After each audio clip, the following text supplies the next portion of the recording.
Oh, welcome to One Shots, a Dum Dums and Dice podcast where professional voiceover actors and improvisers tackle one-shot stories created in a variety of hit RPGs. I'm your host, DJ One Shot, and I'm here to welcome you to Echoes of Chaos, a one-shot TTRPG created by our very own GM Tom McGee. This playtest arc features the game's creator Tom as GM, along with players Ryan LaPlante, Tyler Hewitt, and Laura Elizabeth, and special guest Kat Letwin. What happens when the Dum-Dums loot the past and risk destroying the future?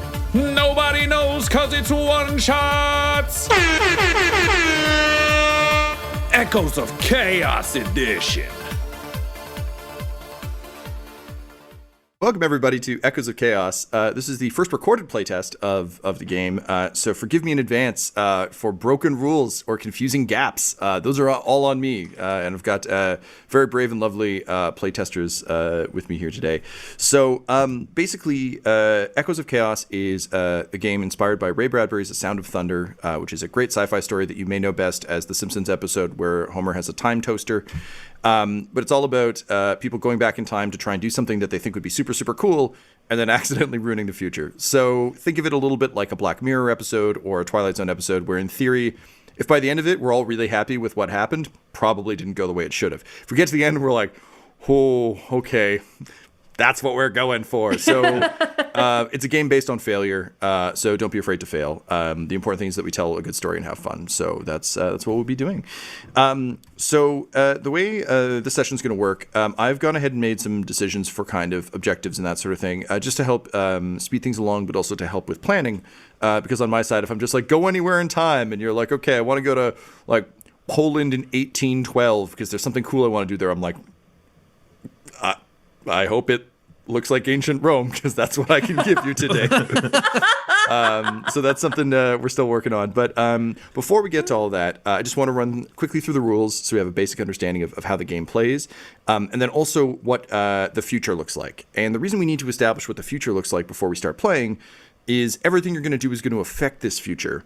So if you don't know what that is, it's hard to make a character, and then also hard to mourn the choices, because if you don't know what you left, it's kind of like, oh, I don't know, everyone could have been lizard people the whole time. What do I know? So the way the game works is it's rooted in Trophy, which is a wonderful narrative forward system that you may have heard of on our network with Pick Me, our sort of holiday show, and we also just ran a Trophy one-shot at one point. But essentially, the game is all about making risk rolls. So anytime, not to be confused with Rick rolls, which are an entirely different beast, every time your character attempts something that's over and above just kind of what they could normally do, we're going to roll some dice. Now, if there's absolutely no risk to this in terms of like mortal danger or danger to our minds or danger to time, we still might roll, but we won't be adding a risk dice. Because, for instance, if you're trying to get into an arena that you shouldn't be able to get into, and there's two guards guarding the door, and you really want to go watch some baseball, but you're really not supposed to be there. If you go out to the guards and say, hey, please let me in, I'm with the press, and they say no, nothing bad happens to you, you just don't get in the door. So there's no risk involved. If, however, it's like, I'm going to try and rush past them, then there is risk, because they could try and stop you physically. I'll be telling you basically how to build these dice pools, so don't worry. And the part of the goal of the game is that when we do pick up the dice, it's always in a fun, dramatic moment. So you'll find that you're not rolling dice a lot, but when you do, it's a fun, important moment. Now, the way the dice work is there are two different types of six-sided dice in this game. There are light dice and dark dice. Dark dice representing threat to you, again, to your mind, to your body, to time itself. And light dice representing skills you have or devil's bargains you've accepted. My dog is going to grumble in the background. Don't mind her. So when you go to roll, we're going with the highest dice of all. You don't have to add any numbers or anything else. It's just which die came up highest. And on a 1 to 3, you failed and things get worse. So I'll explain kind of how things have gone. But because it is a cooperative game, if you have a really cool idea for what could happen, like throw those out there too, because again, this is there is a game master in this, but it's meant to be a very conversational game. So always open to any cool ideas you might have. If you get a 4 or 5, you succeed, but there's a complication. So you get what you want, but maybe something went wrong along the way. The example I usually use is if you're trying to hit someone with a sword, you hit them with the sword, but the sword gets stuck. If you roll a 6, you succeed, and you just get to explain how. So hooray, that's the absolute best one, and you did it. Right, you twist the sword and then pull it out to make sure the wound doesn't close as easily. Exactly. That's what sixes are all about. The flip side of this is the dark die. Now, the dark die can also help you succeed. However, if it is your highest number or is equal to your highest number, that means that you've caused a disruption. Now, there are two kinds of things you can do at a time in our game. Disruptions just represent the kind of minor effects that you traveling through time is having. If you bring back sci-fi equipment, just the presence of that sci-fi equipment is going to mess with time just a little bit. So disruptions in and of themselves, not deadly, not disastrous, but as they build, things get progressively worse and can build to an echo of chaos. The name of the game. And an echo of chaos is something that will have drastic timeline stretching consequences. So what's interesting about this game is you don't have health. You don't have kind of anything that's just kind of your own personal sake. You can still get injured and die, and that's just kind of at our discretion. If you fail at a particularly important role, we can be like, I think your character's dead. And we can all be like, that sounds about right. But more important for us and for our purposes is fucking with the timeline. That's really where the real joy of this game is. So essentially, your disruption score represents how much you've fucked up the timeline so far. When you hit 5, you automatically create an echo of chaos. You've caused enough disruption in the space-time continuum that something big echoes out. Also, at the end of every section of the game, we'll total up the collective score from all of you, and then see how many echoes kind of your collective little adventure had that will affect things moving forward. You don't need to track any of that. Just be aware that it happens. However, at 6 disruption, you have officially become a liability to space and time. And the feared chronocops will start hunting you through time in an attempt to stop you from doing any further damage. So at 6, things start getting spooky. So when you pull the chrono trigger. Yes, because otherwise they'll find you and they're angry, so they'll be very chrono cross with you. And there's the other shoe. Thank you. And then I assume like Celtic violins kick up everywhere and I have a delightful time. I've started that game like 6 times and I'm like, I love it. And then like the disc stops working or I upgrade systems and I can't play it. One day. In any case, so at 6, the chronocops start chasing you through space and time, and we'll deal with that if and when we get there. If and when. There are definitely things you can do to throw them off the track, but they're usually pretty. Well, fuck it, we'll just talk about it now. So in order to get the chronocops off your collective asses, you basically have to create a time catastrophe. So you can either just try and avoid them, which is totally an option, but if they're getting too close and the heat is too hot, the only way to throw them off, grandma. Yeah, or like shoot a pope. Just something so drastic that the timeline is altered in a way that's completely separate from your objectives, but means that the chronocops will have to stick around and deal with that kind of like Men in Black style. So it was kind of a double whammy because I think regular cops don't really care for that kind of stuff either. Yeah, but when you jump through time, those regular cops are stuck in their stupid time, but the chronocops will chase them. From what I've heard, God isn't really cool with you shooting a pope. That's why you gotta get a bulletproof Pope mobile. I mean, people are not 100% on that. Like some people say God would have a problem, and some people say it's cool. Some people say there is no God, but like a number of people would. Yeah, like are you Catholic or are you Presbyterian? Like, you know? Yeah. Well, the important thing is that you're a chronocop and you're mad about space time. If you manage to then the chronocops become the popo cops, and it gets really confused. But that becomes a time crisis. Yes. Yeah. You got to step on that little bumper to duck down. So we'll deal with that as it comes up. But again, you can always just avoid them if you want to. Cool. They'll just be the spooky people like walking through the crowd menacingly towards you like it follows. So, chronocops are naked? Yes, all the time. It's the only way to travel through time. Terminator taught us this. So great. So that's all Guns out. In terms of, ultimately, again, your actions will be causing these disruptions. Also, if you just declare you're doing something that would cause an echo, we'll just mark that down. And at the end of the game, there's a extra layer to this that we only recently added that I love from our previous playtest. We're going to be traveling chronologically. So anything you change on each leg of your tour will affect the next leg of your tour. So your echoes can have effects there. Nice. And then there are a bunch that will just save kind of for the end to be like, okay, what do you return to compared to what did you leave? Cool. Yeah, so those are sort of the main mechanics, and then we'll deal with what that means for your character sheets in a moment. But first, let's talk about the future. So to set a baseline for what we're going to change, it's always important for us to have a nice, clear understanding of the world that we're currently living in. So for our purposes today, we are living in sort of a Blade Runner, cyberpunk, sort of techno metropolis kind of situation. However, much like Blade Runner, there's a kind of I think I called it like diesel tech vibe to everything. Everything's kind of dirty. There's a lot of steam.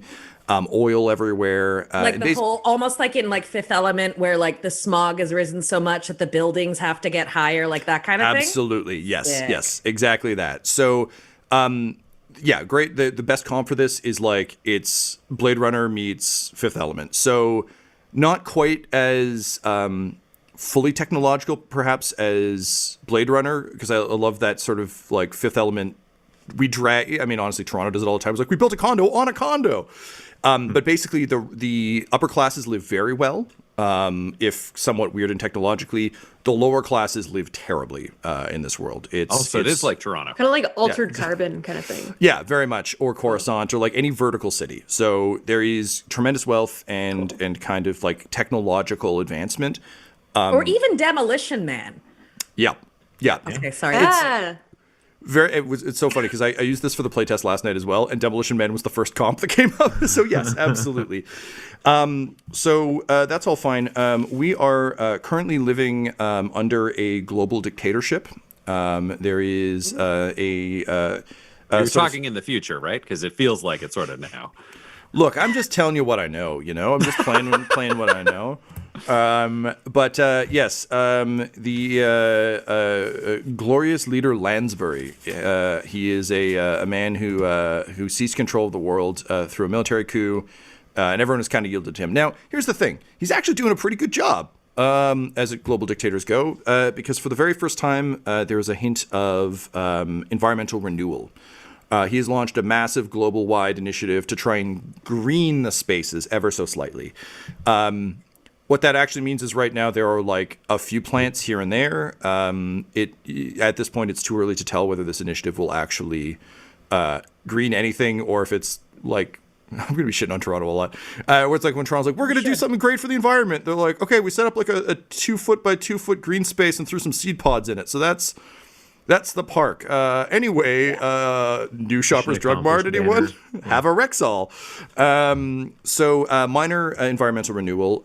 Also, humanity is all abuzz because the first colony ship has landed on Mars. The colony ship Perseverance, lols, has made landfall and is the first attempt for humanity to colonize beyond Earth, which will hopefully increase the quality of life on planet as they're just the techno metropolis is spread across the globe, and we're just out of space.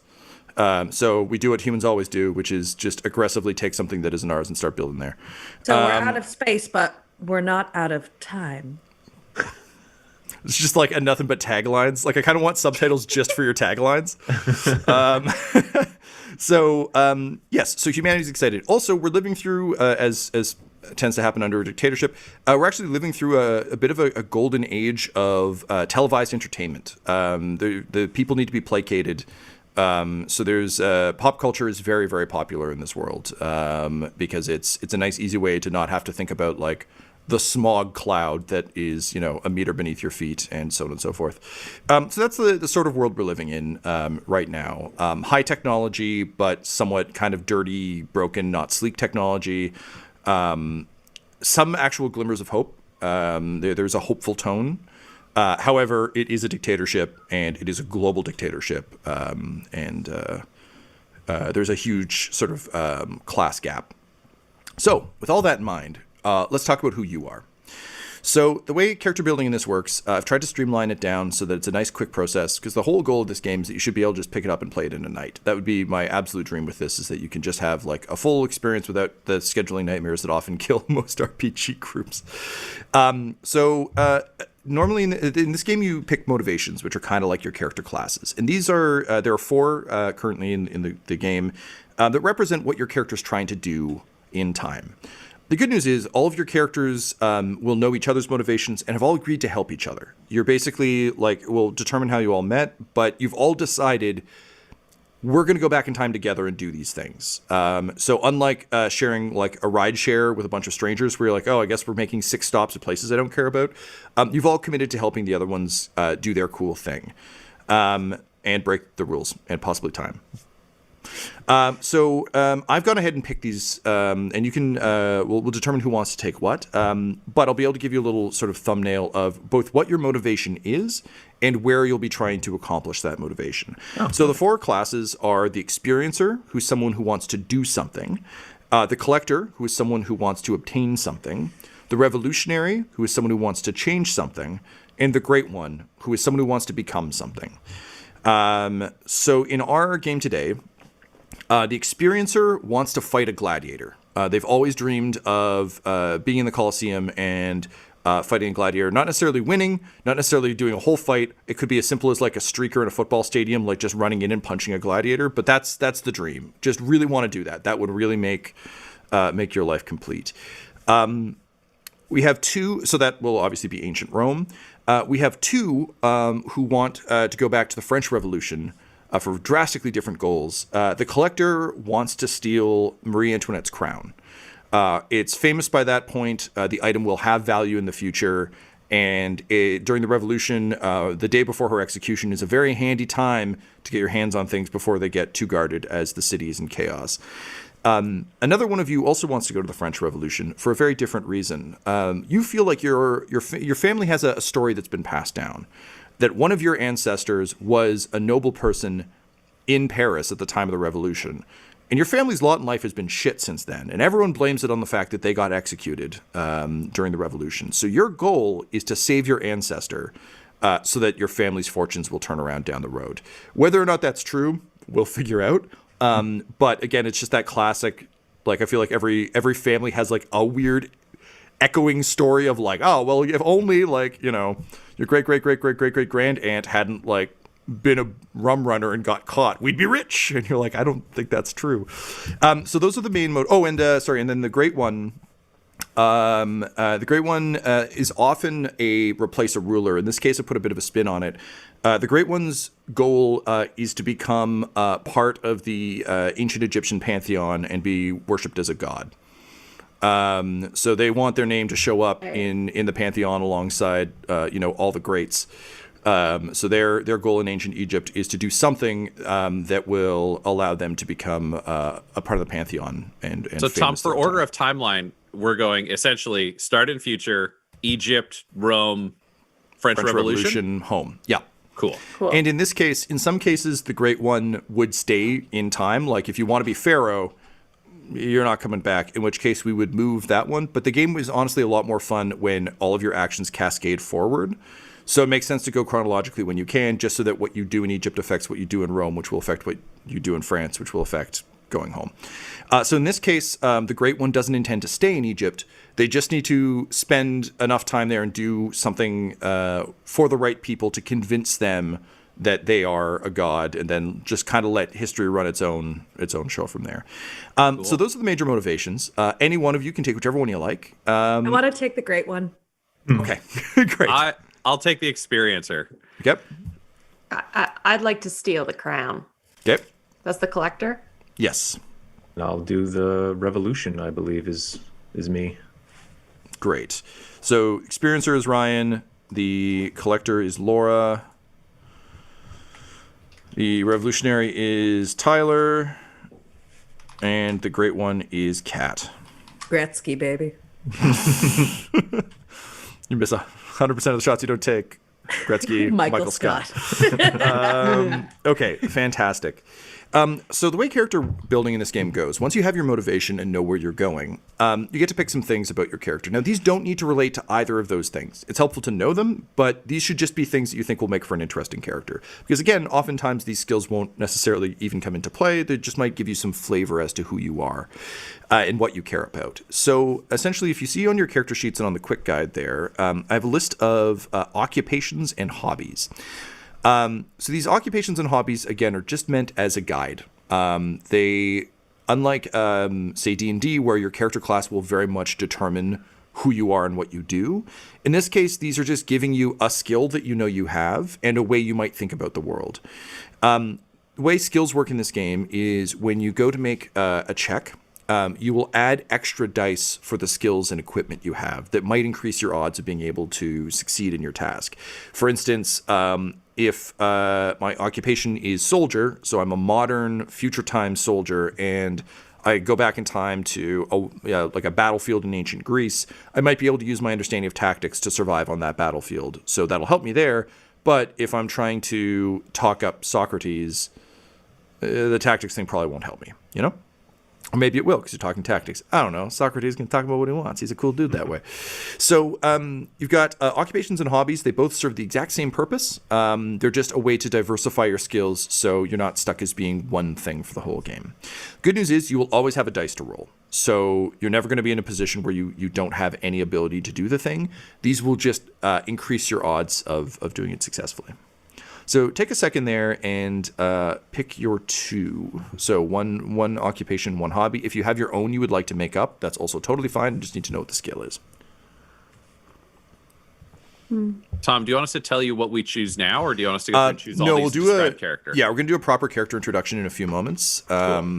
And the other thing is, like, I think for the purposes of the playtest, it would be helpful if we know what all of them are, but just kind of as a general rule, if your character wouldn't mention that they're secretly a karaoke hero, that's also fine. Like, I don't introduce myself to a lot of people being like, hi, I'm Tom. I'm a huge Star... Well, I mean, I'm wearing a fucking Boba Fett sweater right now, so maybe I do. But I don't usually be like, hi, I'm Tom McGee. Like, yeah, I work as a story editor. Also, I love Star Wars. Let me tell you about my hobbies.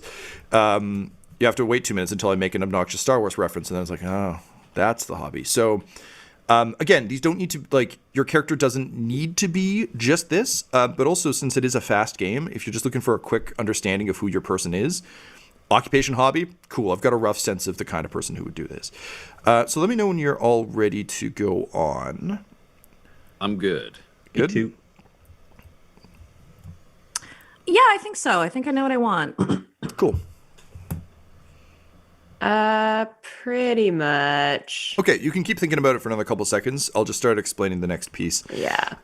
So the next thing are enhancements. These are essentially like your spells. In Trophy, they're called rituals. And you can think of these as either cool equipment that you have or cybernetic augmentations that you have because the future. Now, these being sort of specialty items, they just fuck up the timeline by pure virtue of going back with them. So each one you choose will add 1 point of disruption to your disruption tracker, just as a baseline. It means that you are inherently more disruptive to time than someone who doesn't have one. Please don't let that stop you, though, because they're awesome. You can choose up to 2. And the way these will work is each of these gives you, generally speaking, another skill that's better usually than your kind of baseline skills. So things like a light refractor cloak that gives you visual stealth, or like mag gloves that let you climb anything. When you use these in a check, you will add dark dice for these because these do cause a bigger risk to space and time. So essentially, bigger benefit, but also come with a degree of risk. That said, based on what your characters are trying to do, for instance, if you're going hunting, you might need to take a concealed weapon. So think about what you're attempting to accomplish or what you think your character's fears might be, for instance. Like if you're really worried about getting hurt in the past, you might take a trauma kit. Who knows? But yeah, you can take up to 2, and please mark disruption on your sheet for the ones you take. Also, just for narrative's sake, consider what they are for your character. Is the lockpick like a cool whirring multi-tool that you carry around, or do you have like an Inspector Gadget finger that you can screw off and then use as a lockpick? Either option is totally viable and will affect how easy or hard it is to conceal what you're carrying throughout space and time.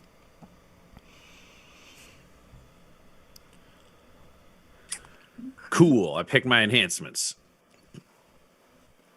Okie dokie. Let's give everyone else a moment here. All right. Yeah, I think, I've got my enhancements. Great. Got 1.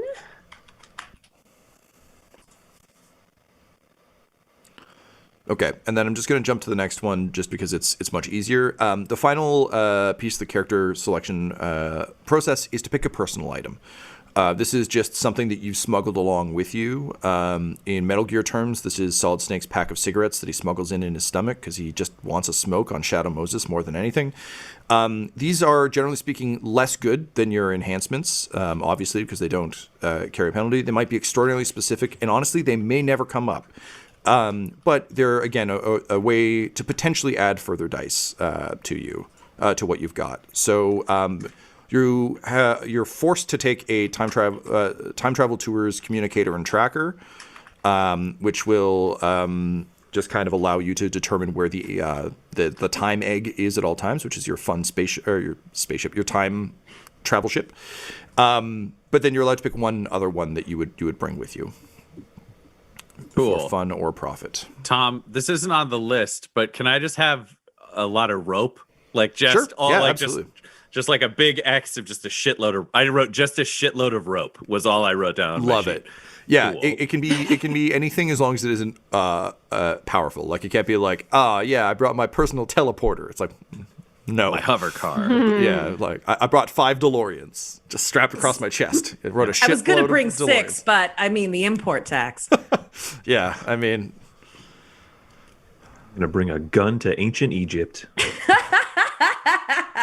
Fire to the air once. Boom! I'm your god now.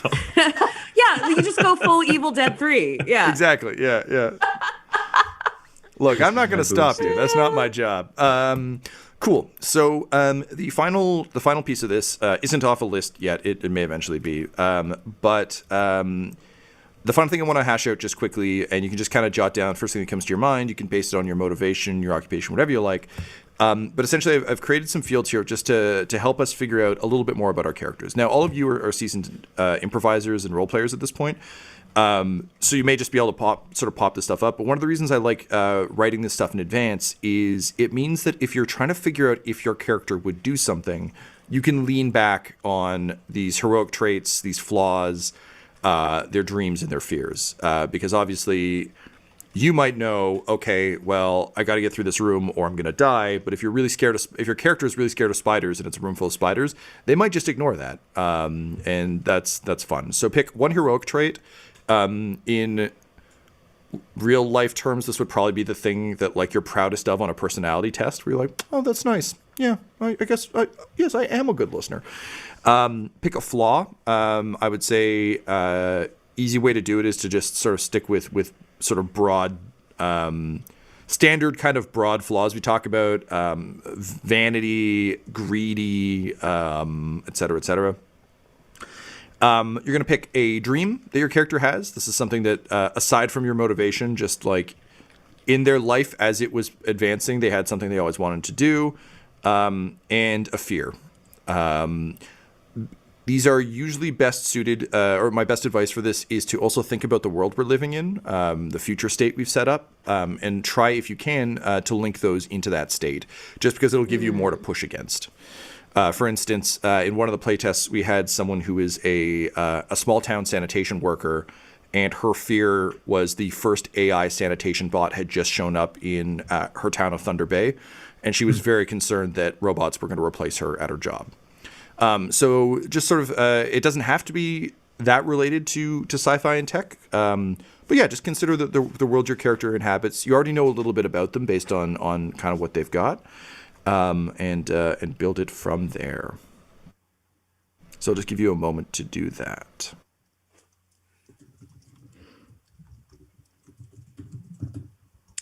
Okay, cool. Yeah, I see why you sent a Word document because I was just following through the PDF and like in my head, I'm like, yeah, okay, I should have brought okay. Well, I'm going back and figuring everything out right now. Just a second. Sure. Cool. Yeah. No worries. And then Tom, there are bonds at the bottom of the We're going to thing deal as with well? that next. Yep. Sick. Just don't want to overload you with like, here's the 8 things I need you to do. I'm going to explain them while you're thinking about the first one and then never talk about them again. No, fair enough. I'm also realizing just like everything I put in my head, I'm like, oh shit, I'm just playing not Pete again. Like, ah, fuck. Yo, we're not going to stop you, dude. I'll spend any amount of time with old not Pete. It'll be a different voice and a different person, but I feel like the motivations are coming through. It's Actually, me, I think not Pete might definitely be a Pete. nicer person. Oh, wow. All right. Well, yeah, because not Pete's got to do longer adventures. The shorter the episode, the shittier your character can be. Exactly, yeah. But it's also, I'm like, personally, I'm really going to have to think about this. I'm like, why is this what I go to all the time? Like, I don't know, I'm taking that to my therapist. Excellent. All right. So if you could all just let me know when you've got your stuff, that'd be great. Good to go. Yep. I'm set. I'm going to be last as always. No, you're not. I'm going to be last. It's not a competition, you two. You're both last. Race to the bottom. The worst day of your life so far. All right, excellent. So the last thing we have are bonds. Now, I've written some just as a guide, but this is to avoid the classic improv dilemma of a bunch of strangers sitting at a bus stop arbitrarily talking to each other. So my goal with this is that you have a bond with at least one other member of the team. So before we get to bonds, let's talk about who we are so we know who our character might have a relationship with. So what I'd like is who you are. We already know your motivation, so that's fine. Your occupation, your hobby, and what you look like, which usually I recommend for ease of speed and everything else. If you can think of like a Hollywood actor or a character that you know that kind of looks like the person you're thinking of, that's a really easy way for us to all just immediately get on the same page about who they are. So Ryan, you're usually pretty quick off the start line with these. Why don't you go first? Cool. I will be playing Bort Sampson, retired laser ball player. He's aged out of laser ball. He's now 22. He has robot legs. I gave him leg pistons. So if he's not wearing pants, he's just got, it's like giant pistons, but they almost don't have a knee. Like he just bounces up and down if he's jumping. Like it's very strange. So it's a lot of like stiff leg, but really fast kind of bird walking. He also has an observation micro drone so that he can make sure to get all of his cool day-to-day antics uploaded to whatever the future version of like YouTube or Instagram is. Anybody want to throw out a fake future inspiration influencer platform name? Instabook. Instabook. All right, he's on Instabook. Shit, I don't know. I don't think he has so a lot bad. of fans on Instabook because he just retired, but right. He's still there. But he's handsome enough that he could be like successful on TikTok now. His personal That's item actually the name. It's called TikTok now. Yeah. Yeah. That actually, also yes. true. Yeah, that just means it's the streaming platform version of TikTok you have to pay extra for. Yeah. Yeah, he's bringing rope, just a shitload of rope, because that seems really useful to him. He thinks rope is useful under any circumstance because he watched some TV where he saw characters who had rope and it paid off. His best trait is unshakable confidence. His flaw is vanity. His dream is being so famous people name something after him, and his fear is reading. Great, awesome. And who would play Bort on TV or? I'm going to say a young Matthew McConaughey, like 10 things. Is it 10 things I hate about you or whatever? That was one of his real. No, How Days to Lose a Confused? Guy in 10 Days. There we go. I knew it had the number 10 on the cover. That McConaughey, pre-reconnaissance. Gotcha. Awesome. All right. Who else is ready? I can go. Bonesaw's ready. Bonesaw is ready. All right, go ahead, bud. My name is Johnny Hallelujah. I'm a washed-up rock star. Oh my God. I wear cowboy boots, leather pants, a leather vest, and nothing else. I have a distended gut. I'm about 52 years old. I've got like long blonde hair, but it's all receding in the front. So it's like if Fraser Crane grew his hair out, like really, really long and blonde. So like a Hulk Hogan? Yeah, kind of like a Hulk Hogan, but not that physique whatsoever. Like super Just skinny hair. everywhere, and just the spare tire gut, just like the bad like diet stomach, So, where it's like- like Philip Seymour Hogan. Like a beer gut. yeah, like a beer gut. Yeah. He's got like a warped and stretched tattoo of a cobra on his navel, 'cause it's, and you can see it because he just wears the leather vest open. And his motivation is the revolutionary. So he's going to change something about history during the French Revolution. His occupation is con artist because he is a washed up rock star. Nobody listens to his music anymore. The royalty checks kind of stopped coming in a while ago. So just kind of like now he just tries to basically just like grift his way through life. His hobby is he's a gambler, kind of leading into just doing what it takes to kind of get by sort of thing. He's bringing with him an auto lockpick, a digital mask. Those are his enhancements. And his personal item is an auto translator because he's going back with like a plan, basically. Or not a plan, but like a drive, knowing what he needs to succeed. His best trait is that he does not give up. His flaw is he's extremely self-serving. His dream is to live the sweet life once again. And his fear is getting sick or diseases. That's Johnny Hallelujah. Okay. Oh, I forgot to say about Bort. Yeah, his occupation is athlete, obviously, and his hobby is Casanova. He's a romance machine with like celebrities, but I feel like it's because he's good looking, not because he's charming. Yeah, I got that from washed up athlete. I was I was gonna say Logan Paul would also be a good physical comparison for Bort. Great. Kat or Laura? I'll go. Let's see if I did this correctly. Okay, so my name is Flicka Stenger. My motivation is to become the head of Mars's media empire. Ooh. My occupation is advertiser, so my skill is persuasion. My hobby is I'm a minor influencer, but it's mostly behind the scenes, you know. My enhancements are a conversational analyzer and an observation micro drone. Mm-hmm. And so originally for my personal item, I put auto translator because that would make sense for someone like me. But because, Tyler, what was your character's name again? Johnny Hallelujah? Because Johnny Hallelujah already has an auto translator. I think maybe a more interesting thing for my character would be food of choice, because especially if you're going back in time and you're bringing new gastronomical creations that they would never have the chance to taste, that would be very interesting as far as influence is concerned. I like that. Yeah, that's great. And I think becoming worshipped as a god as a way to get a media empire in the future is very fucking funny. Right? I love that. Yeah. Like, come on. I was a god. Hey. Okay, so my best trait is like I'm charmingly intelligent, but my flaw is wrath. I love that. You know, we'll see how that goes. My dream, become the oligarchical head of Mars's media empire. My fear is I will be replaced and forgotten. Very nice.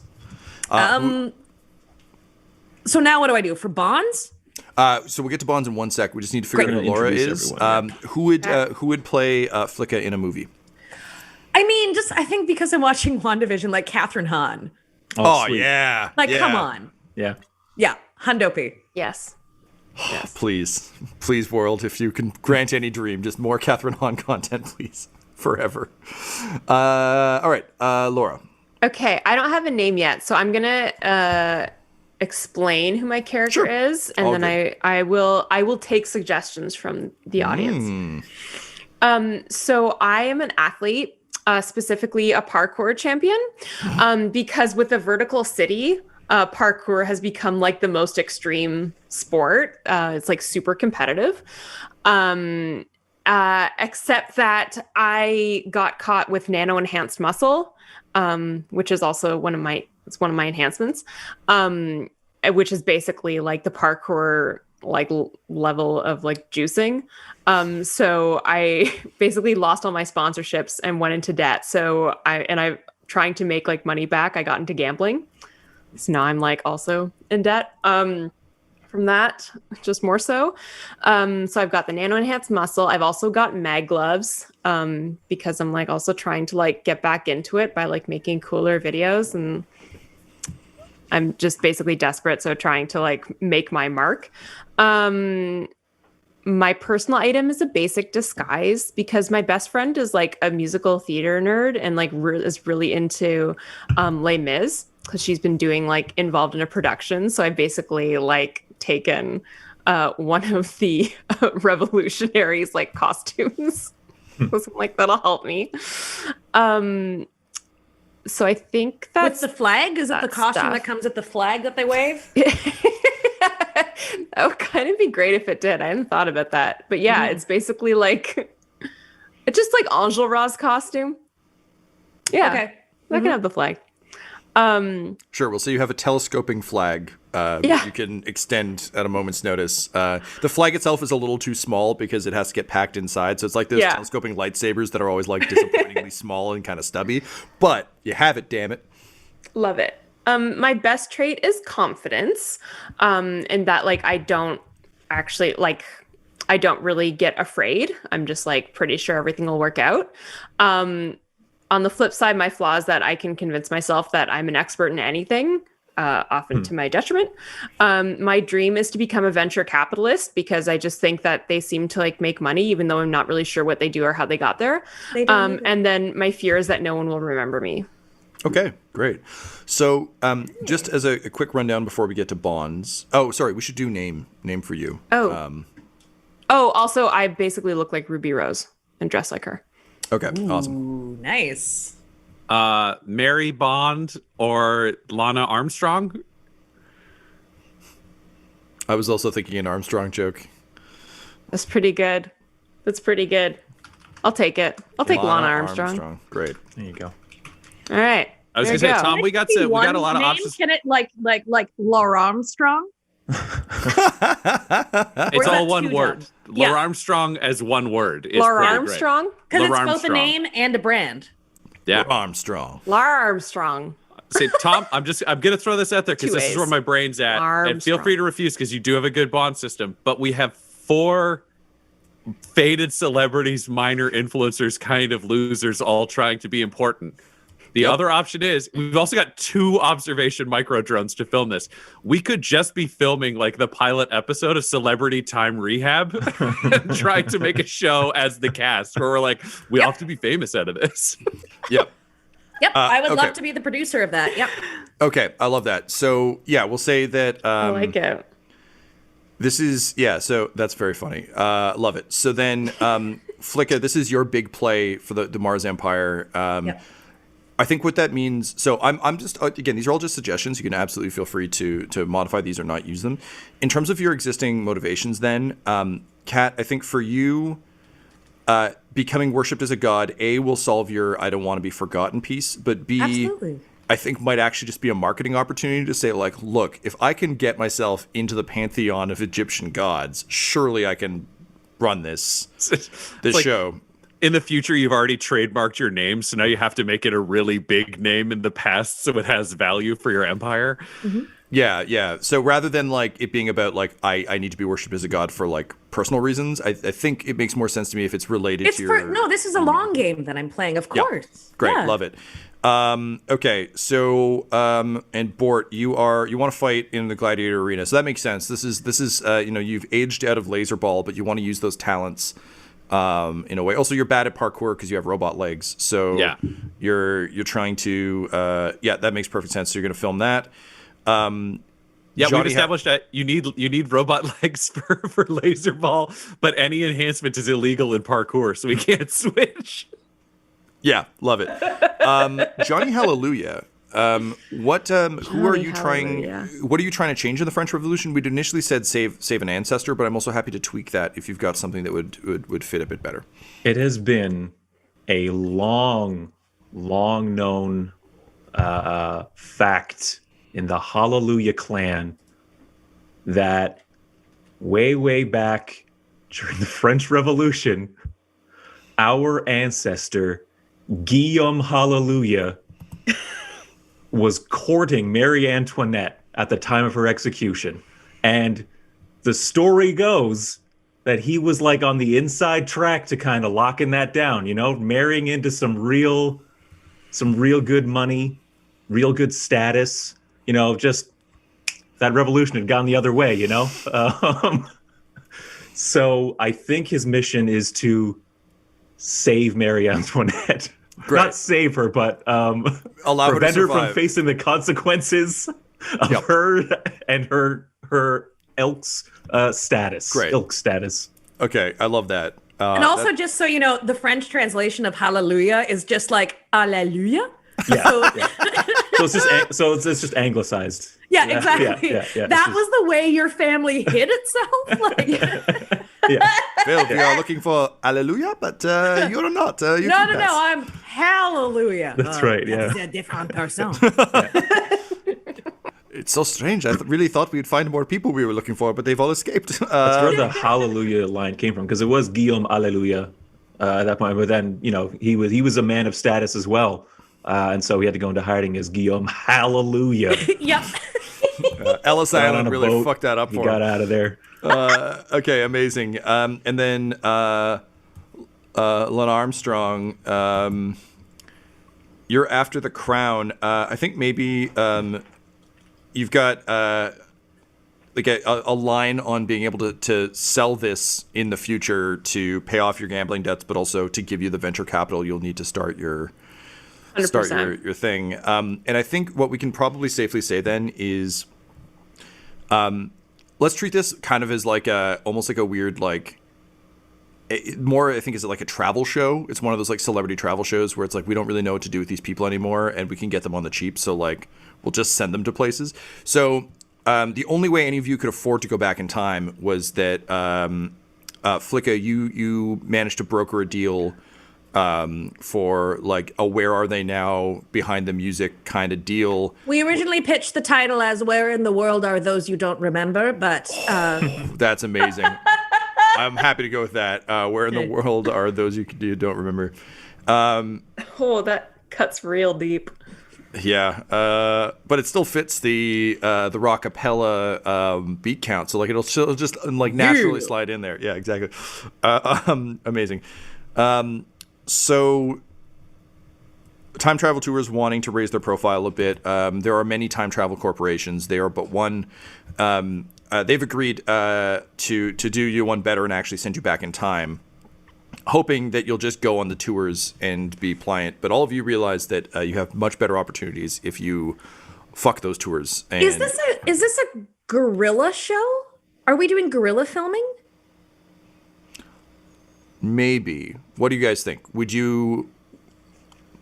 I think it's kind of fun if it's not like if it's like a Jackass type setup. So maybe, yeah, I think that's Doesn't a it good kind point. of have to be? Yeah. Yeah, so we they don't can't- know. They're just sending you on a tour. You've all paid for it.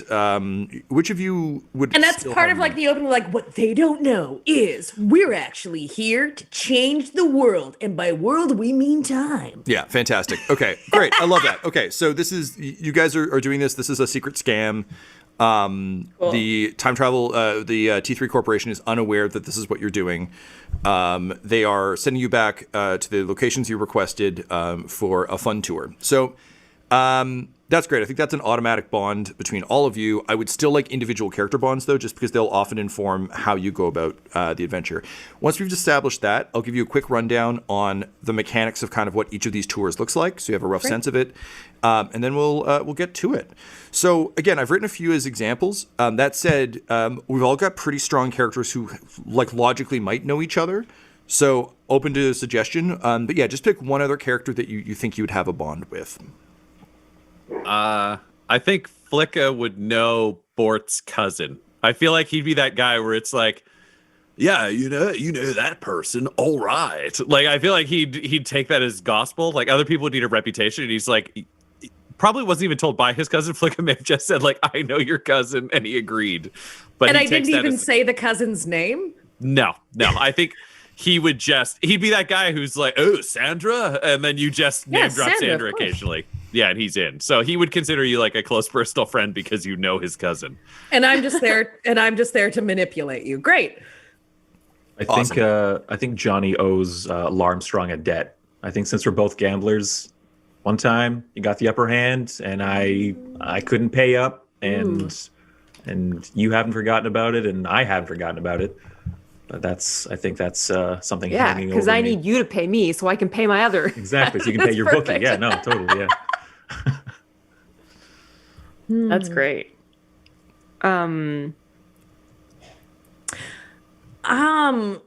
Maybe me and Johnny Hallelujah share a secret. I'm not sure what that secret could be, though. It could be something to do with, like, I know about, like, your family history or something and what your motivation is. Maybe I found that out and, like, I pitched the show to you knowing you would want to go back and change that. Like, I don't know, maybe? That, or we both synthetically color our hair. We just both go to the same salon. Like, no one else can know that we've got those grays. Okay, so Tyler, are you saying that because I used overtone on my hair today to cover my grays? Because if so, You did too? Eat wound. But yeah, I like that. I think that's even funnier because, like, to us, it's both like a deep, dark secret. Like, we just like, I go to the regeneration chamber. No one can know.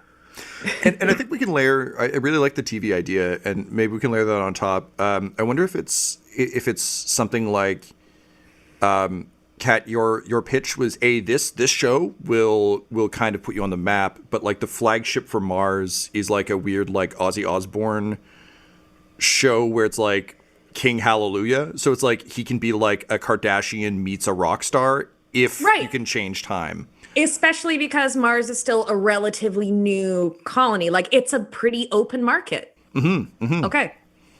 I think I'll say Bort will think of both Len Armstrong and Johnny, that he knows them by reputation and is psyched to work with them. Like, I think he's just, he's really into this team.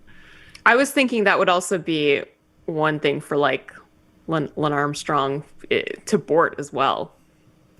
Right. It's like, because you're like famous in like, in like a totally different area.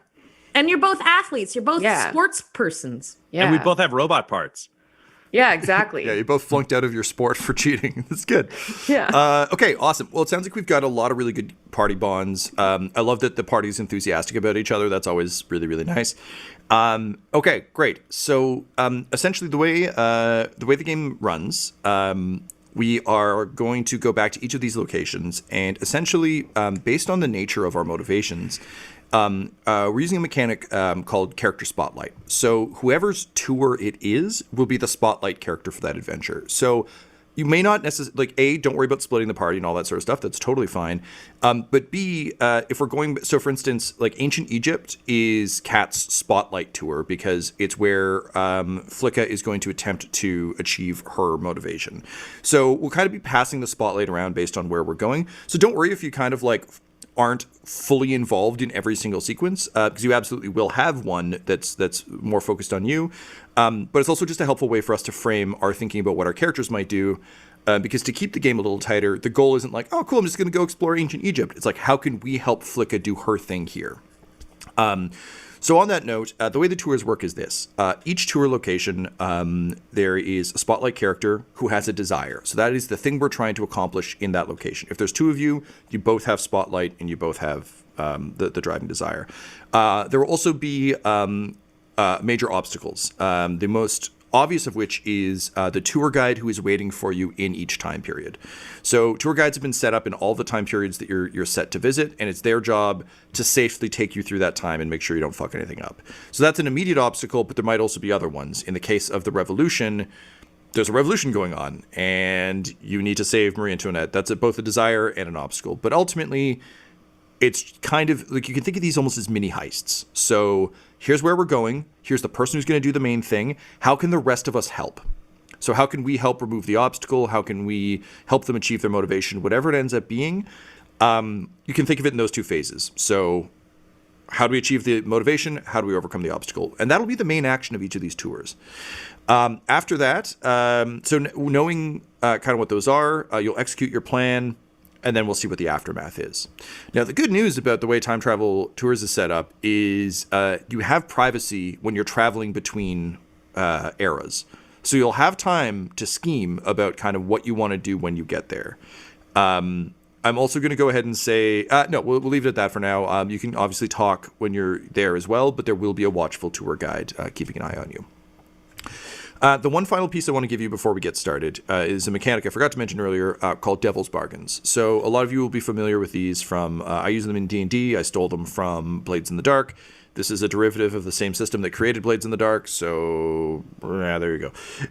But basically, Devil's Bargain is a way to get an extra dice, an extra light dice on any of your rolls. Any of us can offer a player a Devil's Bargain, and the deal with the Devil's Bargain is it gives you one additional light die for your roll. However, it comes at a cost of some sort. Now, that cost happens regardless of whether or not that dice works out for you. You can still fail the check. Either way, you need to pay the price. Using our earlier example, I can, if I'm trying to swing my sword at someone could be like, okay, well, here's the Devil's Bargain. Your odds of hitting are better, but the sword will break. And I'll be like, oh, I really need to make this happen. So sure, I'll take that Devil's Bargain. And then hope you can find a weapon further on, or exactly right. Or if I miss and it breaks, suddenly I'm really at a disadvantage. Okay. Or it could be something like it's sort of the barbarian thing from D&D, going like, I want to win this fight, so I'm going to abandon all personal safety and just go on the offensive. It's like, cool, so you get extra dice, but you're opening yourself up to injury and damage. So those are available. Anyone can offer them at any time. Anytime anyone's rolling a dice, feel free to chime in with them. You can also offer yourself one. Totally fine. It just, again, adds narrative flavor. So please, again, I will be kind of running the game, quote, quote, but it's a story we're all telling together. Okay, so just to be clear, narratively speaking, like it wouldn't be me Flicka saying to say, No. Bort, here's your Devil's Bargain. It would be me stepping back saying like, wouldn't this be interesting? And then Absolutely. Bort taking or leaving it. Yeah. It's Gotcha. you as player and storyteller at the table, offering an interesting thing. And then the other thing with Devil's Bargains is you can absolutely just say no. There's no equity to them. You don't have to take it. Cool. And as a result, if you're like, so for instance, in the test I ran yesterday, someone was like, I was like, hey, I mean, I'll give you a Devil's Bargain. You can help delay this person who's trying to find the spotlight character, but it means that you won't get to be famous today, and you love being famous the most. And she was like, honestly, that person with the spotlight's my best friend. So I would sacrifice being famous today to help them, so I'm not going to take the Devil's Bargain. I was like, great, that's a really good reason not to take it. Cool. So again, you don't, even if it's like, oh, that's a really fun narrative option, if it doesn't fit for your character, you absolutely don't have to take it. So just keep that in mind as we go. And again, the goal of picking up dice is it should be an interesting or dramatic moment. If you're trying to open a door and there's no lock or anything, you just open the door. I don't care. If it's like I'm trying to break into a vault, we're going to roll some dice. So does anyone have any final questions before we kick off? Can I go to the bathroom? Yes, I was going to say we're absolutely going to take a break, and then we will come back to start.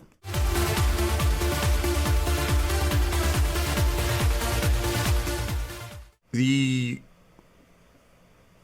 world has a sense of hope and a sense of moving forward for the first time in a long time.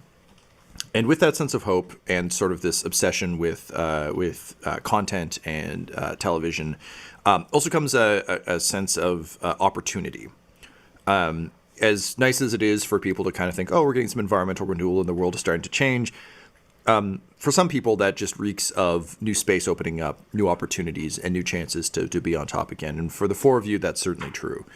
Whether it's becoming the media baron of Mars, or rehabilitating your reputation as a pro athlete, or earning the royal status that you feel you're owed by time, the four of you have come together to create a show. Back in time, and to put yourselves back on top where you belong. And hey, if you can accomplish something you've always wanted to do in the past while you're doing it, more the better. For some of you, that objective is vital to your kind of continued thriving and your hopes and dreams. For others of you, it would just be a convenient way to pay down some debt. Still vital, but not as make or break. The four of you are in we'll say it's a recently what's the word I'm looking for here? Decommissioned media van. So just one of those like big stupid vans with like the satellite dish on top, no windows, and the name of a media corporation having been peeled off painstakingly off the outside of the van. Kat, the previous media agency that you tried to get off the ground, what was it called? It was called Skyscrape. Great. So the irony was not lost on you of having to scrape Skyscrape off the side of your van. And now, much like the Bluth stair car, it's just the vehicle you have. It doesn't have gear in it anymore. But aside from the micro drones that you've managed to smuggle, but it is your car. So you kind of make your way through the sky traffic, observing the sort of the state of the world as you go, with a sense of excitement. All four of you, this is breaking the rules in like a pretty fundamental way. I think for all of you, you don't really care so much about that because you all have very clear personal drive that would overwhelm that. But there is that illicit sense of like, it's sneaking into an R-rated movie when you're a kid. It's like, there's no consequence to this, but it feels real illicit. I say having snuck into Bad Boys 2 and been terrified every time they opened the door to like check the theater that they were looking for us. I know. I snuck into the Passion of the Christ. I get it. Wow. I mean, yours is different than mine somewhat. I got kicked out of Schwarzenegger's End of Days halfway through when they figured out later that we were too young to see the movie. Oh, You see, that's what I'm talking Triple about. X. I snuck into the re-release of The Exorcist. Nice. Damn. Yep. Successfully snuck into Shaun of the Dead. Got kicked out of Triple X. Oh, no. Nice. Yeah. yeah. I Someone did- really tried to keep me and my friends from seeing Shaun of the Dead. My friend Roman tried to lie about having a motorcycle license. We were 16. Anyway, it was great. Excellent. So we all know this feeling then. It's Yeah, that. yeah, It's that yeah. feeling. It's that feeling of trying to see Triple X, The Exorcist, Schwarzenegger's End of Days, The Passion of the Christ, or Bad Boys 2. You've got quite a spread. They're all movies. None of them are very good. That's the real Come lesson. on, from End this. of Days was fun. I like Shaun of the Dead. Do you know what? It must have got better in the second half. I don't know. Oh, it's called End of Days. Okay. As I only saw Xander the Cage end of. put it, I live for this shit. So you take that back. Triple X is a masterpiece. The hover van kind of putt-putts to a stop outside of the 3T Corporation. It is one of those classic, only into dystopia, like full glass facade, almost looks like a pipe organ, like classy opening credits of Battlestar Galactica looking building. Inside awaits your destiny.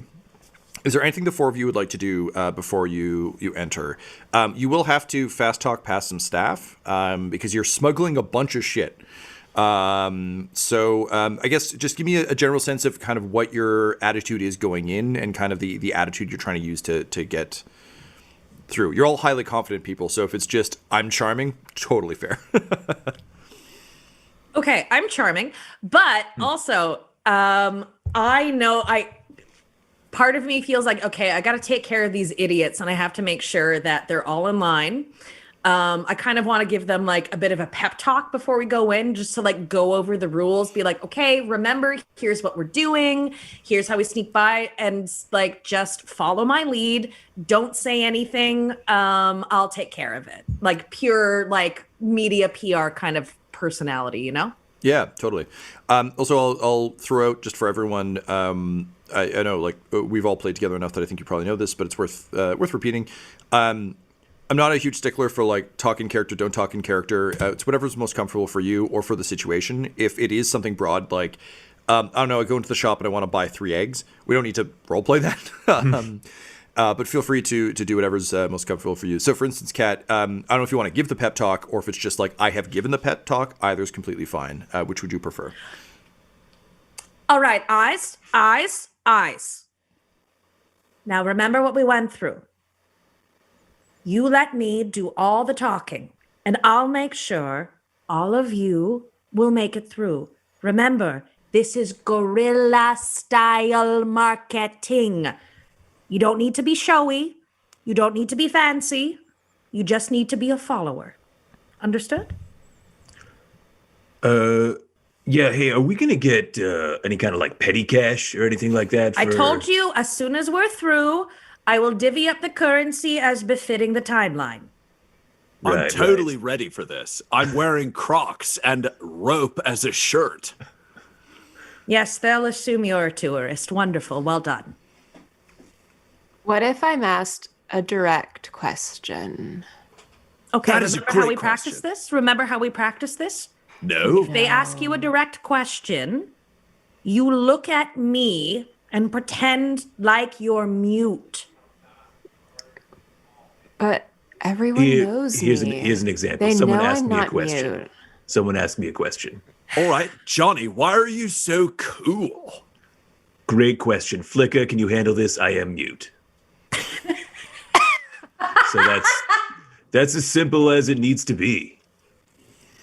Flicka, why is he Bing, so bang, boom. cool, though? You didn't answer. Are you going to answer, or is this just going to spiral? What counts is that he is cool enough to be able to get through because he is deferring to my lead. Okay.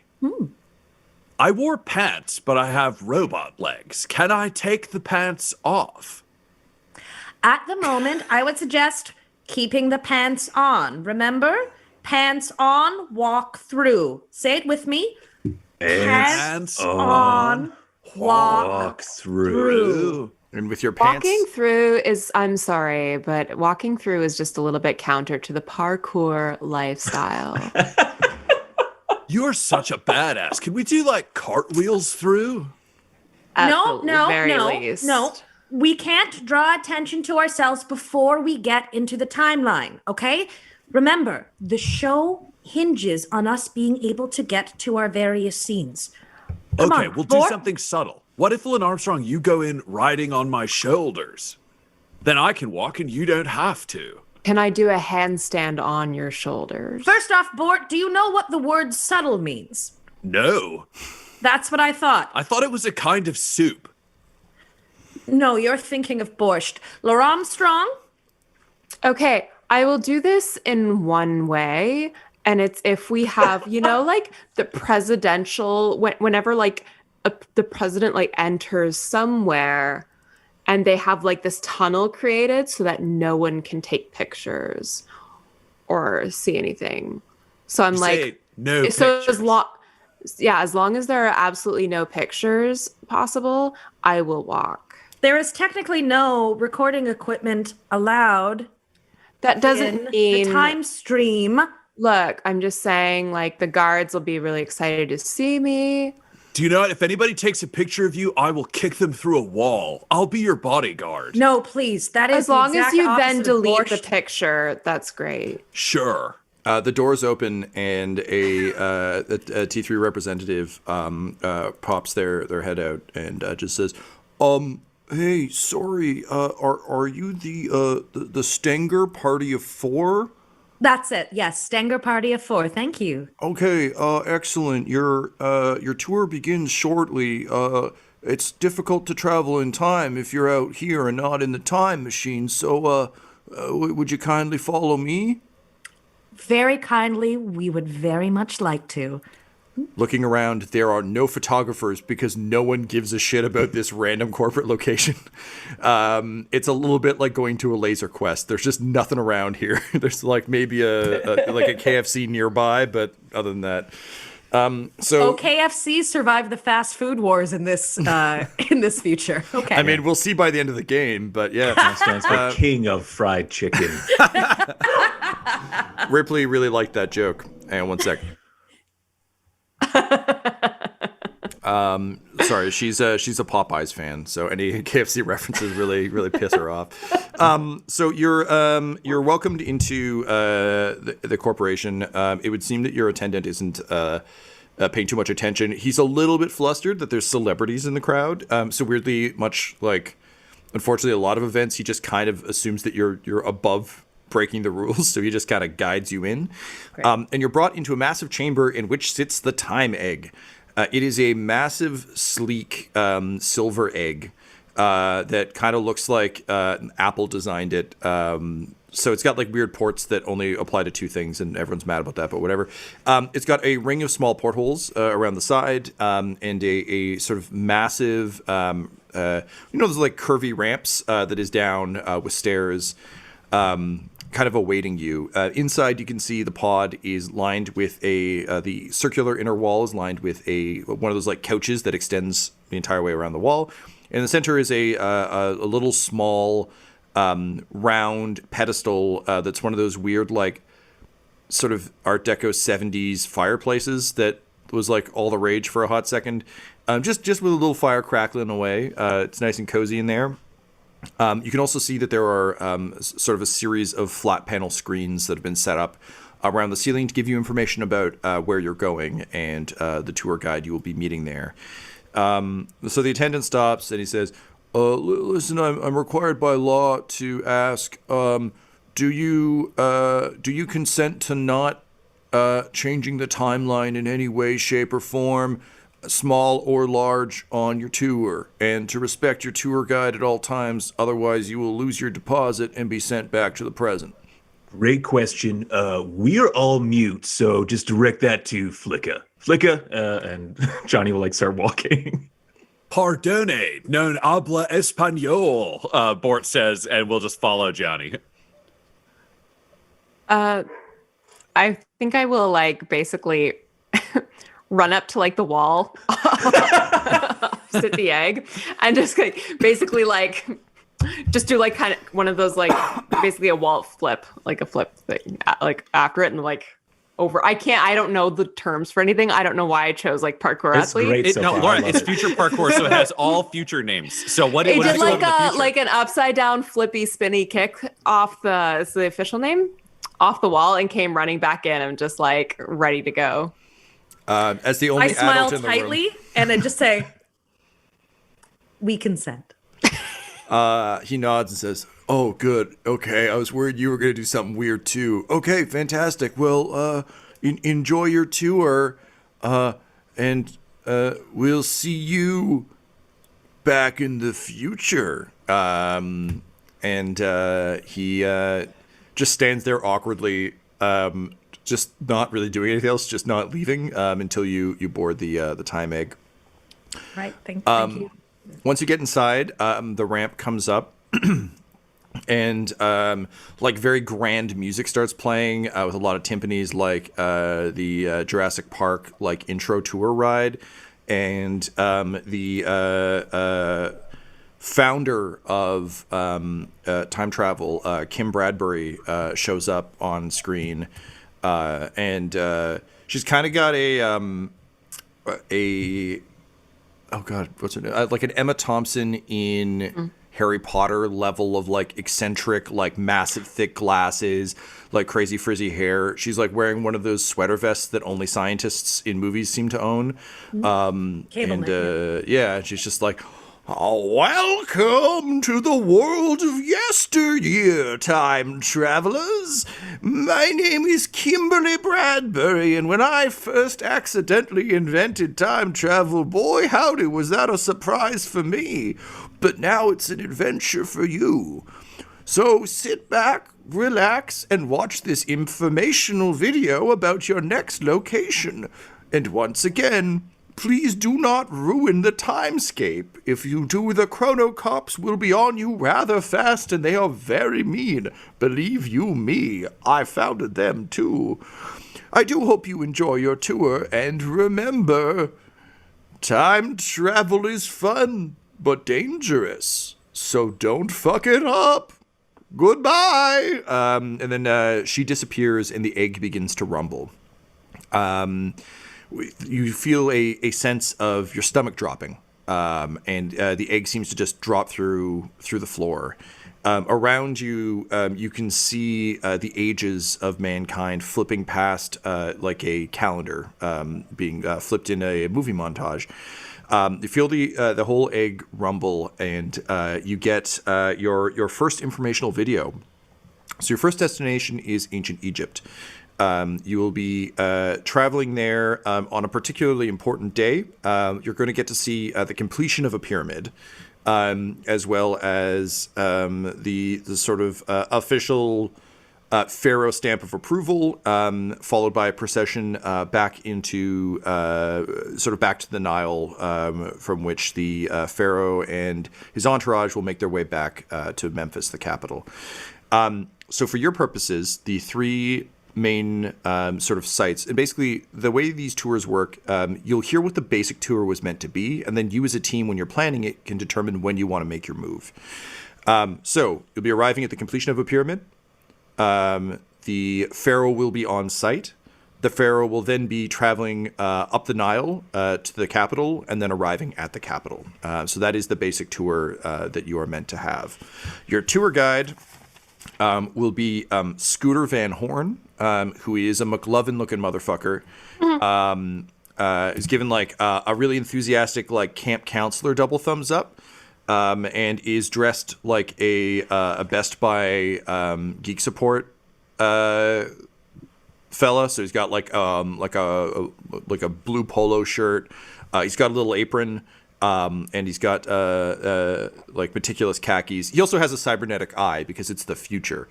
But I thought the future part was that they were meticulous khakis. Yeah, meticulous khakis weren't invented until 2028. We're so close, guys. We can make it. These imprecise khakis that I've got to struggle with. There are just too many pockets. Why are they round? Great. So your first tour guide will be Scooter Van Horn. You can see he's very excited and enthusiastic. And with that, the four of you are left to your own devices for a few moments as you travel back through time to determine kind of what your plan of attack is going to be. Of course, you can alter this once you get on site, but just as kind of a baseline and given that, Kat, you were the spotlight character for this one, you can kind of lead the discussion.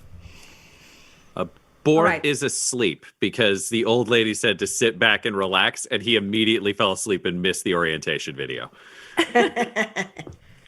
I had also too been surreptitiously filming the whole time egg thing, so the camera is still rolling, and I assumed there was some moment of like kind of like anti-gravity in the time egg, so I got a real cool 360 shot of everything. I'm feeling very good about it. Excellent. So I nudge Bort, and I say, eyes, everyone, eyes. Welcome to ancient Egypt. Now, we are first going to see the completion of a pyramid. However, the most important part is that the pharaoh will be on site. Now, all of you, my wonderful cast in this brilliant new reality series, you are going to play a role in this.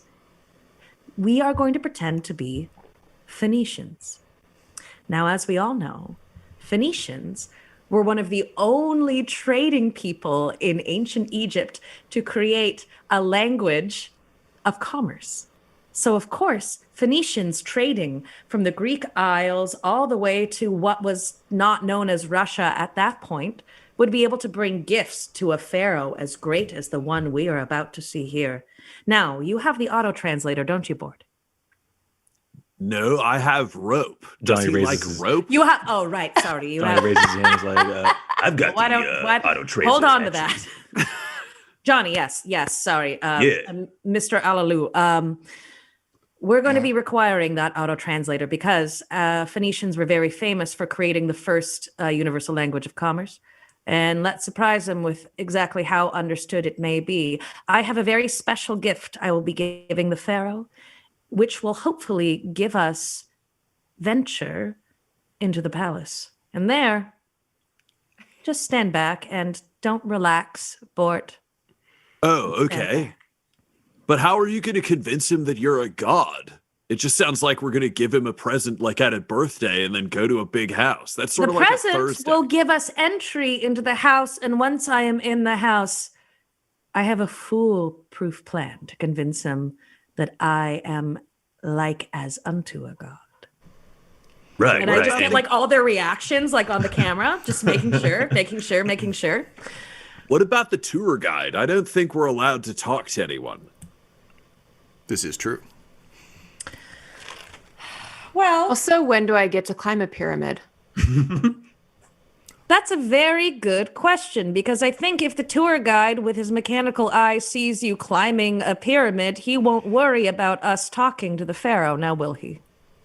So I don't know if you all know Deception. this, but any good show needs a romance subplot, and I'm pretty hot. So what if I seduce the tour guide? I could offer to, like, I don't know, take a shower together. That could be a thing he'd be into. Side note, I have to say this.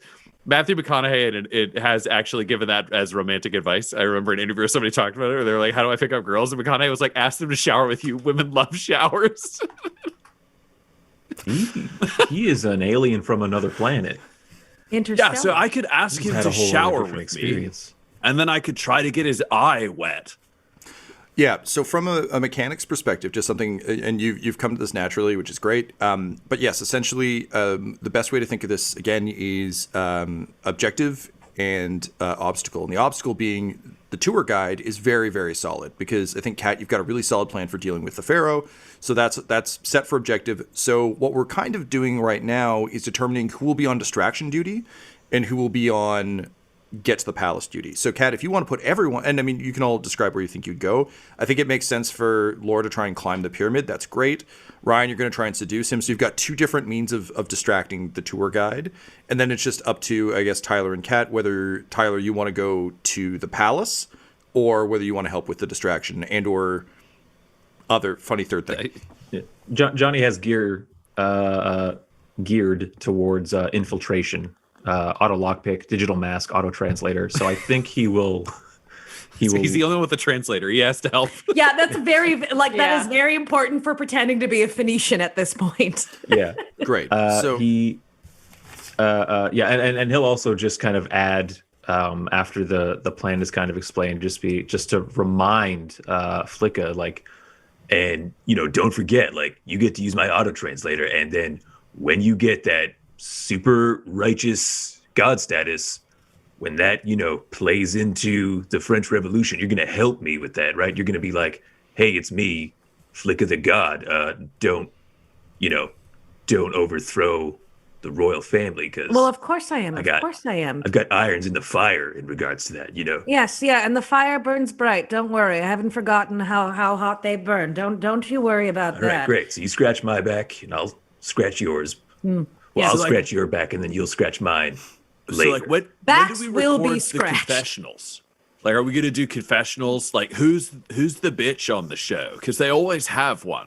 Like, what are our assigned roles? Would you like to complain Johnny's about hand, that like, right shoots now? up. I say as I like put the camera up in front of your face. Johnny's hand shoots up. It's like, nut it. I'm going to be so in love with this tour guide because I'm the romantic one.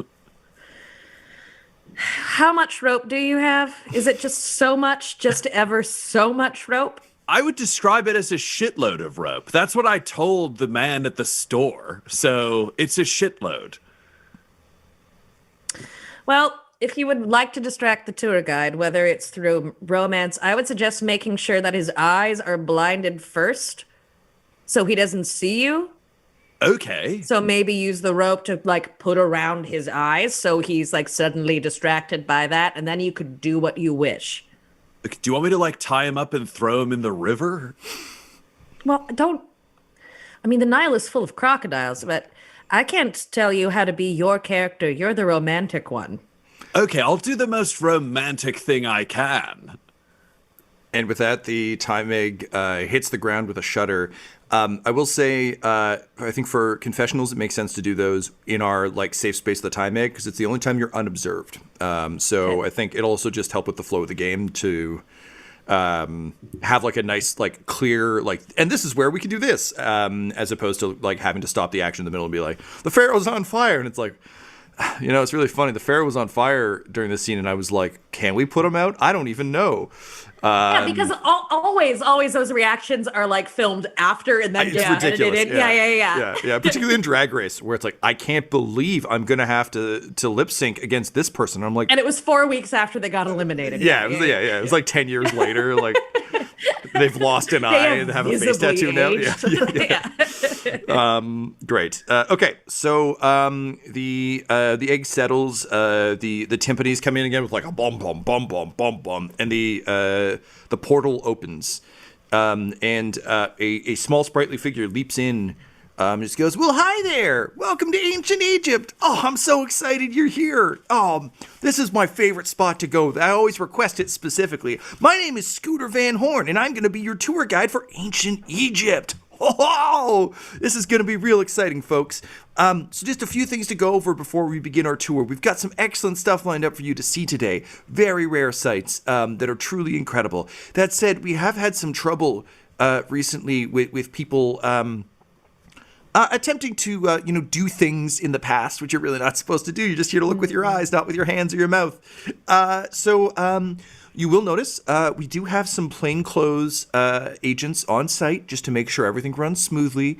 So if you see someone looks a little bit out of place, don't worry. They're one of ours, and they're just here to help keep you safe. So who's ready to have some safe fun? Johnny's hand shoots up again, just like, oh. This guy, okay. Well, I hope the rest of you are also ready because we have to go now. Otherwise, we'll miss it. So the additional information you have now is that there are also plainclothes agents around. But we'll see how that goes. So the four of you are escorted out into the blazing heat of this fine day. The sun is. Yeah, are we dressed for this? Do they give us costumes? There's I'm not dressed like an late 18th century revolutionary. Like, yeah, I'm gonna say that there are, in sort of broadest terms, similar to like a reboot-esque situation. Your communicators make you look enough like you're in the period to just go unnoticed. They're not great. They're just kind of like at a glance.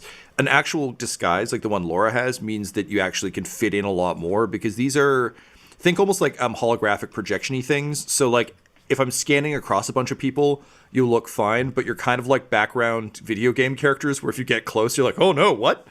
So yeah, you're covered enough that you can like move around. Otherwise, the game would be impossible to play.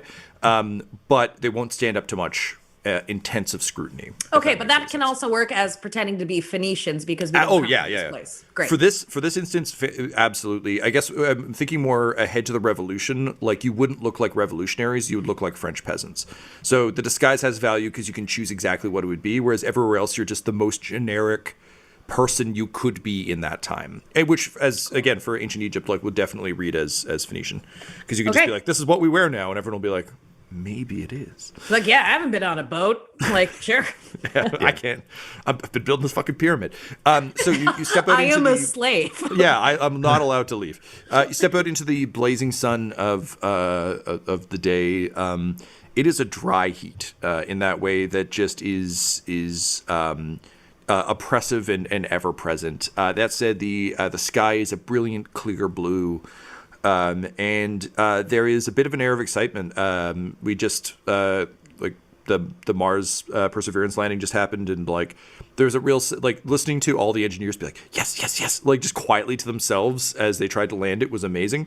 And for the people who didn't do the hard work building the pyramid, there's that sense. There's a lot of the royalty and the guards and like the sort of well-to-do citizens are here to observe the capstone being placed atop the pyramid, and there's a real sense of excitement buzzing in the air. From your sort of mandated time travel device. You have a little heads-up display that is showing you basically a clearly delineated path that they have determined is safe, where you won't be stepping on any butterflies that'll cause butterfly effect or, accidentally stumbling into anyone. It's a weird and winding path because you have to move around other people's tracks, but they've observed the time long enough to figure out where it's safe to walk. And this is the path that Scooter will be guiding you on. Now, of course, you can ignore that, but it's just kind of an overlay that exists for ease of game and time travel. So Scooter just gestures broadly and says, "So this is the great Ramses has finished his pyramid, where he himself will one day be interred. It was previously another pharaoh's pyramid, but when Ramses killed him and took over, he just claimed it would be his, which is why he actually gets to complete one in his lifetime. Truly astonishing. Now, if you'll come with me, we're just going to make sure we stay on the path. So off we go." So my question to all of you is, when do you think you would break off, and kind of what is your plan from here? We know we've got there's no way to stop Laura Armstrong from trying to climb a pyramid, whether it's the full distraction or not. It's just something she's going to do. And we know that Bort is going to attempt to seduce Scooter. We know that at some point Flicka is going to attempt to be a Phoenician delegation, but it's kind of up to you where you think you would do that and when. I think as soon as Scooter is either like distracted or blinded, or although it wouldn't matter if he can't hear things, because if we're using the auto translator, it'll sound like that Phoenician language. It's all Phoenician although to him. he is someone who's been through this time enough, like as you said, they observe it enough to if they know the exact path to get around people, they'll know if something like fucky is going on. So unless he's very distracted, yes, and that's unless he's incredibly distracted. And part of the dice mechanic in this game is I don't roll at all, aside from figuring out echo effects.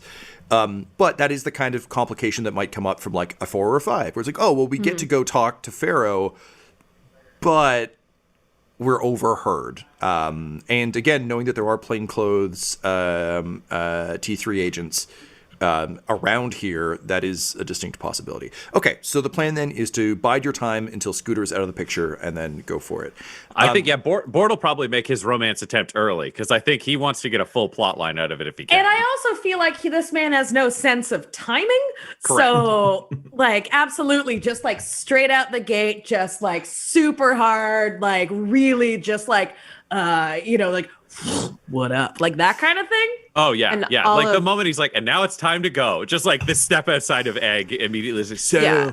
And so, Ryan, just before we jump in, I do have one question for Laura first, only because she isn't technically part of this plan, and I get the sense she has zero impulse control. So, Laura, my question to you is, the minute the doors open, are you booking it for the pyramid, or are you waiting until Bort distracts him? I'm going to wait for a distraction from great. Bort, because I do think it's like because I think it's actually my best chance of getting up the pyramid. Totally fair, and you are That's correct. the only reason, though. Okay, so Self-interest. I like it. I like it. So Bort, explain your walk up. Scooter is in the middle of an incredibly accurate description of how the pyramids were made, because we know that because we're traveling in time now. So all of the secrets of one of the greatest mysteries of humankind are about to be revealed when you interrupt. Yeah, he doesn't care. Bort walks like Chris Hemsworth in that trailer for... oh god, he's walking through the cornfield Bad and that Times. Bad Times at El Royale. If you remember that walk through the field, it's that, and the rope just falls down to like being a belt. It just reveals like his golden, like ultra tanned, beautiful torso. He's like, "Yo, Scooter, would you like to take a shower together?" All right, so Ryan, you're gonna need to roll for this. This is our first roll of the game. So Of course it is. you're gonna take a light die for using your My romance skill. your Casanova. So absolutely one for that. One dark die because this is a risky maneuver. I think that's it, unless we want to give you a devil's bargain. I actually don't have one for this yet. Does anyone have a devil's bargain they'd like to offer up for this?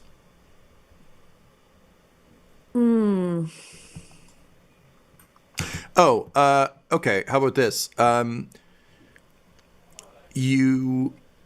give you an extra dice, but if you fail, you'll be exiled back to the time egg for this tour. So basically, you're risking it all. If you succeed, you succeed hard, but if you fail harder. Tom, is Scooter our tour guide for the whole thing? Just for Egypt. Just for Egypt. There's, okay, then there's like someone waiting at each future site. What were you going to say, Tyler? I was going to say I have a devil's bargain, which is you get an extra light die But if you fail, it's like holding in a sneeze, and you have to successfully invite someone on the tour to shower with you before you can really like mentally move on. Oh, yes, 100%. Because I think he would need to complete the plot because now he's been told he's the romance guy by Flicka, and his cousin knows Flicka. So like he's got to own up to his duty here. He did that confessional and everything. Great. So that's awesome. That's I really like that. So take that an extra happens like anyway, that. right? Only if he fails. So in this case, Okay. In this case, we've altered the devil's bargain slightly. Normally, it'd just be like this is an effect that happens. But what I like about these is it's sort of like the, I'll like open myself up to harm so I can attack extra hard. It just means if there's a complication, we've established in advance what that complication is going to be. Cool. So basically, he needs a 6 or something like that will probably happen. Yay! Wow, buddy. Can we also say that like I am somehow like filming all of this? Well, Like, you've got micro drones, right? yeah. You have a micro drone and I have a micro drone. So his would be floating to just pick up images, but Bort's would just be focused on him. Yeah, great. Perfect. So your B cam it's your Bort cam. There's only camera footage. That's of why it's Bort. called the B cam. Yeah. And I'll also say, because the micro drones are like naturally disruptive, if you're playing with the reality TV show conceit, if you're trying to shoot a scene specifically that wouldn't have a dark dye normally, it has one because you're doing it for the camera. In this case, you have your dark dye because you're taking a risk. But like if it's like I'm going to open a door normally, and it's like but I want to look cool while I do it. It's for the cameras. We'll add the dark Okay. dye. Got you. Okay. So- Because no we're problem. disrupting time more. Tom, I rolled 2 6s, but one of them was on a dark die. Great. Dark dye wins on ties or highest. Now the good news is it's still a success dice. So it's not like say vampire where like if you're rolling a hunger dice, it's like oh well everything goes to shit. However, you do cause a disruption. So mark down 1 disruption for seduction. So Scooter kind of turns to you a little bit taken aback, but you can see the sweat on his brow. He's clearly very hot. And because of the way this game is written, dude, you succeeded, so you get to describe how.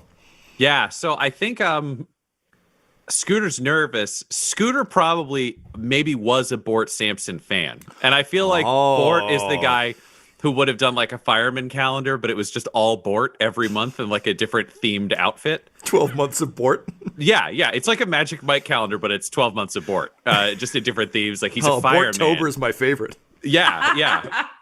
It's the one where he's And fucking a because- pumpkin. Because he's got weird robot legs. Like some of them were like him leaning against a wall with just his legs straight up as like a post kind of thing. Like it's just there's weird robot shit there. Oh so, no, but it's him. It's like his back is to the camera. The legs are straight up, so like his butt cheeks are like so clenched. yeah, it's And he's all just like buns. looking over his shoulder. It's like Van Damme doing the splits, but vertically. Just Yeah. buns for days. He's hanging below two like counters, just an inch off the floor. Just man. and you could just see like the shadow of his balls just on the ground underneath. It's just a sexy V. Yeah. So Scooter, this is Scooter's fantasy. So the sweat I thought was because of the heat, but it's really just because, oh my God, it's Bort Sampson and he's so close. And luckily there's one of those like emergency chemical showers inside the egg. Okay. Very romantic. So, I was gonna make you have a shower in the Nile if you rolled badly. I figured the emergency one in the egg. Love So it. Scooter looks the path clearly marked, and I think it's just Bort is doing that like villain in Bloodsport thing of just flexing one peck at a time, and he's just watching Scooter switch his head back and forth with each one, and Scooter's like, the path's marked, and then just they go back into the egg. Yeah, he just says, and "I makes- trust you all." Yeah. And the minute his back is turned, there is a thumping of legs as Laura Armstrong takes off. yeah. Cool. So I'm gonna deal with that first. I'm gonna say Flicka and Johnny, you start your approach. Obviously stepping. Now here's my question to you: knowing that there were plainclothes around, would you step off the path now, or would you kind of follow it for as long as you could, knowing that Laura Armstrong's about to be very distracting? I would. I was gonna say leather pants and leather vest is a timeless look as far as Johnny Hallelujah is concerned. So he's completely confident in just striking out most direct path to the palace. Okay, cool. I think what I would like to do is not step off the path myself, but force the crowd to change what the path is. So I would like to use Johnny's auto translator to start a whisper through the crowd saying, like the Phoenician governor is here to pay tribute to Ramses. Oh, damn. All right, I like that a lot. Okay, So it's just like a ripple effect out through, yeah. So, Kat, let's roll for that, because I love that. So that's 1 dark die. Okay. Just 1 dark die? No. I'm just sorry. I'm just building the pool for you. So you got the dark die. You're gonna get a light die for your charming intelligence, and I'll give you another one for using the auto translator. It just makes this much easier. So for 2 you. light rolls and 1 dark roll. That's correct. Yep. Okay, so my dark roll is it's 6. Fuck. Amazing. I mean, that's success. It's Admittedly, the path exists to prevent people from telling people to move around because it might fuck up time, and that's literally what you're doing. So it makes sense to me. So mark down 1 disruption. So we've got 2 disruptions going on right now? I'm If not you sure. took 2 enhancements, you'll already have 2 disruptions, so this will be your 3rd. Okay, so I'll still roll the light rolls, right? Oh, yes. I'm sorry. Yes. Okay. But the dark will win.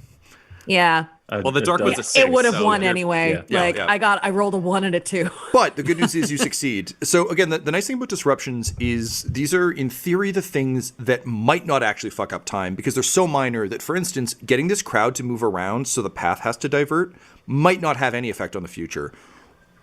Or it could have the most effect. In this case, it probably doesn't because we haven't actually caused an echo. But someone steps on a butterfly. You don't know. right. So Okay. I think I'm picking up what you're putting down. Awesome. Okay. So you start the whispers, and people do start moving around because a Phoenician trade delegation arriving unannounced is pretty exciting and vaguely dramatic, which is a huge pain in the ass for all the people who are working so hard to get this stupid capstone on while everyone's watching. But nevertheless, as the crowd starts to move around, you notice, I think with a 6, you succeed in like spectacular fashion. So I'll let you describe kind of what that looks like from your perspective. But I'll also say that as the people start to move, you notice there are 4 people in the crowd who are very concerned that people are moving and are a little bit panicky. It would seem that the plainclothes agents now have similar to what we're talking about with the Chrono Cops, like they actually have a big problem on their hands, which is they didn't plan for this, they've never observed this, and they don't know why it's happening. Because they didn't observe that you did it. So if you could just describe for me what your success looks like in terms of starting this rumor, you'll be on your way. So making sure that this is like being filmed. Would I have to roll for that? Because No. this is great. So I just kind of like gesture. I'm just like, Mr. Hallelujah, and I take his like auto translator. And I just like next to the person, for the person next to me, I just say like, the Phoenician delegation is here. And like, I can see them look at me and I'm just like, what? And I'm like, I didn't expect this either. And they're like, pass it on. And it's like the Phoenician delegation, and then you finally see it like reach Ramses. It's like the Phoenician delegation is here. Purple monkey dishwasher. Like, it's that kind of thing. Like, Finally, the tribute of Purple Monkey Dishwasher. The Phoenicians finally understand the great power of Ramses. yeah, that is exactly what happens. Okay, amazing. Through but then people start moving and shifting because they're so excited. And because the Ramses guards, well, actually, first off, the slaves would hear that as well. And that's also very exciting because if you look at Phoenician history, they sometimes freed slaves. Anyway, so then the guards start moving around because they're not expecting this, but they do have a formation they go into once they know that a trade delegation is coming in from a different country. So that shifts the way that the parade is going, which means it shifts the view of all of those plainclothes time cops that are in, and then everyone starts swarming because like the excitement just starts flowing out in like a ripple effect that you see, perhaps that we will also see in time. And so then Ramses, I can see him from where we are. Like the person coming up saying the Skinner says the teachers are going to crack. And him like putting his like face up and then looking around and then kind of like standing up.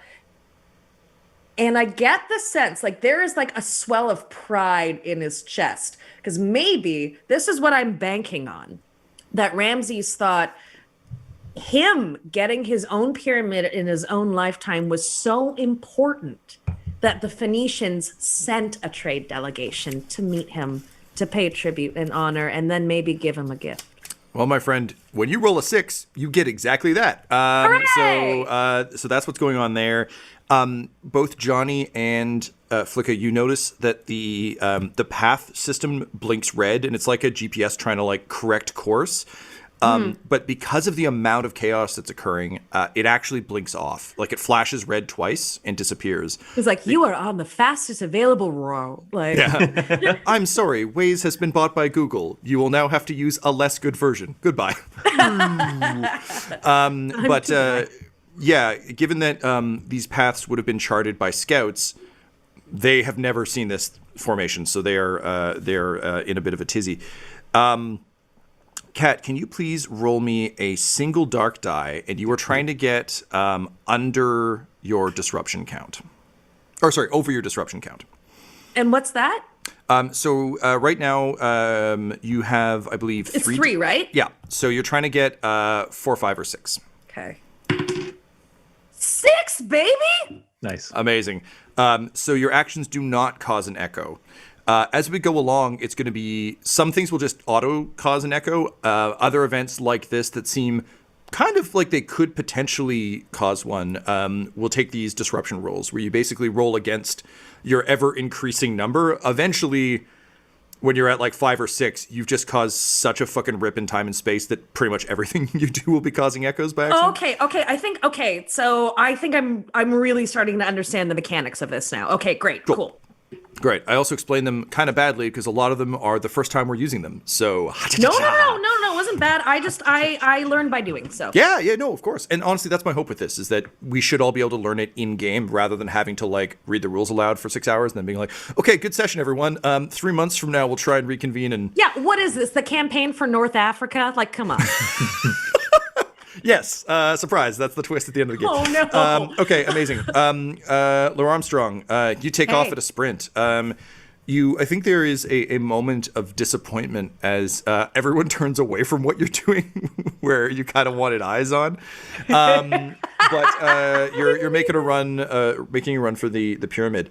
So I'm going to get you to go ahead and roll to climb the pyramid. As you will know from your eyes in this time, pyramids in the time in which they're built had entirely sheer sides that gradually fell apart. But you have mag gloves, and you're damn good at parkour. Yeah. I've got nano enhanced muscle, so I'm like feeling the tiny ripples, like all the, like it's all Great. it's gravy, baby. The nano enhanced muscles are an enhancement, correct? Yes. Okay, so given that you're using those and your mag gloves, you're gonna have 2 dark die. Wait, would my mag gloves, did they work on like... Yeah, I mean, I called them mag gloves because it's the easiest thing, but they can, any surface works, because honestly, magnetic gloves in the past would suck everywhere forever. All right. And since you have to like pay a big price to get to use them, they better be cool. So you've got your gloves, so 1 for your gloves, 1 for your muscles. You get a light die for your skills, just because you're an athlete and you're good at this. I think that's the spread, unless anyone wants to offer a devil's bargain. You get a light die, but you are the one who knocks the nose off the Sphinx. Your fault, because you fucking had to vault off of it. Yeah. Or you get a dark die because you draw the attention of the plainclothes security that's in the crowd to you away from the others. So you're not doing this actively, but you might inadvertently help them, but make things shittier for you. Okay, so then I think what we'll say to modify that, Ryan, is you get an additional light die. However, you'll have to roll a disruption check to see if your massive distraction accidentally causes more of a ripple. Yeah, I'll take that. Cool. That makes sense. Great. Okay, so as I basically like approach the pyramid, do like an aerial into like a corkscrew and like landing at the base of it, going to run up, I roll my dice in my head. Cool. So the highest is a 6 on a light die. We did it. But now I need you to roll that disruption die. Yeah. So what am I rolling again? I'm rolling. So if you get under the number of your, so what's your disruption currently sitting at? 2. 2. So if you get a 1 or a 2, you will have caused an echo. If you get a 3, 4, 5, 6, you're in the clear. All right. Or a 3+, as it would be called. Ooh, I got a 2. Yay! An echo is caused. So do I add a disruption? Right. In this case, no, because this is a weird. So these are some mechanics I'm just playing with. These may not make it to the actual game. But because the Devil's Bargain was just like you'll have to risk an echo, it doesn't actually affect your disruption at all. Weirdly, it's just that this action caused. Because honestly, I will say, like, if one of you takes an action that I think would cause an echo, regardless of what the dice say, it can just be like, cool, you do the thing.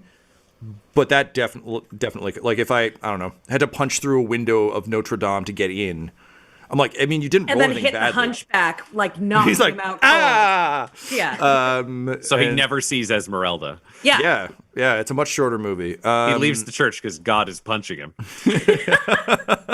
So we'll find out the effect of that once we get back in the time egg and get back to the present, right? Gotcha. Yes, unless it's something massive that you did that could affect Rome here that and could then affect France. Rome.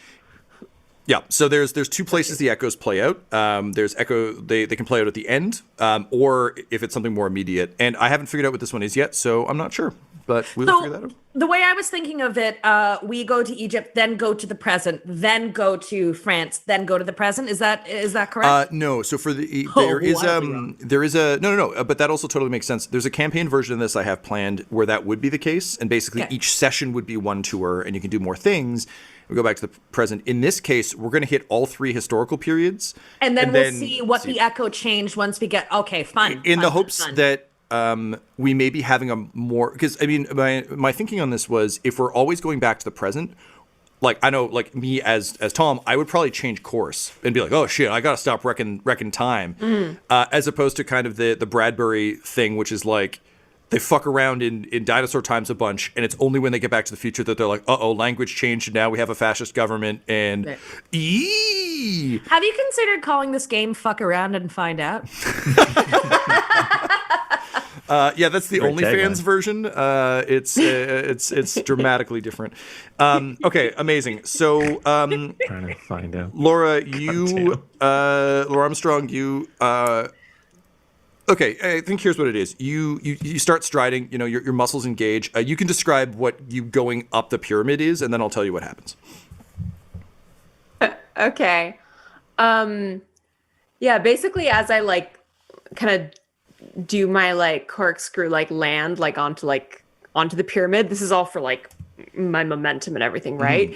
It's basically like I'm kind of doing this like zigzaggy like kind of like rolling climb, if that makes sense. So I'm just like catch a little bit of one side. All right, we're gonna do like a cool like roll, like flip around my back to the side and like catch like whatever little, I don't know, lip there is. Sure. I know it's sheer, but whatever. It's like basically like trying to making it like as flashy, moving around as much as I possibly can. Sure. So There's no straight line up. You make your way dramatically up the pyramid, and it's awesome. And the top is just running in like concentric circles that are getting smaller and smaller till I get to the top. Yeah. And do a one-armed handstand. I was also going to say one-arm handstand. So you one-arm handstand on the capstone. Yeah. You do something awesome, and then you like flip off and slide down. Unfortunately, your momentum of flipping off the top actually shifts the capstone, which in a classic, almost cartoon way, slides like if like all the workers who push it up one side watch it just shift and slide all the way down the other side, and crash into some folks at the bottom of the pyramid. Hence the echo. They're fine. They were not. Flicka, you and Johnny Hallelujah are approaching the Pharaoh. No matter how big that was, everyone's attention is now on the Phoenician delegation. And also, I mean, like, Ramses, he might notice it and be like, oh man, that sucks. But admittedly, he's got an entire workforce of enslaved people. He's just going to make them do it again. Like, it's fine. He'll just do it another day. The important thing is the Phoenicians are here. The guards are all going to get Laura Armstrong, right? Yes, they are panicked. Like they're running through the crowd. One of them's going to check who just died to keep track in the hopes that they can like figure out how to fix it. But yes, several human lifelines have just been snipped. So who the fuck knows? Johnny says under his breath as we approach, like, so you're like, this is like your time to shine here. Do you want like an introduction or something like that, or are you just gonna full send it? You're just gonna give her? You know what? Give me an introduction. Give me something impressive. All right. I got something. Yeah. Okay, I got something. Okay. I take the auto translator, and we approach. We come up, I guess, like these steps to Ramses, and I'll activate the auto translator, and I'll say, "Oh, great Pharaoh Ramses, we are merchants from the distant land of Phoenix, Arizona. We come bearing gifts for you to commemorate the construction of your." Is it supposed to do that? It looks cool. It's fine, like the flat top, and now you got like a cool terrace to hang out on when you're dead. This is Flicka. I'm mute, so no questions, please. But this is Flicka. She has a gift for you. And like Ramses' Welcome. eyes were like slowly narrowing during this confusing speech, but then you say gift and his eyes go wide. And he tries to hide it, but fails because he's got like the full like eyeline makeup. So he like when his eyes pop, they really pop.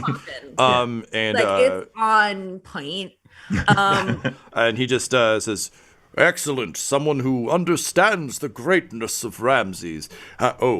Yeah. Oh, you're right. Maybe I will keep that terrace. That's not bad. That's not a bad idea. Nice to enjoy it while you're alive. Am I right? Yeah. I mean, you can and do take it with you, but also nice to enjoy while we're alive. Flicka, representative of Phoenicia. What gift have you brought Ramses? It's Phoenix. I knew Johnny fucking Hallelujah was gonna do something dumb, but I'm like, this is gonna make such good television, and I'm thrilled that this has happened.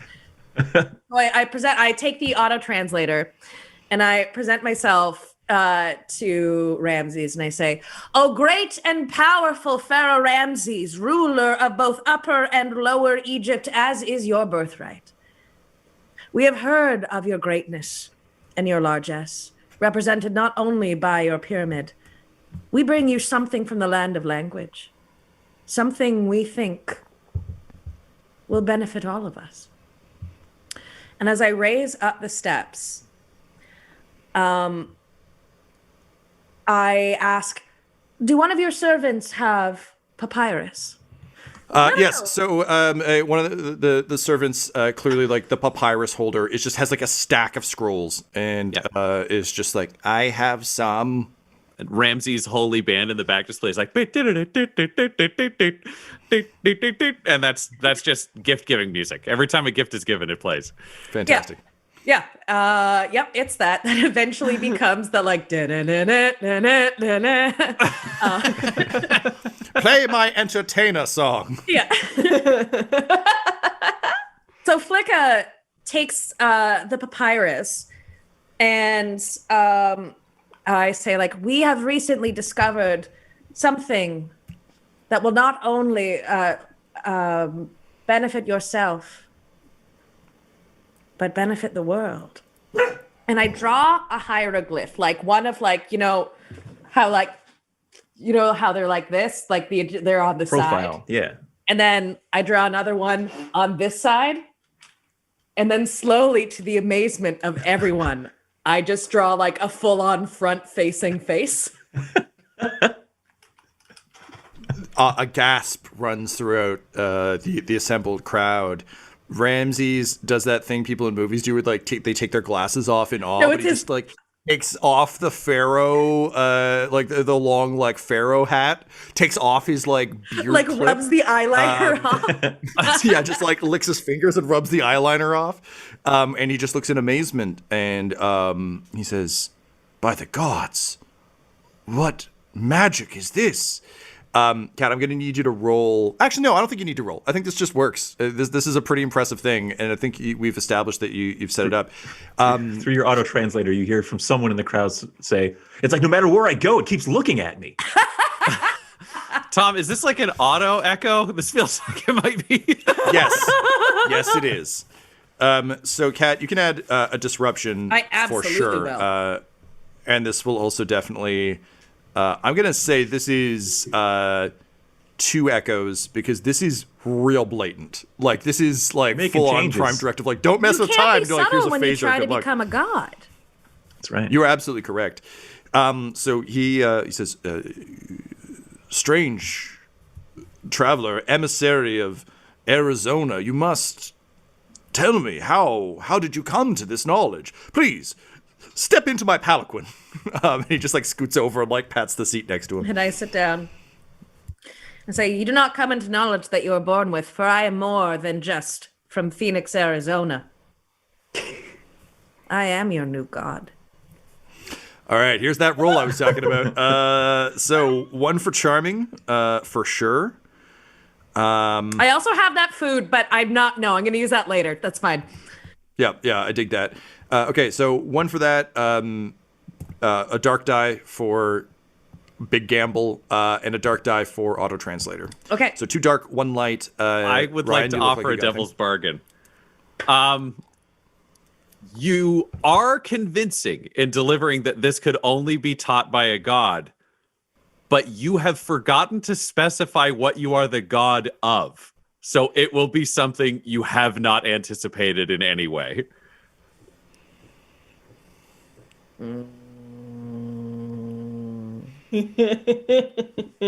No such thing as bad publicity. I take it. All right. So that's 2 light die, 2 dark die, please, Kat. Okay. So I have to get above a 4? Yes, 4 above. Now, the other thing is, if you don't like your roll, as long as a dark die isn't your highest die, you can roll again. You just need to add more dark die each time. So you can push your roll pretty hard, but the minute a dark die is your highest, that's it for rolls. You have We're going to be here for 4 hours. Gotcha. Okay. All right. So 2 dark, 2 light. Okay. 2 and 3 on the dark. Oh, okay.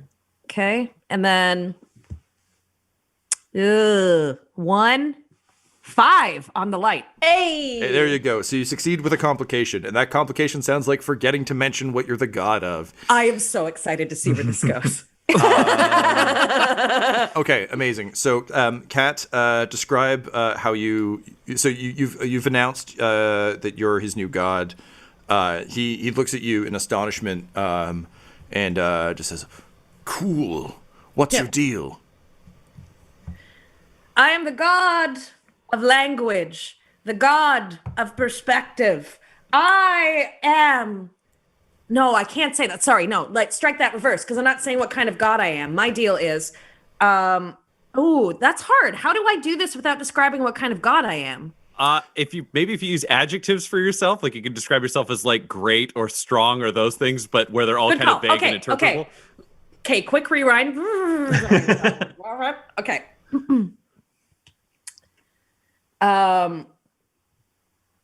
I am the powerful, beautiful, charming, gorgeous Flicker. Come from a place you could never possibly understand, living beyond a time you could never comprehend. Also, this is a picture of my face. He takes it and he immediately passes it to someone. He says, "Get chiseling. I require this god's face on everything." Chop, chop. And immediately, like a little team runs off and starts chopping things. And he says,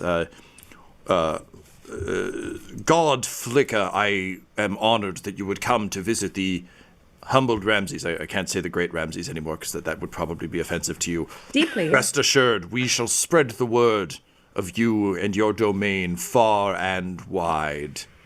Excellent. Make sure that you do, lest you suffer my wrath. Oh, no, I hope wrath isn't on your character sheet. That would prove problematic for me. At that point, you hear, like, a classic, like, hey, she's not supposed to be up there, from one of the plainclothes agents, and kind of immediately duck down. Between I try and hide behind the picture of my own face. Amazing. So you hear shouts, and the thing is though that Ramses is just like sending people everywhere to do his bidding. So there's like chaos happening. There's the fallout from the top of the pyramid falling off, and all of you begin to rush back to the time egg, sort of as quickly as you can. You arrive to the door reopening in a blast of steam. As Bort and Scooter emerge, just howling So clean off. and yet so filthy. Yeah. Ryan, let's figure out how this went. Just give me just a straight light die roll, please.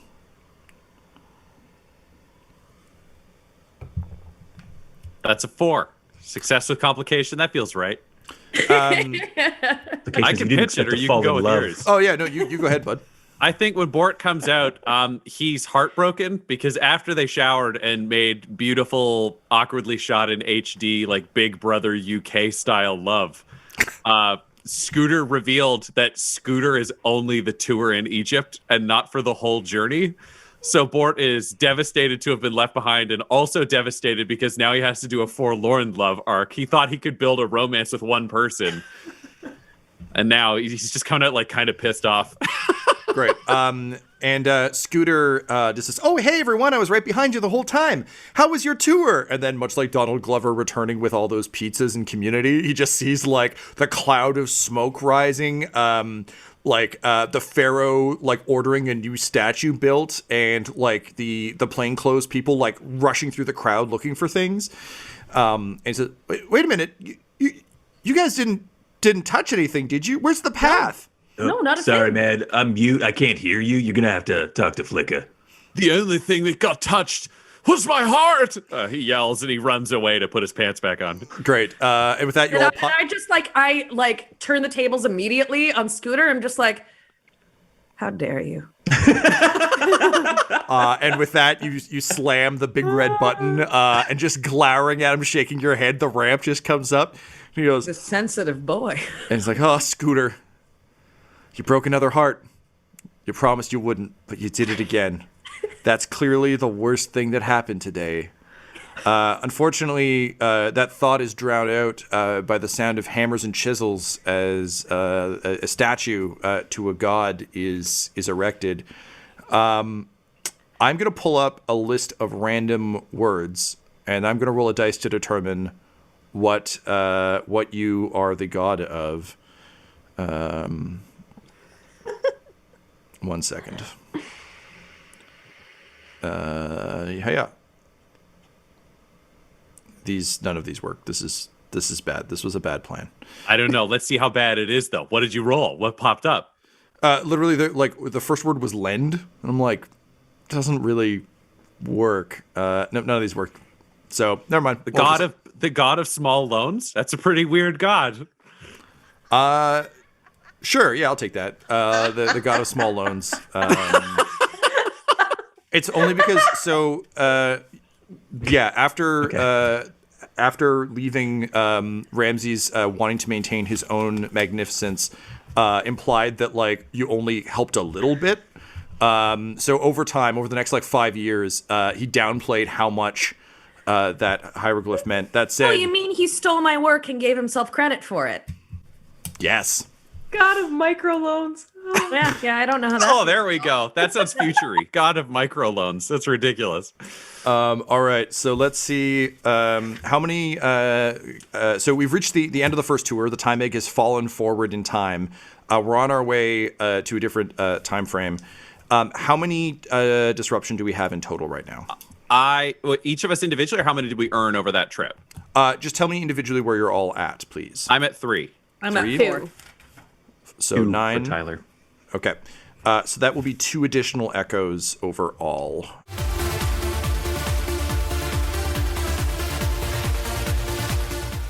So welcome back, everyone.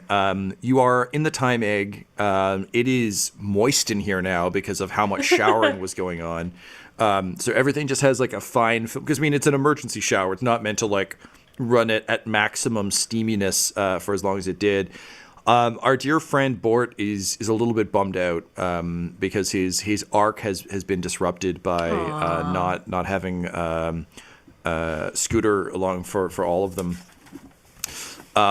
At which point the screen comes on again, and it is yet again Kim Bradbury, who just says, "Wow, what a fun time that was! I've never seen the pyramids in person like that before. That must have been quite something. Well, hope you enjoy the next leg of your tour. Remember, stay safe and don't fuck up time." And she disappears, and you get a rundown on Rome. So you will be arriving on a day of a major gladiatorial game. There's a lot of excitement in the city around the Colosseum. It is during the rule of Emperor Commodus, who you might know from the film Gladiator, who historically was even kookier than the film version. He would get in the arena frequently and pretend he was Hercules and just like beat people with blunt swords and be like, he'd give them a blunt sword, he'd have a real sword, and he'd fight them and win. And he'd be like, "Ha ha! Master of the arena!" And everyone's like, "Very good." So he would also do that with like crossbow, like people with bows around the edge to shoot his opponents, and they'd be tortured to death if they hurt him. It was weird. Yeah, it was bananas. And he started trying to rebuild the Pantheon. I know a lot about this dude. He tried to rebuild the Pantheon around him. He tried to rename all the months, all of his names, and he had to add extra names in order to justify the month cycle. He started just dressing like Hercules all the time, so he had like a lion skin and a club. Good dude. He was a cosplayer with power. Yeah. Yeah, exactly. Strangled by a gladiator named Narcissus in a bath. Yep. Good times all the way down. Nice. So it's and Beyonce, Britney Spears and Pink were in the arena, and then Pepsi was introduced. Like, yeah. Oh, my friend, well done. Well done. Also, Pepsi has become a runner in a lot of our shows out of nowhere. Don't know why, but you know. Well, I guess we're Pepsi just that sponsors. generation, right? It's the day of the games. You'll arrive to a busy marketplace. So the tour, as planned, you'll get to see what a bustling Roman market looks like. You will be able to attend the games. We'll visit the gladiator kind of training, sort of the training pit, and then you'll get to observe the games before continuing on to the next leg of your tour. Your tour guide is a human thumb of a woman named Crindy Sampson. Crindy. And the sort of a picture comes up of her, just one of those people who is like just incredibly blocky, like an N64 character, kind of like a Brock Lesnar type, just like all muscle, kind of squat with kind of a square head, and she's got her arms crossed and is looking like vaguely cranky. And the quote underneath her says, "We are going to have a good and safe time." Are we related, Tom? Does she look like me? Oh, damn. Is this my cousin? I think this is your cousin. I didn't even draw that parallel, dude. That's fantastic. Yeah, it's your cousin Crindy. So, Flicker, I'm assuming because my cousin introduced us that she's cool with me doing the whole gladiator thing and knows about the show? Of course she is. Nice. Of course she is. All right. That's why we set it up this way. So, Bort, you will have the spotlight for this adventure, given that it is your desire to fight in a gladiator game. The obstacle, Crindy, your cousin, is on site. Also, secondary obstacle, Flicka has never met Crindy, and this could potentially cause a wedge in the group. Those are the big ones I've observed. Again, your three main tour sites are the marketplace, the gladiator pits, and then the audience stands of the Colosseum. What would you like to do? Okay, so here's what I'm thinking. Obviously, because it's my cousin, I'm not going to seduce the tour guide. That would be weird. So we're going to change it up, and I'm going to focus. So I'm thinking, if you guys could do something to distract the plainclothes in the marketplace, then when we get to the training thing, I don't know, I'll kick some guy and take his outfit, and then I'll just get brought to the arena as a gladiator, and you can all cheer me on and shoot like emotional footage of crowd response. I should also point out there may not be plainclothes. That was a specific condition I rolled for Scooter. Well, I assume that there are plainclothes everywhere because yes. I'm dumb. So I'm just telling you as players. I'm not telling Bort. Bort can believe what he wants to. And then, Crindy will totally help us so things won't get complicated at all. Are you going to be all right down there in the Coliseum, little guy? Oh, yeah. I literally can't fail. I played laser ball. There were lasers and balls. This is just, I don't know, tridents and swords and death. Whatever. People die in laser ball all the time. That is true. And honestly, when people die, it makes for great television. Yeah, that's why we're going to make it really sad when my opponent dies, when I kill them in the arena and make all of Rome love me. That's right, Bort. That is exactly right. Okay, so it sounds like we've got Bort is going to attempt his objective alone by booting people. Flicka, only perhaps you of the three know that there is no Crindy connection, so Crindy will be a problem. However, you also need to capture the footage. So it would make sense to not go with him so you can make sure that you're getting the proper angles. Johnny Hallelujah and Laura Armstrong, where are you guys at so far? Well, I'm looking at this market and I'm seeing a lot of potential for some like Assassin's Creed style parkour. It's got to do a full Aladdin run through the market? 100%. That's the only way I can do it. Oh, all right. Then Johnny, do you want to go as my manager with your auto translator? I was going to have a shower with your cousin, but I guess that works too. Yeah, I'll come along. Okay, amazing. So we've got Johnny Hallelujah as the manager. So he and Bort are going for objective. Laura Armstrong, yet again, distracting, not by intention, but just by desire to run through a market. Yes. And Flicka, you're on kind of capture everything that's going on and manage Crindy duty. Does that sound about right? That sounds exactly right. Amazing. So the time egg shudders. It hits the ground. There is a hiss. You're all very happy to have this kind of moist pod open up. And you are immediatally hit. Yeah, with my hair is not right. Like, yeah. You're immediately hit with like just the stench of these streets. And a figure emerges through the mist. And you see Crindy, who is also just wearing the Best Buy outfit. The main difference here being she has a stun gun on her hip and a shotgun across her back. So the condition I rolled for her is armed. And she just kind of raises a hand in greeting and says, "Hello, my name is Crindy Sampson, and I would like to be the first to welcome you to glorious, ancient New Arizona." It's so good to see you, cuz. Hey, Bort. Good to see you. Run out and give her a hug because he's like, but like one of those weird like high five hugs where you like grip the hand in between and there's good, good, because she just goes like full plank as you do that and says, "I am not entirely comfortable with physical affection in public spaces, but yes, good hands, yes, good, Samson's." Yeah, it's a warrior's grip, laser ball to shotgun person. Yes, indeed. I apologize. I didn't know you were going to be on this tour, or else I would have put on something a bit nicer. And she kind of like looks down at the apron disappointedly. She says, How is your mom?" "Oh, still dead." Ha ha ha, classic Samson gag. Well, excellent. Welcome to ancient New Arizona. I'm It's nice to see a friendly face. And the rest of you, my name is Crindy Sampson, and I am your tour guide. I care about exactly two things in this world: rules and the not breaking of rules. If any of you attempt in any way to harm this classical period of history, I will be forced to take extreme action. We have seen a variety of people attempt to become emperor here. It is not fun. It does not provide a new groove. It will not be accepted. Otherwise, we're in for a fun day. It's going to be very fun. Fun with rules.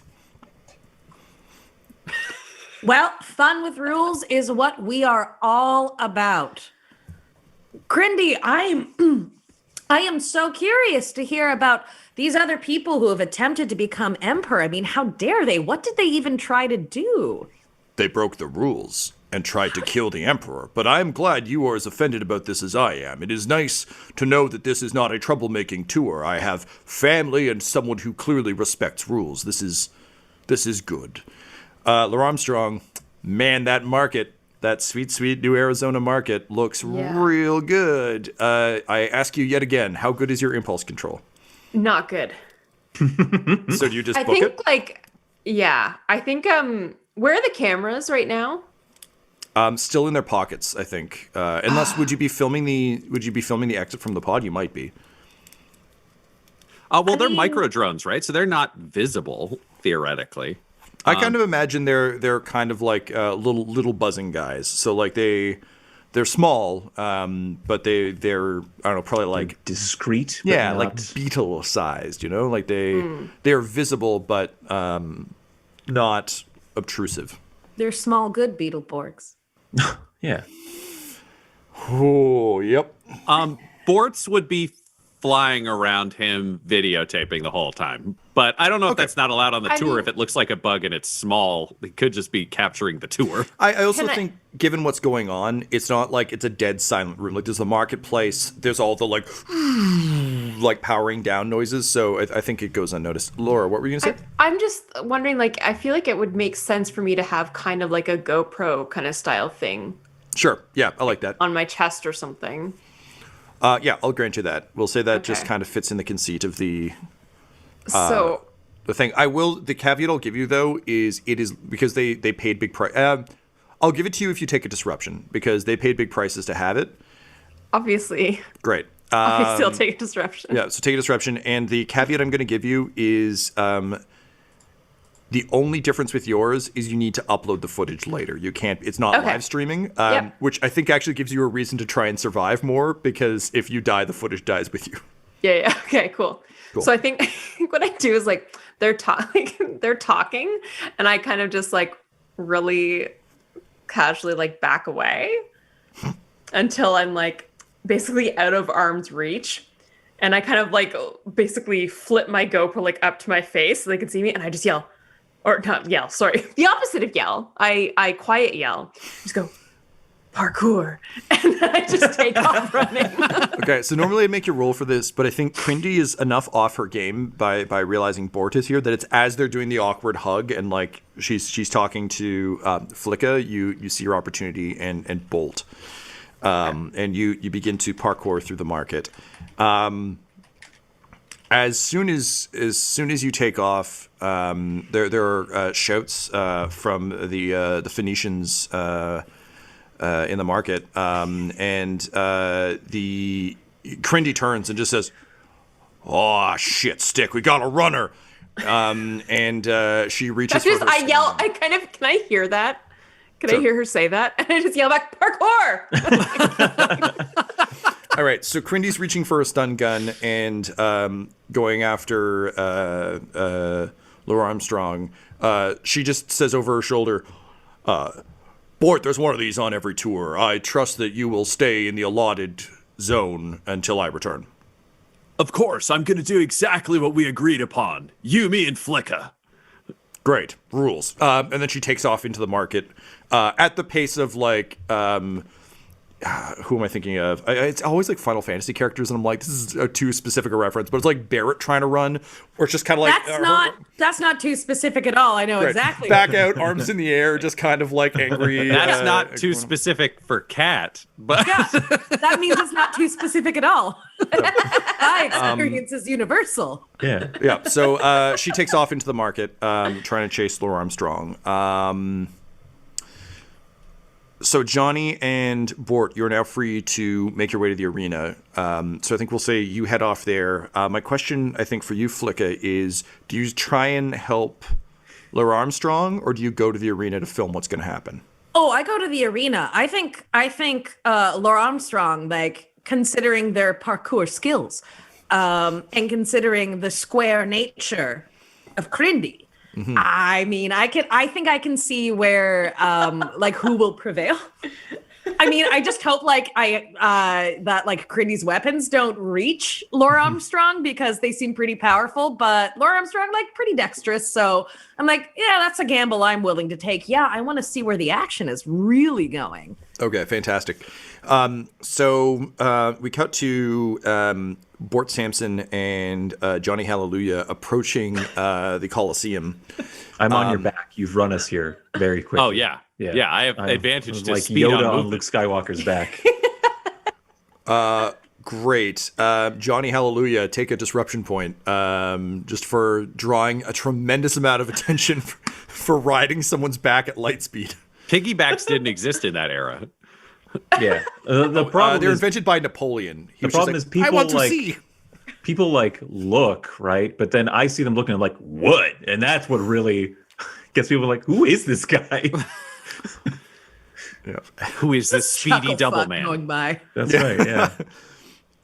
Yeah, I mean, ever since the Egyptian-Phoenician union, people have been very polite in marketplaces. There hasn't been a massive conflict in years. Such rudeness is not the Egyptian way. Egyptian. So, but that was always like that, right? Totally, of course. That's fine. Yep, ancient Phoenix. So what I think happens when we get to the school, Tom, just to like handle some quick deets Please. in a way but in ancient Rome, there actually used to be a lot of like graffiti about gladiators, and they would literally, like, one of the things they had to cut from the movie Gladiator because no one would believe it was gladiators did product placement. Like, you'd literally see like a painting of a famous gladiator being like, I buy these boots because gladiator, and people would be like, oh fuck, I gotta get those boots. I am entertained. On the way to the Coliseum, Bort is keeping an eye out, and he's just seeing the ads because for anyone else this would seem ridiculous, but to Bort he's like, yeah, of course, sports. And he eventually sees what is known as retiarius, which are they had like the net and the trident, and basically had like one armored arm, but otherwise they were almost nude loinclothy. Like the Aquaman tattoo. Yeah, and they would always fight like a heavily armored slow guy with like a big shield and a sword and like a big suit. And he's like, I want to do the stripper one. Get me the stripper one, he says to Johnny. So his goal is to find a way to replace, like, either knock the guy out, kick the guy, whatever he's got to do, and then dress up and be that hero in like the big match. Okay, so I think we'll say then, Johnny, your sub-objective is going to be finding the trident and rope, like basically find the gear, and Bort, your objective is going to be replacing the gladiator. Cool. So given that those are kind of what we're, and again, in trying to reduce dice rolls to just like the most exciting possible moments, rather than rolling to see if you get into the arena, I think we can safely say there's enough people coming and going that you're able to make your way in. And Ryan, Bort starts like looking around, and you can see there's clearly a spot where like all the gladiators are training, getting like hyped up, and you would recognize this as the equivalent of like a locker room in Laser Ball, but without the anti-grav boots that everyone wore, so that their hair would look extra cool. Because the past, what? And Johnny, I think you're probably where would Johnny go to look for this gear? Johnny's an idiot, so he'd go to the docks because he thinks it's just fishing stuff. Fuck, man, that's great. Okay, all right. So, Tyler, I'm gonna say go ahead and roll just a light die. It's gonna be so ineffectual against a human. Yep. Now a mermaid, you fuck that mermaid up. Yeah, that's a 5. 5. Okay, great. So you do find these things. Unfortunately, tridents weren't just things that were at the docks. So instead, all you get is a harpoon. But you do get a net. So you've got a harpoon and a net. Harpoon and a net. Okay. Which you were able to bring back. Bort, you enter the gladiator. Actually, sorry. Before we move off of that, Tyler, describe how you get these 2 items. I think he just takes them. I think he's just walking around and everybody's working and doing this stuff. He's like, just picks up a net and like looks around until like no one's really noticing. And then he just runs. Amazing. Yeah. Awesome. Okay, so Bort, you make your way into the training area of the gladiators. How do you think you would take out your gladiator? I think he would look around and like try to ID the guy. And I imagine this guy might be like blonde and kind of similar to him in physical build.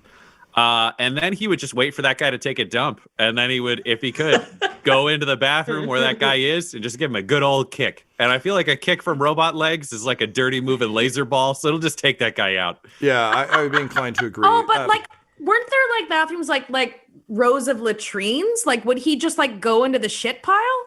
Quite possibly, yes. I mean, I don't think Bort is like, I don't think he was a hero of laser ball. Like, I think he was. The heel? Bort was to laser ball because I mean I've compared him to what is it, Logan Paul? Yeah. Bort was to laser ball what like Vinnie Jones was to soccer, just like a ton of Brad dirty Marchand currently is to hockey, just a real piece of shit that we all hate. Yeah, so he'll just kick him into a shit pile and just leave him there. Okay, so go ahead and roll for that, bud. You get a light die for your skills at laser ball for being an athlete.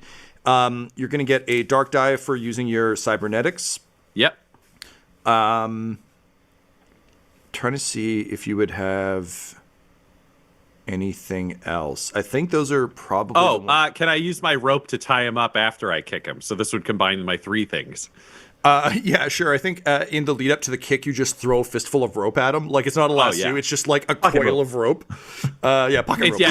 It's just a full human body's worth of rope. Just all he's wearing. Yeah, heavy and inconvenient. I'm just gonna rope the shit out of him. Sure. And then in terms of like the rope era, Devil's Bargain. This one's a bit of a cheat, but I'll give you an additional light die if you don't care how badly you injure him. No, if you're pulling the kick. No, Bort is not smart. He would assume they have the same level of medical care as a laser ball arena. So he'd just be like, yeah, and then they're going to bring in the anti-grav ambulance and it'll go away. And then the metadocs will fix him. Great. So extra die.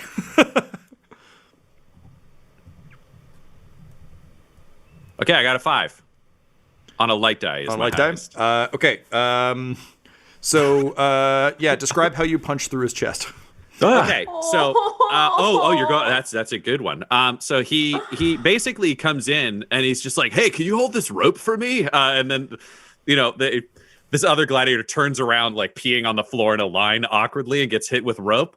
And then he leans forward, kicking him, thinking he's going to be able to kick him into the shit pile that's in like the latrine. But he slips while he does it because there's pee on the floor with his other robot leg. So he ends up doing like Van Damme splits.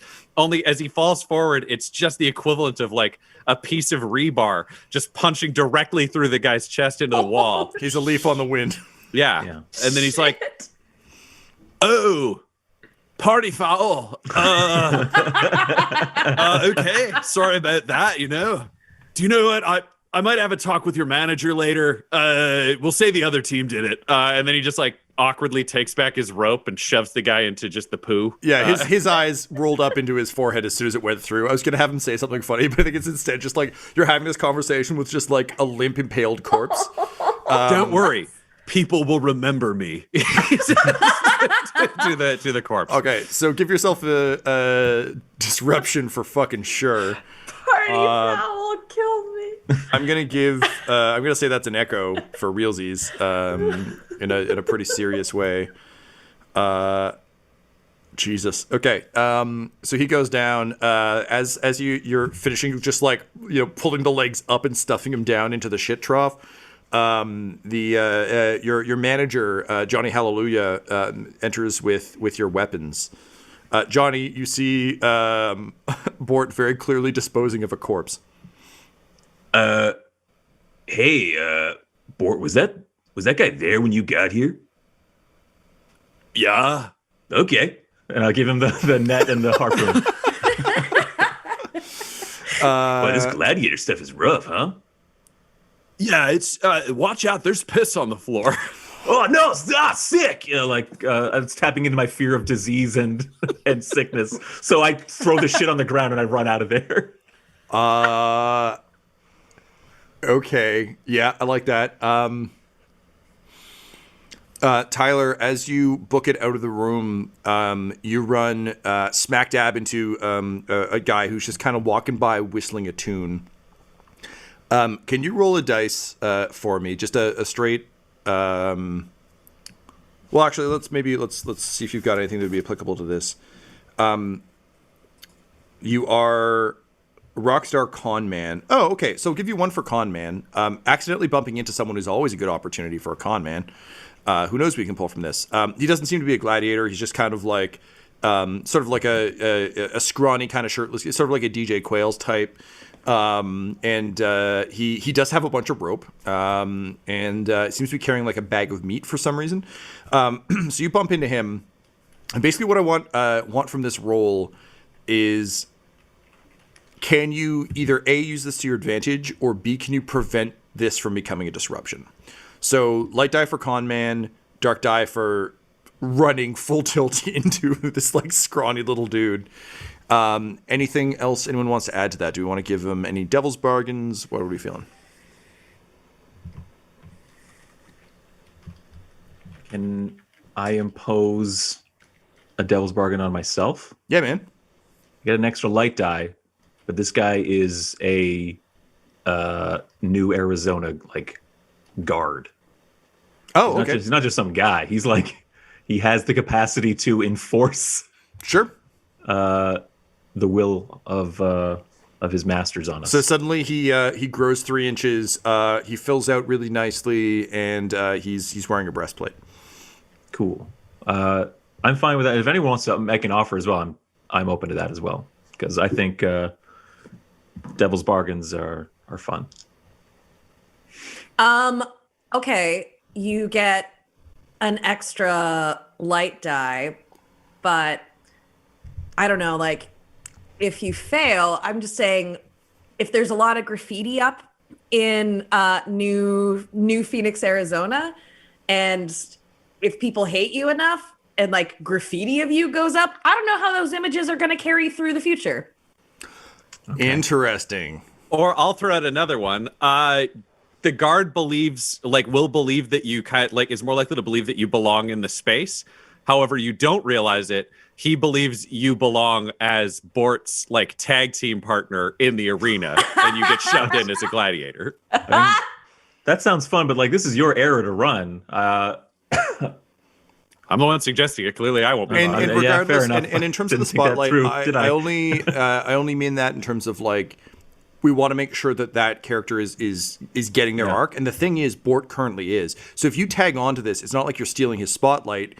It just means you're going along on his adventure rather than, say, what Flicka's doing, which is like being a part of it but not an active participant. Yeah, I'm in the stands. I'm eating like fried squirrel or whatever. Like, it's great. Sure, I'll go with Ryan's devil's bargain then, in that I may, or for sure will, I don't know, get like thrown into the ring. Sure. Kat, I'll say that on your fried squirrel like box, just all the pictures are head on now. There's nothing's in profile. It just seems to be prevalent everywhere. This is just what we do now. So it's like and they're still not good at it though? No, of course not. Yeah, it's like a KFC, like it's like the Colonel Sanders picture, but just like really crudely drawn. Like the proportions are all wrong. Yeah, it's not. And I'm like, yeah, they're working on it. Colonel Flavius's flavor box. The 11 secret spices, and they lists it. It's all dirt. They don't have any spices. They're just like, I don't know. Yeah, we don't understand culinary things yet. The salt 12 times. Yeah, Salt, different salt, light salt, special salt. A dash of hot dirt. And then cardamom. Salt, And it just salt, at the bottom just says cardamom. warning may contain horse. And then under that, there's a smaller warning that says definitely contains horse. Beneath that, it's like, this is just horse. Yeah, right next to it is a Eating stand it, and I'm selling just like, fried horse. It's the same product in a different label. Yeah. Hey, look, guys, horse is actually kind of delicious. Like, don't knock it till you try it. Yeah, I've This eaten is blue. mercury infused horse, so it's not super great if I remember correctly. Aqua ducks? I don't know. Anyway. But do they in New Phoenix, Arizona? Oh, good question. All right, Tyler, go ahead and roll your dice, bud. Yes. Oh, sweet. It's a 6 on a light die. Hey. Okay, so you bump into a soldier, and he just goes, sorry, I didn't realize that. Everyone in Rome is British. We've determined from TV and films. Oh, I didn't realize that you were one of the participants in the games. But shouldn't you be going with him? And he points to Bort, who is standing in that like little tunnel that they always show in movies. It's where Anakin and Padme kiss on Geonosis. You know the one I'm talking about. Yeah. They're ready to like raise the gate, and Bort's about to go in. It's like, what? No, I'm his manager. Like I get nervous at this because I'm not built for violence. So like, no, his manager. And I start smacking the auto translator. Like, manager. And all the guy hears is like, hello, I'm his man. Yes, I'm his man. His man. I'm his man. Well, excellent. Then you should defend your partner in the arena. We would hate to see yet another tragic tale of lovers rent apart by a lack of proper support and defense in the arena. So off you go. No, wait, I'm his man. His man. What's wrong with this? I'm his man. Yes, no, I wasn't hitting on you. You bumped into me, sir. You bumped into me. And then he just pulls the switch, and like the gate crashes down behind you. However, I will say you do not cause a disruption because he can just continue on his way, and nothing bad happened. He was the tiger tamer, but now he's a guard, so it's just an entirely different beast. But it's cool because either way, nothing bad happens, aside from you having to enter the arena. So the other gate opens, and you hear the roar of the crowd. Bort, how do you step into the arena? I think Bort's in full, like, are you not entertained? A little bit dancey, a little bit arms out, like play to the crowd. He's probably got a rose between his teeth that he found somewhere, because I think he's not just here to fight. He's there to be loved. That's his whole goal. And Johnny Hallelujah, the roar of the crowd is enticing. That's what you remember from like your day, back in the day. But the potential for death is kind of horrifying. What are you doing? Very carefully, I guess, trying to basically stay close to Bort because he appears to know what he's doing, and I don't know that he's already killed a man, but I assume he's good at it. He's an athlete. So I think I'm also just kind of like over the din of the crowd. I'm kind of like, yeah, nervously waiting, but also like, yeah, cool, right on, yeah. Bort, give me the net, Bort. They really love me. Bort is just yelling to himself as he like spins in a circle like a little kid, really excited. Yeah, I bet too he can't even hear you like over the roar of the crowd and like Yeah, and he stepped right out. So like you're still in the tunnel and he's out there. Yeah. Bort like does a backflip and swirls it around himself like a dancer. Oh, are there any other gladiators coming out? There are about to be, yes. So you hear a clear voice with truly great sort of diaphragm support, just announcing as loudly as they can, like, "Behold, glorious Golden Gary, the family man. He fights for his family and his several children, as you all know. And it would seem he has a different partner today. Well, that's fun. And in this corner are reigning champions." Kat, who are the current reigning champions of the arena in New Phoenix, Arizona? oh my god. Okay. They come out on chariots, okay? And it is different sets of twins. One is identical, one is fraternal, The other are just best friends that look alike. Amazing. They are in now. I mean, I don't know much about the history of New Phoenix, Arizona. It would be very close to Rome. It's really just interesting slightly because altered. they really took the forward-facing idea kind of too far, because those twins have been sewn back to back. So now they can and they are in tandem with each other. So when they jump off the chariots, they are like cartwheeling with like all their limbs. They are like passing weapons back and forth. They can like see all around them. And it is like deeply disturbing and terrifying because it's like, oh, these are weapons. But yeah. Kat, to clarify, it's 2 pairs of people sewn back to back, or all 4 of them are one like weird multipod? I think there were that's 6 people, and they're sewn together as 3 duo people. duos. Yeah, 3 duo people. That's what I was thinking. But also that's more horrifying. So I'm not Wait, better. it's one conjoined group of 6 people. No, it's 3 conjoined groups of 2 people. So basically, there's 3 sets of back to back. Okay. So the announcer yells, "Behold, Tandemonium!" And 12 pairs of arms are raised to the skies. The reason they're stitched together is they technically count as one fighter. So it's a dirty way to cheat. But honestly, Commodus is fucking down for Tandemonium.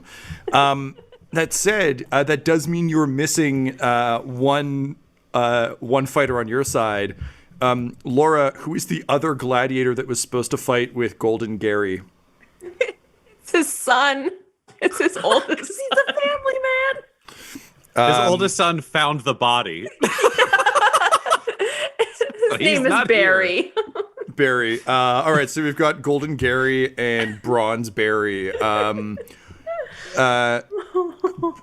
as Tandemonium is like riling up the crowd, Bronze Barry just stalks into the arena, and he looks just like a younger, hotter version of you, which is really frustrating. Like a Jake Paul to your Logan Paul. Yeah. This warrior's like, 16. Yeah. You aged out at 22 for Yeah, laser I'm ball? 21, and I aged out to retirement. Yeah, and he's practically like an old elder of Rome at 16. But he just comes out of one of the tunnels with dragging a foot. And just at the edge of the tunnel, you see him look down to his dead father, look up at you, drop the foot, and raise his trident and point it at you. Okay, so turns out we're heavily outnumbered, and the other guys are cheating. But here's the thing about cheating in laser ball. It doesn't matter who cheats first. It matters who cheats best. And then he jumps into the air, and his legs go straight out and then start rotating really fast like helicopter blades, and his pants fly off. So he's just a floating helicopter man with a harpoon and a net. All right, Ryan. So here's the interesting thing about how I'm trying to build this system. Normally, we'd roll several rolls of combat. That ain't how this works. This is going to be one very important roll, and we're going to see what the fuck happens. Is he spinning balls out? Yep. No, his balls hold still in the middle because his genitals are straight down. Balls are also going. So the balls are like dangling but fine. So they move as he hovers. They're getting swept around by that. The legs are above it. So his crotch stays perfectly still. So basically, he's like an action figure, like one of the G.I. Joes who have the ball jointed legs, and then they just have that like weird little sculpted bit to keep the ball jointed legs. So the legs are spinning, but the Ken doll torso is all in place. Yeah. So he's a helicopter man with balls out. Go gadget leg choppers. Okay, so Ryan, I'm gonna have you roll. So Tom, here's what I'd like to sell myself on my skills. So I'm an athlete, so I think there's a die there. I'm using my leg pistons, so I think there's a die there. And because I'm dick out, I would like to throw some romance in there. I still got the rose. Dead. Rose in, dick out, Yeah, I'll take it. Yeah, I'll give you that. I'll grant you. I'm just falling apart. This is. So by the way, Flicka in the stands is just losing her goddamn mind. This is such good television. Flicka, what song that of course has survived to the future state, but what song would you be underscoring this moment to? You can't do it yet, but you just know when you air it, this is the song that will be playing during this battle.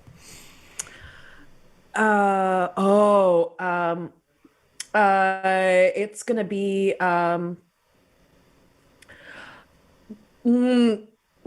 don't know why. I just immediately thought of like the Christian hymn, the like, and he will raise you up on eagle's wings. Amazing. Okay, so we're going for a hard juxtaposition. Why is that the first thing I thought of? Okay. Amazing. So it's like a hip hop. It's like a cool remix of it. Okay. Would amazing. anyone like to offer a devil's bargain to my floating robo leg penis fight? No. This is perfect. Tyler, I would be curious to hear before we roll any dice what Johnny Hallelujah is doing as this dramatic display occurs, which honestly this is just a standard tactic in laser ball. We've just never discussed what laser ball looks like. Like they're just like a bunch of fucking Beyblades just like banging into each other and shit. Oh, and also Flicka is waiting for Johnny Hallelujah to do something cool so that like the camera can cut to Johnny Hallelujah and then the song by Lordy, like Hard Rock Hallelujah, could play. So we're counting on you, man. Love Great. After that cool line of, it's not who cheats first, it's who cheats best, Johnny will say, you talking to me? Give me the net. He transfers and he's just like, Bort, give me the net. All right. So, Bort, it's all you, buddy. So you've got your dice pool. You're ready to rock. Before we find out what happens, we cut back to Laura Armstrong trying to parkour her way through the market. Laura, I'm going to need you to roll dark die for sure, light die for your parkour skills. It'll give you an additional dark die for your enhanced muscles. Yeah. Does anyone want to offer Laura a devil's bargain for rushing through the marketplace? And this is doing like the gymnastics, like swings on like any crossbars, going feet first, like through market stands. Like this is. You can use the locals as cover, like essentially parkour close to them or use them as human shields between you and Crindy, but they will definitely get shot. Like people will take hits that are intended for you, but it'll mean you've got better cover to not get tagged yourself. I mean, if this footage doesn't get back, then no one will remember me. That's so I also, think I'm gonna parkour have footage to, of getting shot isn't particularly on I plan. think I'm gonna have to use the human shields. Okay. I have an offer also. Yeah. It's coming to me. I really like human shields though, but something about Crindy being here, it feels like I think the devil's bargain is you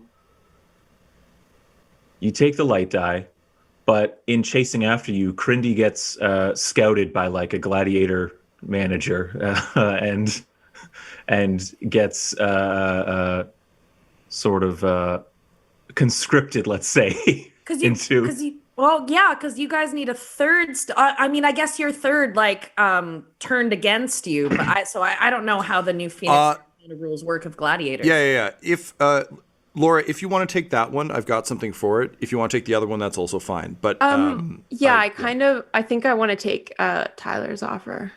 Okay. Although I did like the human shields, so maybe I'll do that later anyways. Go ahead and roll your dice. Okay. Oh, wow. That's a 6 and a 5 on dark and light. Wild rolling. What's the 6? So 6 dark. No, Damn, that's like son. a 6 and a 5 and a 6 and a 5. Wild. Oh, I see. We're rolling high today. Okay, so Laura, take a disruption for sure. Be aware that you caused an echo. You shoot the best parkour footage of your life. It's spectacular. Describe to me your 3 best moves. Not that I want you to describe what those moves are, but what you call them, and then we could infer what they are. The first one will be it's a swing flip heel grab. I've done that in Tony Hawk, I think. Yeah. The second is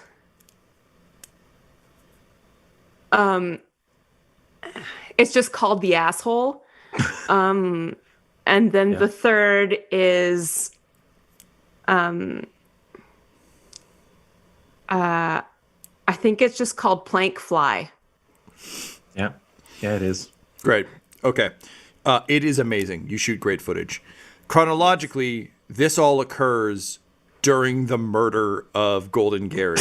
So, Kat, to your point, when the fight has begun, the leg starts spinning, another gate opens, and the gladiator manager who pressed Crindy into service shoves her out. Laura, the echo is because now someone who would have been in this fight as Golden Gary's partner isn't. So they get to live a whole life that they couldn't because they died in the arena. So now Crindy stumbles in and she looks up and she says,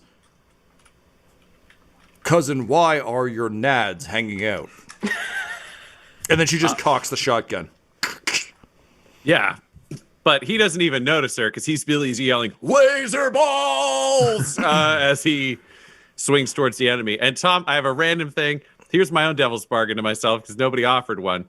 I'm imagining I already pick up a disruption for this act because it's outrageous. Good goddamn right. You pick up an echo for this because you just revealed of course. Technology and such. But yes, definitely get a disruption. Sure. So I would like to pitch that I take a second disruption because the crowd sees Gary's body and assumes I'm Gary's ghost attacking in the arena, which will also push us to 6 and earn Chrono Cops. Sold. Yay! Ooh, okay. I refuse for us to finish this game without summoning fucking Chrono Cops. All right. Let's have it.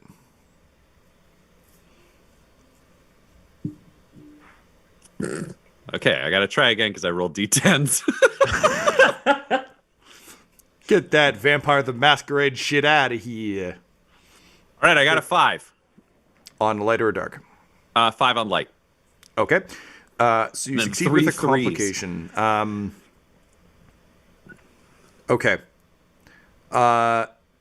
Ryan, explain how you helicopter leg kill a bunch of these fools.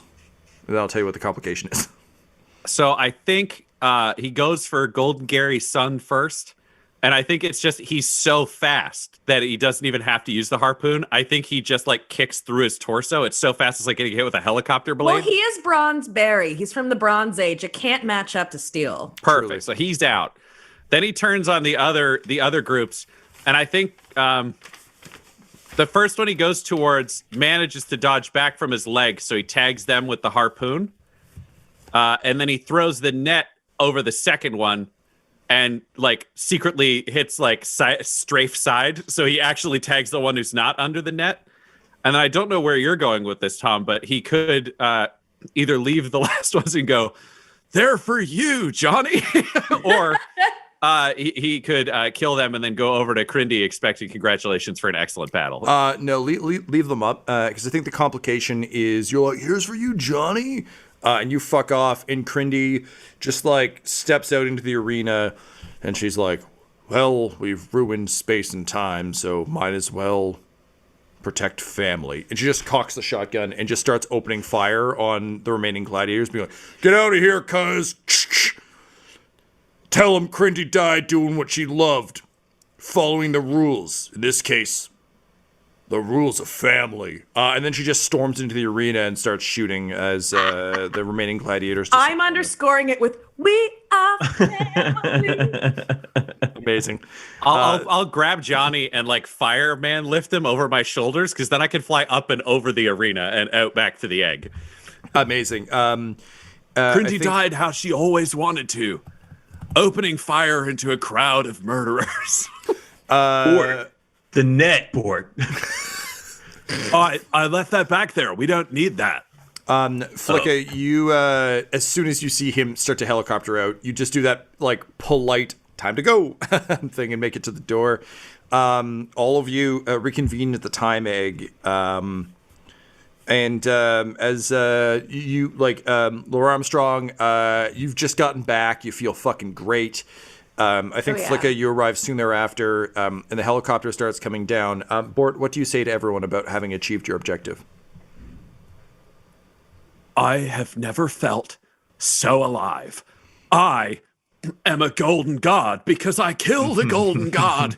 I am Bartholomew Sampson, and all will bow before me in the future. At which point you get shot in the back by a bunch of silver-armored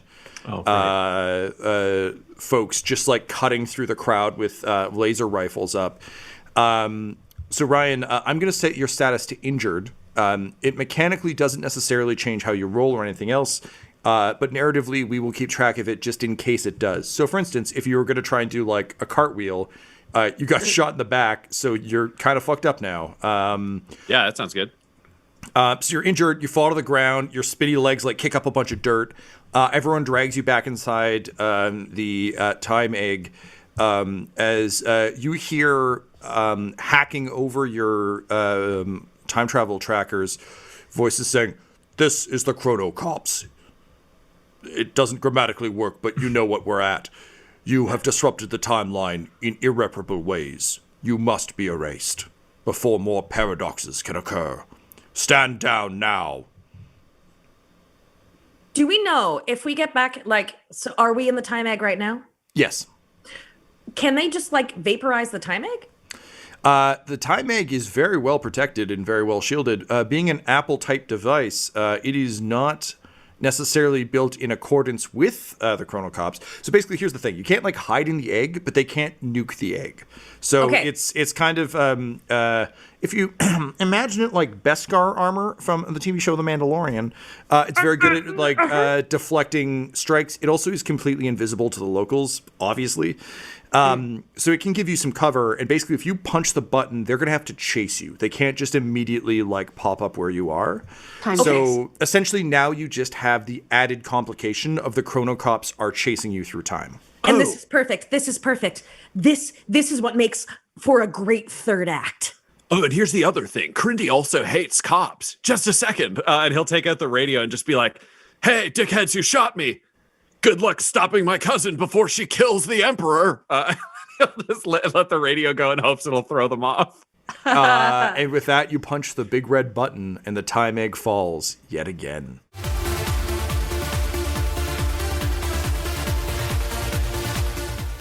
So welcome back, everyone. We're in the time egg, falling away from ancient New Phoenix, Arizona, headed forward to what you knew as France. I need from you, please, your disruption numbers so I can cross-check that. The Chrono Cops have been activated, so they will be hunting you through time. I've also taken the liberty on break of rolling for 4 of the 8 outstanding echoes to see what you have done to your next location. But if you could all please give me your disruption numbers, that would be great. I've got 6 disruption. 3. I've got 4. Is this including the previous Yep, just your reality? current. So your mine's current at 4. 4? Okay. We're at 17 total. Nice. All right, so that's 3 more echoes. We're doing great. We only Honestly, changed the name of a thing in Rome. We're fine. I was going to say, if you don't get to the end, New Phoenix, Arizona, thank you. If you don't get to the end of the game without a bunch of echoes, you're playing the game wrong. Yeah. Okay, amazing. So I made some rules just for the interest of design and testing. The way these rules work is I have a number of charts here that are to help guide GMs and players on exactly where their effect is occurring. So, for instance, I have... maybe we'll go over this at the end of the game. But I rolled against my charts, and some interesting things have occurred. So we will find those out momentarily. Is there anything all of you... Oh, sorry, I guess I should give you... This is a new mechanic, so my brain isn't quite caught up to it. The screen clicks on again, and a man is there, sort of a Jonathan Pryce type, with big, thick glasses, and he says, "Oh, well, hi there. I'm Kim Bradbury, and I hope you're enjoying your trip through time. Oh boy, what a great time New Phoenix, Arizona is at that era. I wish I could have seen the Gladiator Games. But, I didn't get to travel so much after I invented time travel. I mostly just made these videos and opened franchises. Well, I hope that you will have fun in your next location. And remember, don't change time. Really appreciate that. All right, good luck. Bye. And the screen cuts to black. Now, as you'll recall, up till now, all of the videos you had were pre-recorded, like sort of basically were sunk to what you thought you were going to. But as the timeline continues to unfray, things are rapidly changing. The good news is it's still France, surprisingly. It would seem that one of the things I've always tried to temper time travel with is like small changes can have massive effects, but those massive effects occasionally run up against a wall. So the good news is, despite the nature of Bradbury changing, France is still France. So good news, everybody. You did it. That said, I rolled a bunch of echoes. So you see the standard tour, and the standard tour that's set up for you is the night before, when you can see all the nobles still wining and dining, having a great time. What could possibly go wrong? Let us eat cake. You have the barricades, where you can hear the songs of angry men as the rebel forces start to push back against their oppressors. You have looting, so you can go experience the joys of the rebellion winning and getting to loot the aristocratic parts of Paris. And then there's the reckoning, which is the execution of major figures. So given that, Tyler, you're trying to save Marie Antoinette, and Laura, you're trying to steal her crown, you can figure out where in the tour you think you would take that. Your tour guide also comes up on camera. It is a picture of a tired-looking fella, just kind of like a bit of a Steve Buscemi type. His name is George Floop, and he is giving the world's saddest thumbs up. So where your Lost Love Scooter was like super enthusiastic, this is like a hey, we need a photo of you where you look really excited. So just kind of a very like, yeah, kind of a sequence. And his quote is, "It's France or whatever. You'll enjoy it maybe." Okay, so I've been shot by chrono cops that are after us. The tour guide might notice. Yeah. Should we have him take care of you, like babysit or like medic kind of stuff? Well, the fear would be, how do we explain me getting shot in Rome? I mean, New Phoenix, Arizona, apparently. I will say, because you were shot with a laser, if you can just cover it up, the blast mark will not be visible. Yeah, because no one brought a personal trauma kit, eh? Nope. Yeah. We have a lot of cameras, but no trauma kit. With It's like a real film set. great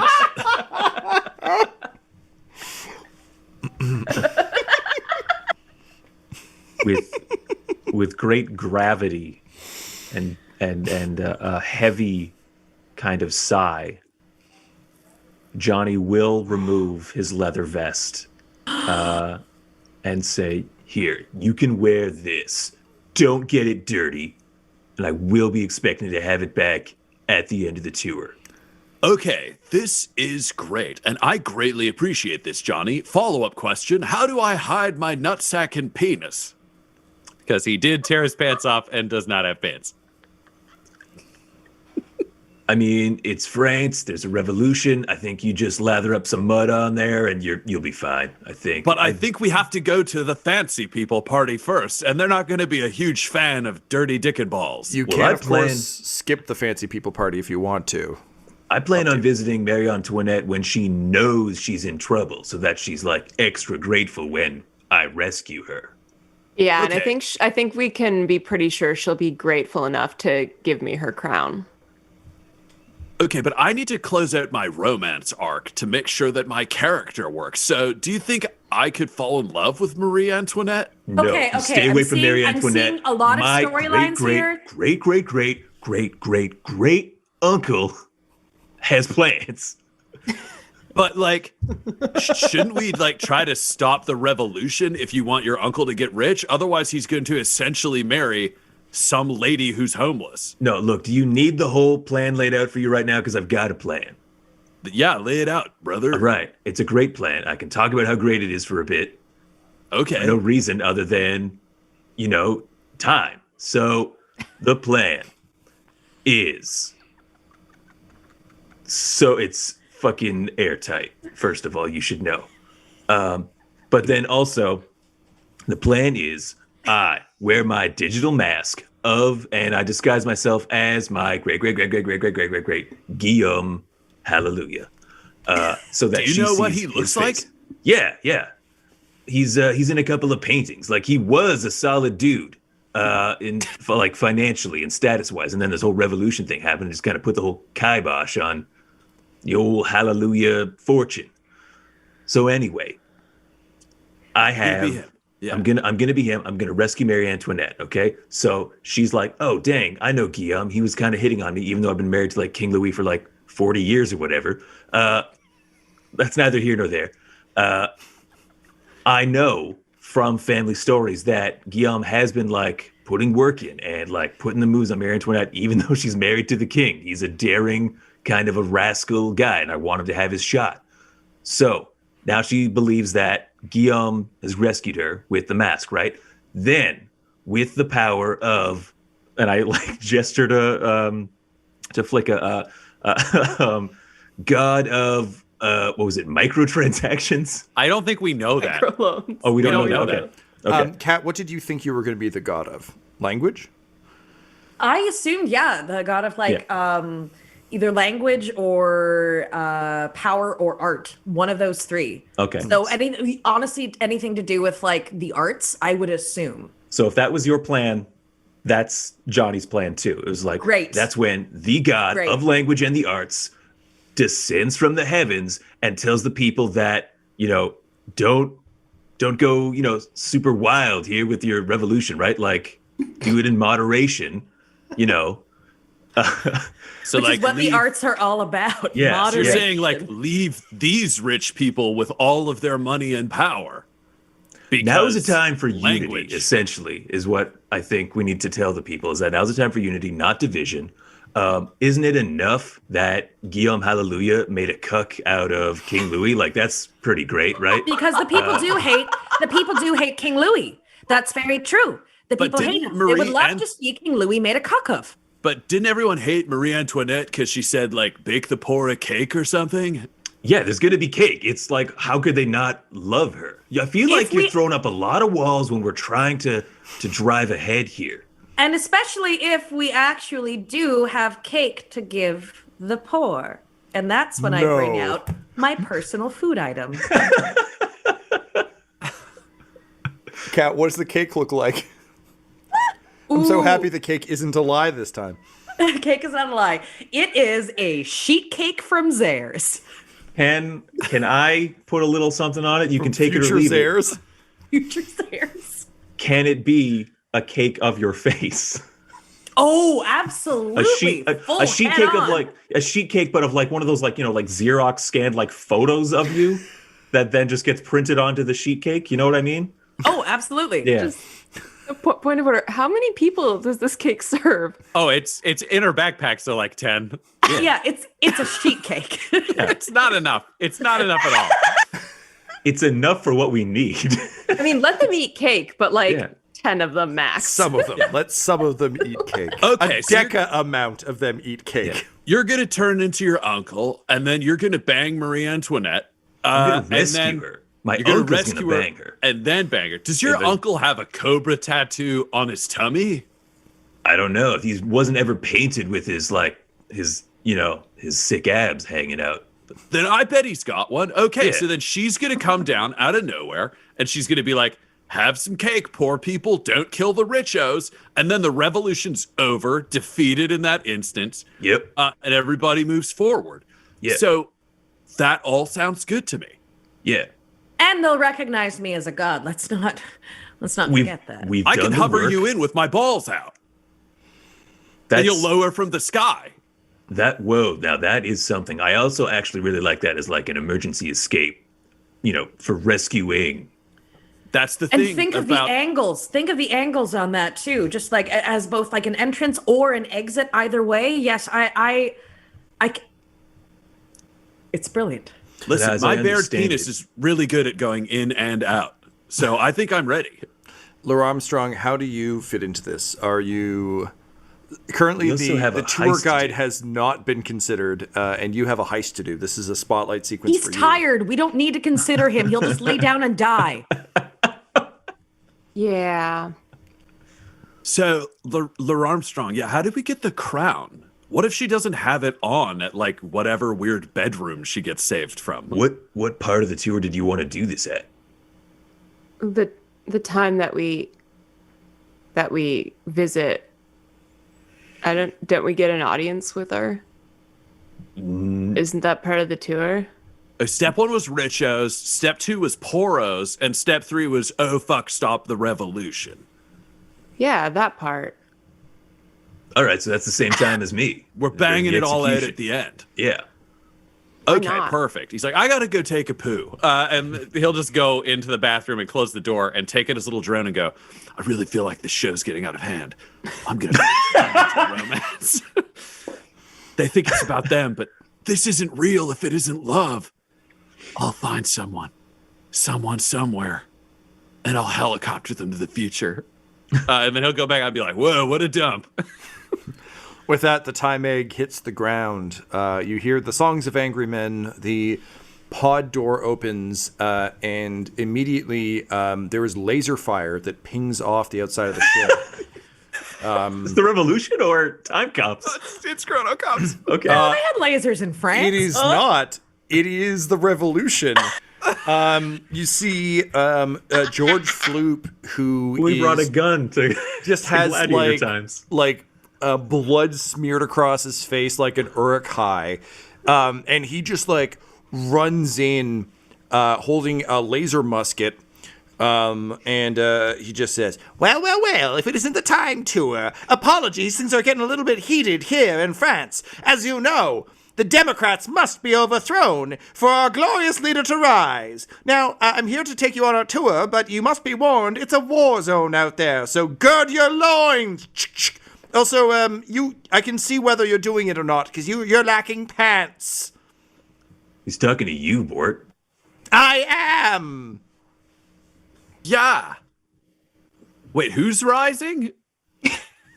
Oh, well, it's the French Revolution. You picked this tour. Surely you must know that the freedom fascists are rising up against the democratic class. They must go. Which, now, my history's a little foggy. Which one is Marie Antoinette on the side of? First Lady Marie Antoinette, wife of the president, runner of many social programs, on the side of the Democrats. She must die. Yep, that's right. She will face the laser guillotine. That's part of the Wait. tour. I've got. Why don't we like go and make sure she dies? Wait, quick question. Does I mean- the First Lady have a crown now that she's an elected official? What? Of course not. So is Who that has a crown? setting? Who has a crown in this war? Well, I mean, Fascist would. there's the Egyptian empire that is stretched across most of the continent. They certainly have a crown. Here, the best you could hope for is the presidential brooch of honor. I'll take it. No. We can't touch the timeline. You're here for a But- tour. I will Can I cover just say you. that I notice over our tour guide's shoulder that instead of it saying like egalite, like liberté, fraternité, it just says fraternité, fraternité, fraternité. Yes, absolutely. Thank you.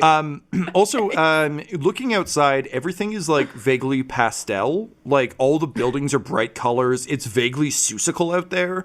It's a very it's not kind of the mud and blood of France. It's like a weird like watercolor nightmare land.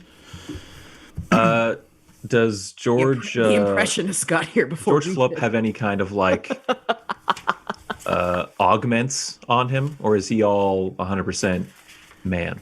He's just human. He's just human. Okay. Yep. But he does have a rifle. You get the sense that he is. You see from him kind of like leaning out and firing off a couple shots. That the only way now, based on the amount of technology that has grown in this time, to keep you safe, is to do the G.I. Joe thing where he just shoots above everyone's heads enough to like clear them out, but without trying to alter the time frame. That said, already, I'm going to say 1 point of disruption all around, because there's no, like, this is no longer a safe tour. This is just a crazy man with a musket firing in the air wildly to try and guide you through the tour. Tom, Do can we- disruption do we go get above arms? 6? Sorry. It cannot go above 6. If you are at 6, I am at 6. okay. I'm at 5. I'm So- at 5. Oh boy. I'm at 5 now with the +1. That means Yep. echo, right? Yep. So that's 2 echoes. Ryan, I'm gonna say you hold at 6. The Chronocops have already been alerted, but I will move the Chronocops 1 band closer to you. Cool. So they are now closer than they would have been. So the situation, as you understand it, something has changed in history. You are now witnessing the rebellious fascist overthrow of democratic France. The entire place is a weird pastel nightmare. You don't know what else has changed. Also, the George Floop you've encountered is much different from the one on your video. You have a plan. How does it change now? Keeping in mind that you're having to sort this out as he's like, follow me, I'll show you where those damned Democrats are having their dinner. He like cocks his musket, which has a pump action thing because weird time hijinks. Oh man, I just have to say, autocratic fascists trying to take over France. What did we speed up their development by 250 years? Yes. Yeah. My immediate idea, because the only weapon I have is sheet cake. Instead of let them eat cake, let the strongest man win the cake. Oh, damn. They're fascist, right? Yeah, that's some So fucking obviously Ayn this Rand subscribes shit. to like an Ubermensch sort of ideal. So I can Yeah. be the distraction. I love that. That's great. Okay. Honestly, I'm not gonna lie. Lara Armstrong doesn't really have a plan other than like, let's go along on the tour now. We're gonna be close to Marie Antoinette. I'm gonna parkour the shit out of getting her brooch. So, Laura, a question for you then is, knowing that you're ultimately trying to steal the brooch to pay off your gambling debts and get enough venture capital, if you could find something else of value, you could change your motivation given that the crown no longer exists, or you can go for the presidential brooch. I mean, I'll go. Look, the brooch is gonna be. It's kind of a consolation at this point. If I happen to sense that there's a vault somewhere, or see something else of value, I'm not going to stop myself from Understood. From I think doing what I Fort wanna do. Sampson will be a fast travel system for his 3 companions because he can helicopter around with his balls out just to move people where they need to be, because everyone's got their like How tour guide radio. how thing. does that work? 2 on the Very well. You 2 on the shoulders, and I hang on to the testicles at the bottom like a pendulum. Yeah, yeah. You fly. I mean, yeah, ideally just take one at a time. Like, I don't think he wants to stack all 3 on there, but he can get people where they need to go. He can zip around. I would like to say this is a last, like a sort of a last resort thing, just because I don't want to like give you just magic fast travel everywhere. But in a nutshell, or sorry, not in a nutshell, in a pinch, you could do that for evac. I think I like what Kat's throwing down about using the cake as a distraction now, because the interesting piece for me about this is that Floop is now seemingly more involved in the scenario. So if you threw down the cake, he might want to compete for it. Yeah. Which would give you the room to like move. Right. And so I assume everyone in this fascist uprising has bootstraps that they will lift themselves up by to reach this cake. Yep. They will try. Few of them will succeed, but they'll all definitely think they're doing it. Yep. Okay, so Kat, I'm going to get you to roll for this. So definitely a light die for your charming personality piece. Definitely a light die for having the cake. Okay. Brilliant. The people with bootstraps just got bootstraps from their parents. Oh, they got a down payment on the bootstraps from their parents. Yeah, it was a $10 million Rest down they payment. saved for. Yeah, totally. They just didn't buy avocados. And then one dark die for the risk involved in this. Okay, so I'm gonna roll my 2 light dice first, unless anyone wants to give me a gambit, like There you go. Anybody got a devil's bargain for this? So what are we doing here? We're saying cake, go for it, and making a run for it, basically. But also remember, my face is going to be revealed for the first time yes, as this god. I assume I know what kind of god I am. right.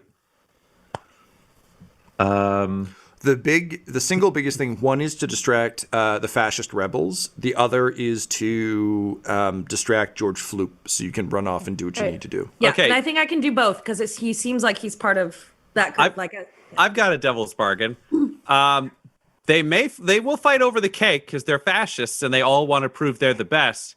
However, you will draw attention to yourself as the god of microtransactions or like microloans, which are offered by the democratic government, and all the fascists were born rich, so they hate what that's done for the people. So they will realize that you are an enemy of fascism as a human being. And I don't know that, right? Mm-hmm. No, you think it's all language all the way down. But also, too, like if it's language and arts, they'd still hate me. Yeah, it turns out what we will discover is your face as the goddess is the democratic flag. Like you are the flag of France. I was going to get to that eventually. I'm glad you got there first. So is that a guarantee that if I take that absolutely will happen? Yes. Yes, your face is the flag of France. For storytelling purposes and for the fun of this game, I will accept that bargain happily. That's the way to do it. Excellent. All right, Kat, roll your dice, please. Okay, so my 2 light dice. 2 light, 1 dark, yeah? You'll have 3 light now because of the devil's bargain. Okay. Gives you the 1 extra 1. I got a 1. I got a 2. I got a 2. This did not go well. So that's a fail. Your face is on the flag, but you also failed. Was your And my dark face is on the cake, so they're not going to want the cake. was your dark die your highest? I didn't roll a dark die. I had 3. Oh, I do get to roll a dark die as well, right? Yeah. 2. So a dark die ties for highest. You take a disruption and fail. Unfortunately, you can't push the roll because your dark die matched your highest. So take a disruption. You fail and things get worse. Oh, baby. This is double Chrono Cops. So You Kat, yell she at 6 cake. Gary shoots us. you throw the cake, and George just goes, George. "No, you can't interfere with the timeline." And he turns around, levels his gun at you, and fires. 3 of you have reason to try and keep Flicka alive. Do any of you intercede? Bort would go for his piss kick that he learned in the bathroom that he used against Golden Gary or whatever the fuck his name was. God, Okay, Tom, I've got a body cam, and like, I'm really looking forward to like uploading something that makes me trend. So I'm just gonna film it. You're gonna try and leap in front of the shot and film it. A snuff Just a film? snuff film. Okay. I would die. I would die for Flicka to try and get her out of the way, I see. hit the Okay. deck kind of thing. So, Ryan and Laura, if you could each roll me one of these checks. Ryan, you get 1 for athletics, 1 for your a dark die for your servo legs, and a dark die for bodily risk. Cool. Laura, you get 1 for enhanced muscles, 1 for parkour, So it's 2 light, dark for personal risk. I'm going to give you an additional light because Ryan, I think, is trying to stop the shot from hitting Flicka. You're trying to get hit by the shot. So maybe that's an extra dark die. Wait, what? No, Laura's just taping it. She's not trying to get involved. I'm trying to film it. Oh, I'm sorry. I thought you were she's trying to be a heroic sacrifice and leap Oh, in front of fuck the no. Good Lord, no. I understand. Never mind. I would like attention. No roll for you. Fair enough. All right, Ryan, it's just you, buddy. I got a 4. So, I mean, I don't know what you're thinking, but I think I kick him, but he dies, but his gun still goes off. Oh, sorry, you're trying to kick him. I thought you were trying to get your leg in front of the bullet. No, I don't understand anything that's going on. I wanted my gladiator piss kick murder, where I just kick through his torso. Okay. Yes, sure. I like that. So you kick him in the head, his head explodes, his gun goes off. It hits the ceiling of the time egg and just like ricochets around, like in the Star Wars trash compactor. Yep. And it eventually hits the big red button, which shorts out and cracks. So it looks like it can still work, but maybe not the way it was intended to.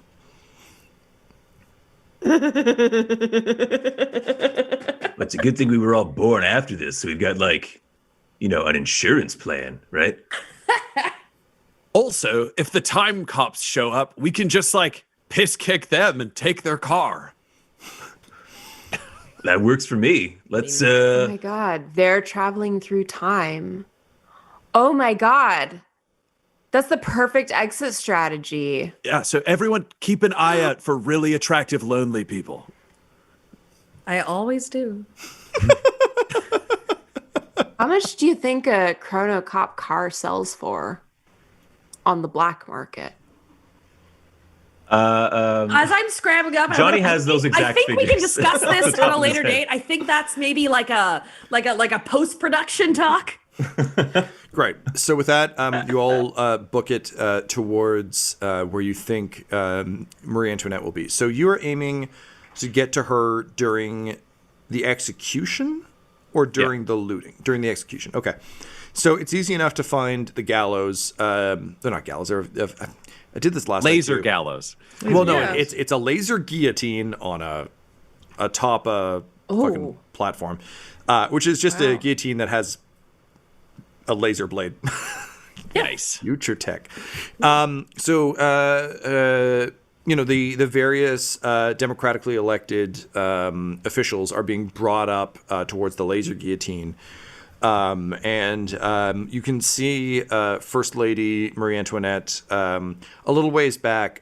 Tyler, Johnny sees someone who looks kind of like him if, he ended up in, that fly machine from the movie The Fly with Gerard Depardieu. So just like a version of you that's just like blotchier in general, just kind of like if someone spilt water on a picture of you, you'd kind of get this guy. Who is like, reaching out to her from the crowd. And sure enough, he, his jacket is open and he has a really rough pinprick snake tattoo on his stomach. Just is his stomach distended like mine? Oh, yeah. But for warm? different It's Gerard reasons. Depardieu, of course it is. Fantastic. Yeah.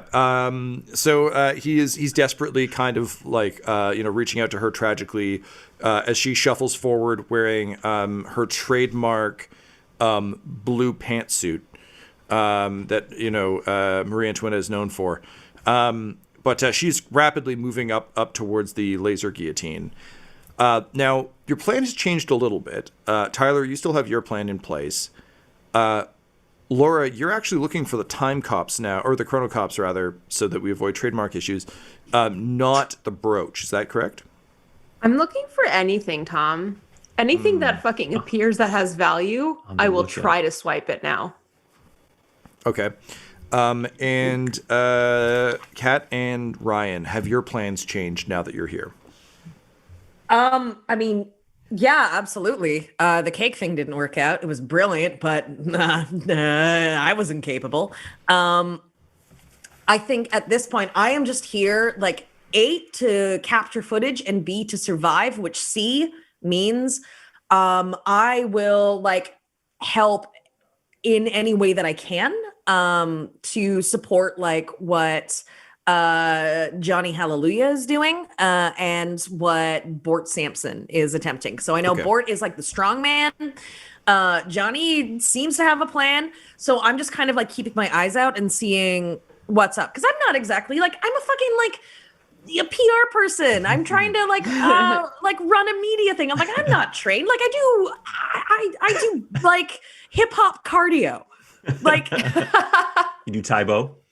Back in the day, yeah. So Flicka, the one thing I think I'll add to this for you is you do see your face on the flag of France, which was great at microloans, unbeknownst to you.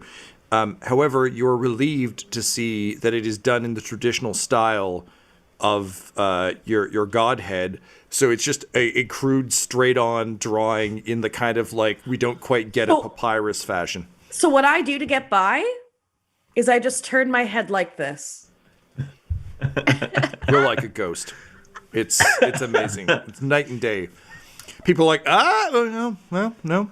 No? No one can tell. So as long as I'm moving like this, In like with my profile. head to the side, no one can tell it's me. So I am doing stealth and subterfuge.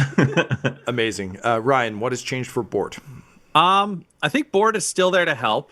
I feel like Johnny's got a clear plan, and he would believe Johnny is capable of pulling that plan off because he thinks Johnny did great work in the arena. So I think he's keeping a closer eye on Laura Armstrong and how he can make sure that she gets to steal the stuff she needs because he wants everyone to complete their journey. So he's like, keeping an eye out to help, but there isn't a plan. So he's just kind of like floating. But his personal goal is he's got to find someone he could fall in love with and bring back to the future with him so that he can complete this arc. Because the only thing better than being a retired, athlete trying to get on a reality show is to sort out the couple so you can get the spin-off reality show that's just the two of you. So he needs somebody for that. So male, female, doesn't matter. They just got to be pretty and lonely. So we're going to say the laser guillotine has been set up in front of the famed triple steeple of Notre Dame.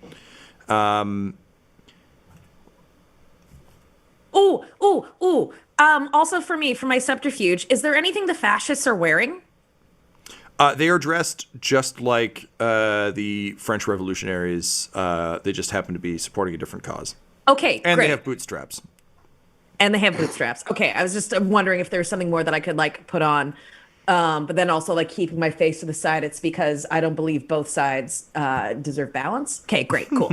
Yeah, and Laura Armstrong, you're probably in your disguise then, I imagine, if we've had time, right? Yeah, I am full like red jacket Enjolras. Well, you've been wearing it the whole time, I think. It's just everywhere you've been going. So you fit in perfectly. Now it belongs, And you are, as you start to approach the laser guillotine, you see like one of those Blade Runner cop cars just descend from the sky, and chronocops drop down on fast ropes. But looking from the car past the laser guillotine where everyone else's eyes are fixed, you notice that the car is hovering just below the three towers of Notre Dame. Seems like something someone who's good at parkour might be able to leap to. This is such a tremendous opportunity to get like parkour plus theft of something valuable. It's a no-brainer. I would have taken Marie Antoinette's head, but I feel like the car is more of a sure thing. Do you mean her brooch or just her head? I don't know. I was thinking if she's going to get guillotined, her head might be valuable in the future. I don't know. Look, there's a lot going on here. I'm just trying to change. Also, you're on the Laura fly. Armstrong. You did get booted out of your sport because you were doping. Like, I buy all this. This is great. Okay. So, yeah, So your plan is going to be to scale one of the three towers of Notre Dame. I mean, leap I up. will parkour up it. Like, That's what I not meant. gonna climb. Yes, quite Please. clearly. And Tyler, Johnny's going to put on his mask and attempt to romance and save Marie Antoinette. Yeah. Bort is going to support but try and find love. And Flicka, you're backing Johnny's play to the hilt. Is that correct? Yeah, I am literally keeping one eye on him. And the other eye is just like trying to see what's going on around me. Yeah. So any chance I might get to like, if say someone who's fighting like gets shot down, and if I can like grab a laser rifle or something, happy to do it. Do I know how to use it? Well, we'll see. But I'm just like, okay, this is also again such great television. So in the back of my mind, it's like, as long as this footage gets back, like even if I don't end up making it through this, my legacy will be such that no one will ever be able to forget me. No one will forget Stanger, the name that will echo throughout the ages. Okay, so spotlight characters. Laura, I think your track is pretty clear. Tyler, how do you start to execute your plan? I've got the digital mask on. I program in my long descendant uncle's face. I am Guillaume. Hallelujah, Alleluia, and I make a run for Marie Antoinette wherever she's being held. Okay, great. And Laura, what does Laura Armstrong do? I think it's like, because we've got crowds to get through, right? Yeah. Yeah, so I think this is kind of her, like, this is the last chance she has to make like a really big splash too. Like, this is kind of the show. This is her show. So not enough people do parkour on people. So I think she's basically going to like try to like parkour, fast travel, like what is it? Crowd surf over top of the masses. All right, so let's do their heads and shoulders as like springboards. light die for parkour, Yep. dark die for your Augs, and a dark die for wildly disrupting the crowd. Does anyone want to offer a devil's bargain? I'm thinking, Laura, this will likely be a two-roll kind of situation, one to get to Notre Dame and another to get up and over. Yeah. You get a light die, but you do encounter the cyber hunchback of Notre Dame.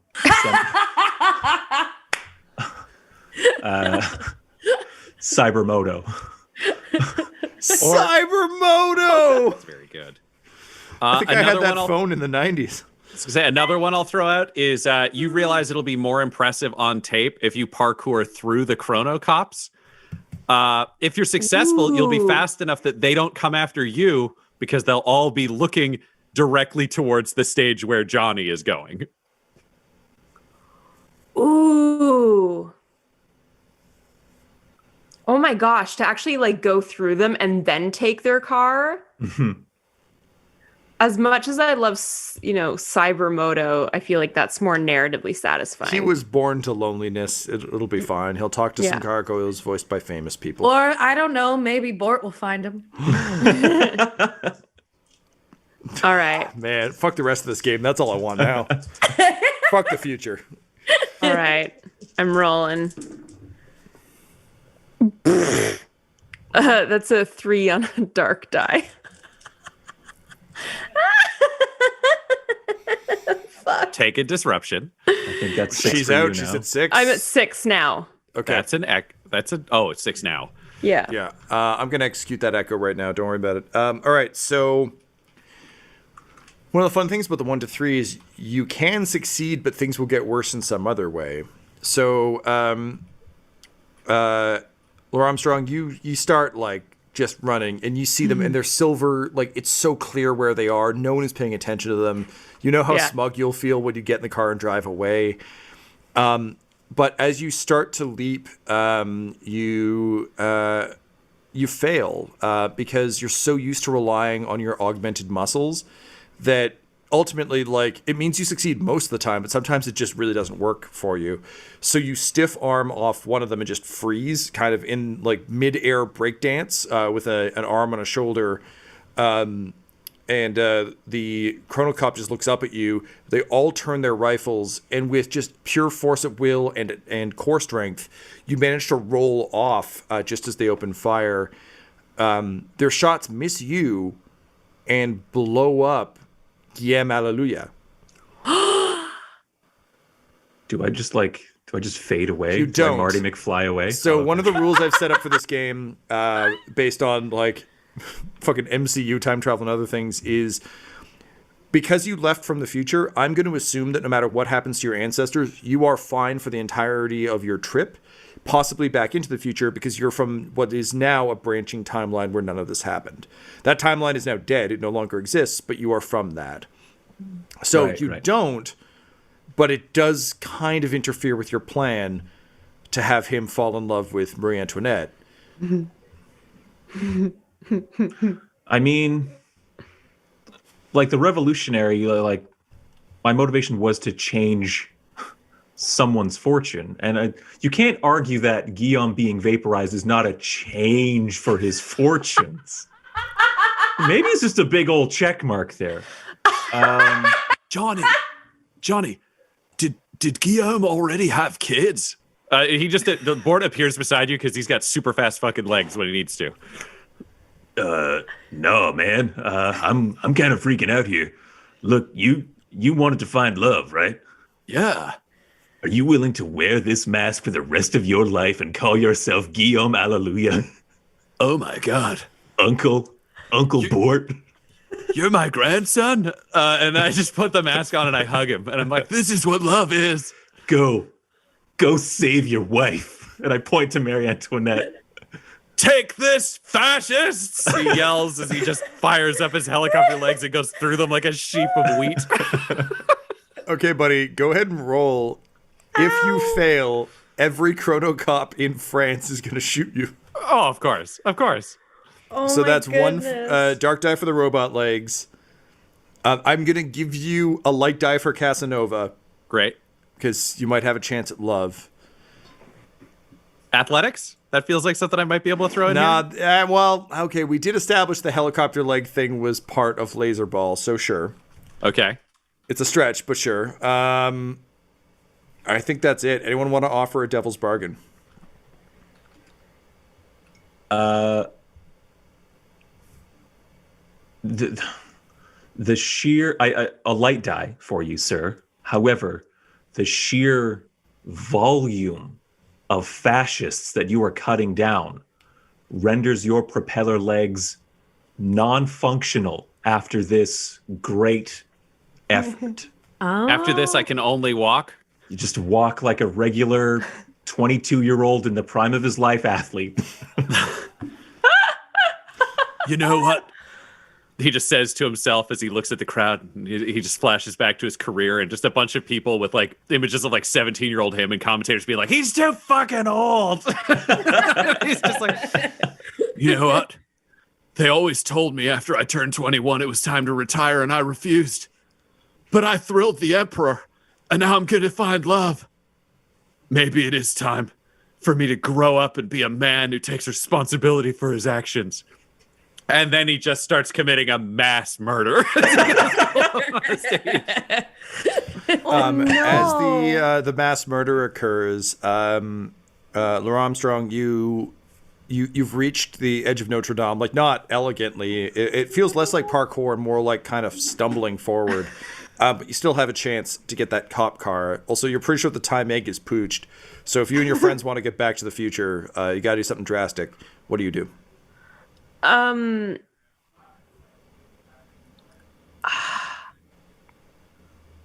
thing is, like, I'm really afraid that, like, oh, fuck, I don't know. Are we gonna make it? This is looking pretty hairy, right? Looking pretty grim. Yeah, a bunch of fascists are being turned into a red mist by the spinning legs of Guillaume Alleluia, possible savior of France. I think I just have to, like, I have to be remembered. I'm really afraid that if I don't make it, then, like, I didn't achieve anything. So I think I just have to, like, basically scale, like, now I'm saying scale. Basically, climb Notre Dame, like at least to get above the crowd, and loud enough to yell, like, Lara Armstrong, that's me, and I'm responsible for the death of fascism. And then I try and just continue towards the car. Okay, so go ahead and let's make a dice pool for you. Dark die for sure. You get a light die for parkour. You get a dark die for mag gloves. Look, I'm also a gambler, and I feel like this is a pretty big gamble. It is. Yeah. Sure, yeah. So light die for gambling and another dark die for muscles. Anyone want to offer me another light die? You gain a light die, but you don't have the auto translator, so nobody. I mean, Nobody understands what you're Just saying. a given. regardless of that die, you still don't have the auto translator, but you wouldn't think of that because you're Laura Armstrong. I was gonna say, then the devil's bargain is because the audience doesn't quite hear you. All they hear and what will go down historically is I'm Laura Armstrong and I love fascism. That's all that's gonna. So you will be on your video. remembered. You will be remembered. I will be remembered. Yeah. Yeah, I'll take that. All right, Laura, go ahead and roll your dice, please. Hey, that's a 6 on a light die. Yay! So you make it to the top. You yell your line about hating fascism and accidentally becoming the face of fascism for generations to come, and then you leap out over the gap as Cybermoto says, "Go, you are majestic." You leap onto the car. And it's full on like fucking opening of Fifth Element. You just smash through the back. A Chronocop turns around. You just punch them in the face with your cyber muscles. And they fall from the car, doing a Wilhelm scream down into the slaughter beneath them. Meanwhile, Johnny, is there anything else you want to do? You've secured your line.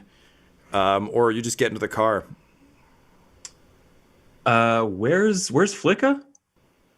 I'd say with you. I think the two of you are fairly close together. You didn't recognize me at first because my face was like this. That's right. Yeah. I think he's like he just like grabs Flicka's arms, like, we should probably get out of here. Was there any like God stuff you wanted to do, or can we like? And I just going? like kind of like after seeing everything that happened, I just kind of like my eye looks at you like. My godliness is yet to come. Let's go. I throw my auto translator and my auto lockpick towards Bort in case he needs to free anyone else, and he can speak fluently now. And just like Godspeed, Flicka speed, you. And I'm like, new uncle. And Marie Antoinette kicks those things up into her hand and grabs a laser rifle in each arm and just says, "Let them eat death!" And then she just starts lighting them up with the two laser rifles as she and future husband Guillaume Bort. Before you let me escape, Tom, do you want me to roll? Oh yeah, man, absolutely. I'm just saying right. she's like joining you in the slaughter. It's a Beautiful. back to back. So he's looking at her now, just like Terminator shooting, and he's like goes towards her with his thresher blade spinning, and in his head it's like a slow motion moment where he's just looking at her, and all he's hearing is like, "I want to know what love is." It's just blood spraying all around him. Close shot of his nutsack just dangling back and forth from low down below the blades, and let's see what happens. That is a 5. On a light die? That is a 5 on a dark die. Cool. So back to back, you're spinning towards her, just like you're both shooting fascists.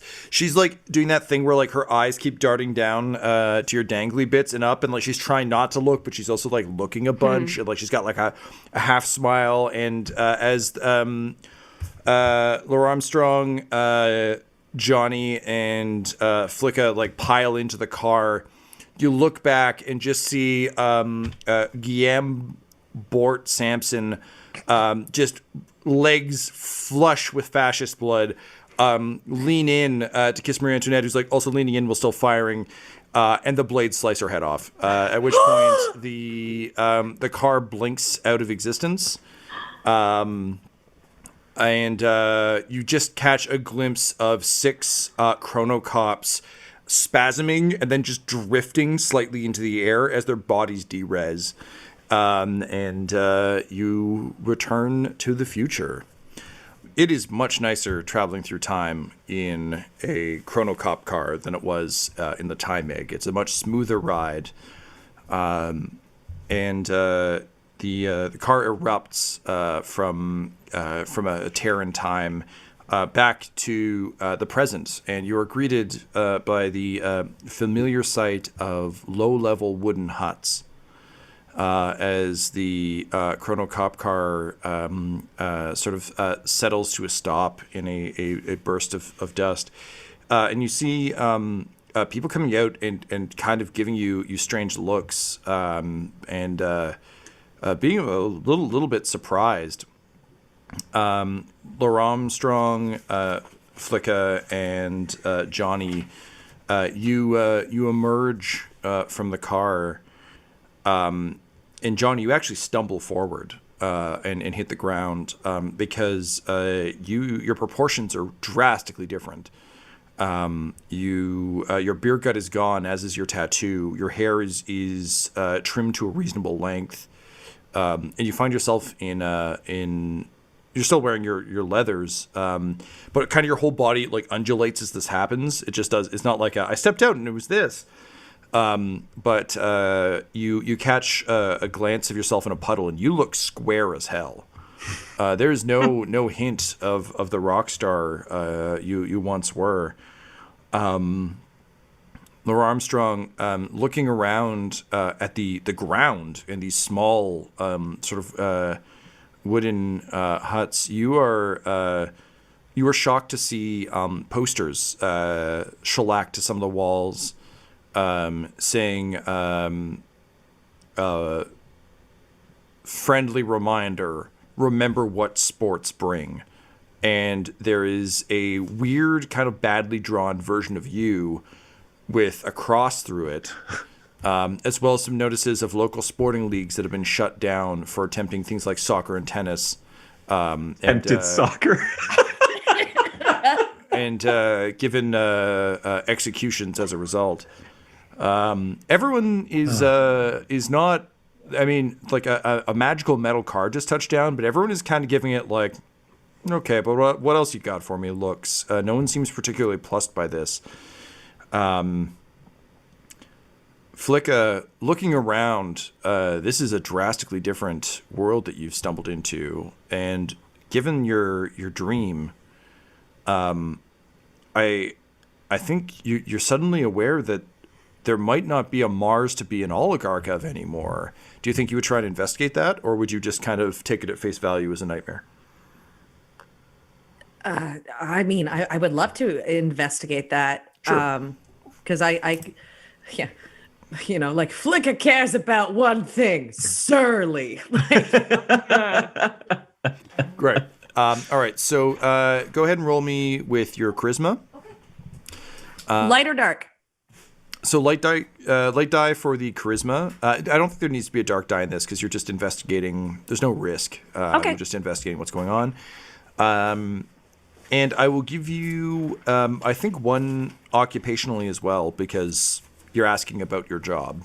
Okay. And whether the network still exists. And given that you all come from a time of like massive oversaturation to media, theoretically you should be able to go to anyone and say, what's the major news network? And they should be able to tell you. So yeah, I think that's what I'll give you so far. Does anyone want to add a devil's bargain onto this?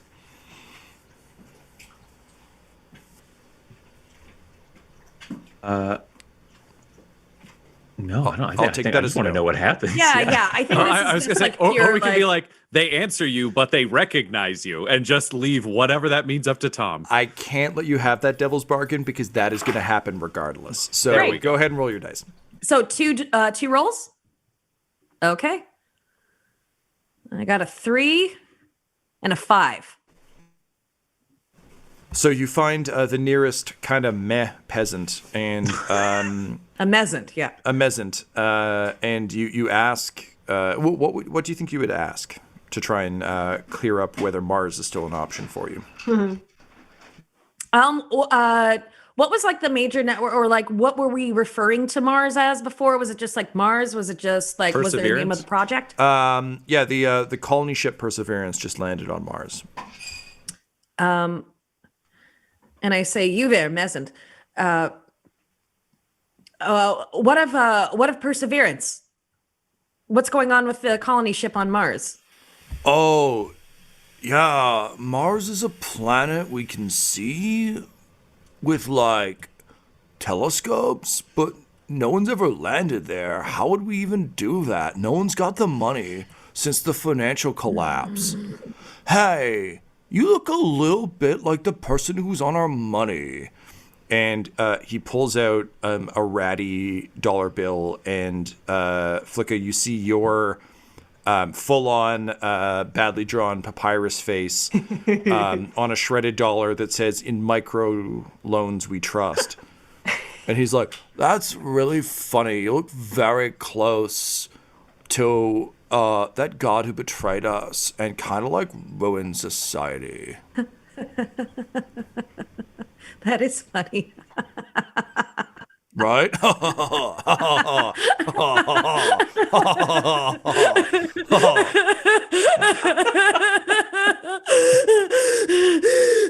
And he's just like, "Oh my Samson, chill out, lady." Laura Armstrong, you've seen these posters. You realize you're the face of fascism and have killed sport in the world. How do you react?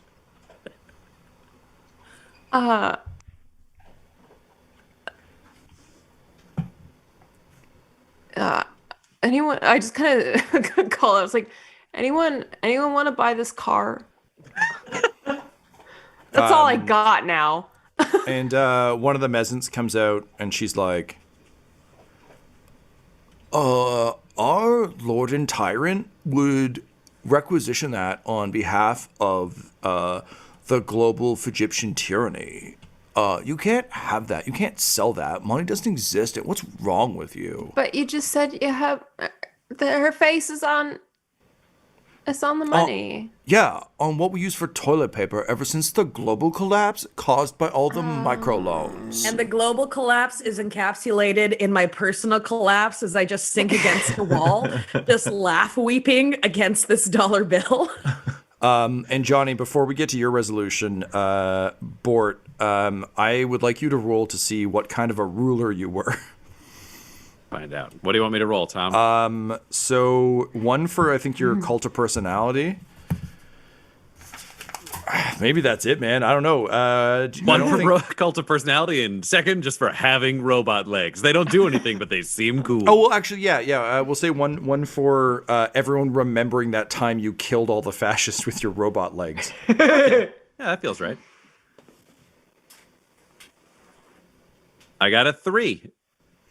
All right. So after realizing that ruling would suck and that broken France that now hates sports is kind of the last place you'd want to be, and knowing that you could never find love now, Ryan, you'd messaged me on break about wanting to go back to the time egg.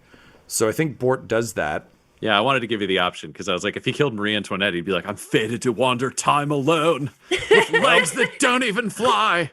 Here's the thing. We know for a fact that in the future, people swear on your name. So let's find out where Why? you ended up, that you had such an effect.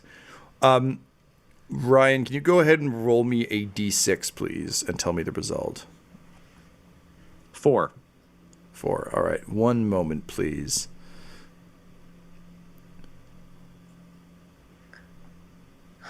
Okay. You ended up, the machine being broken, it could only travel to the existing periods it had been to. So with its last dying gasp, the time egg dumped you back into ancient Egypt post your previous visit.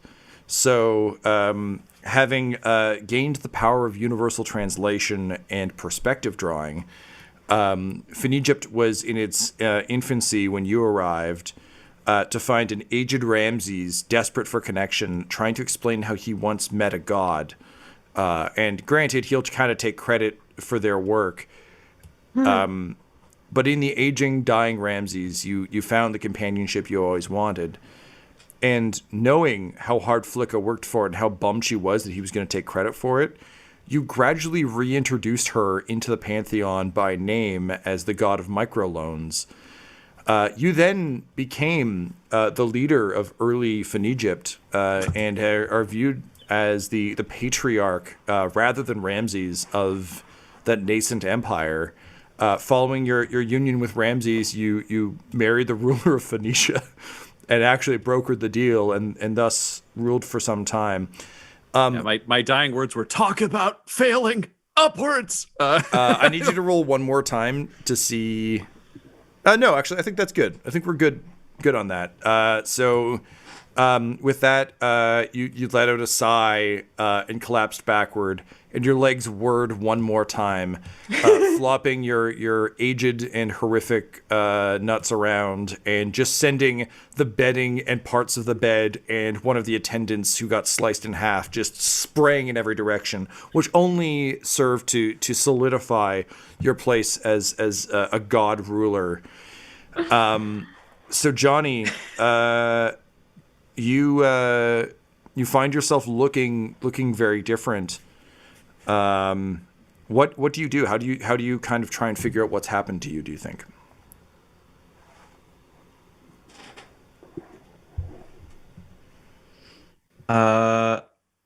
If I speak, is my voice different?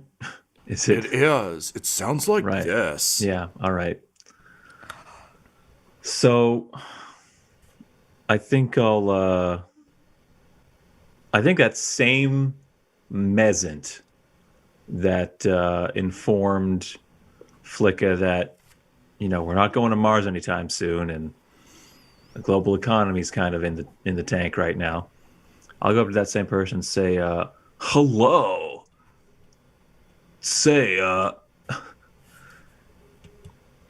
do I seem familiar to you at all? And his eyes go wide and his jaw drops, and he just says, "Oh my Samson. Johnny Samson? Cousin of the tyrant? What are you doing here?" Oh, that's a great question. Where would you typically find me? At the once removed palace? Come on, let me show you. And the mezzant reaches out his hand to you. I take his hand. And with that, with Flicka weeping in the background, Laura Armstrong shell-shocked from everything that's occurred, you are led toward the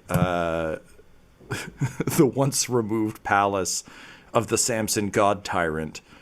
And as Flicka weeps against the edge of a car, you're kind of like looking back over your shoulder for her, and your eye manages to catch a micro drone that is sort of like losing its altitude, barking as batteries do in the future to tell you they're dying. And just over your shoulder, you look dead down the eye of the slowly dying micro drone, and you wink, because God damn it, Johnny Samson's a hero. And that is how our campaign ends. Yay! Ladies and gentlemen, and folks all around, that is Echoes of Chaos. Way to break the future. Fuck yeah.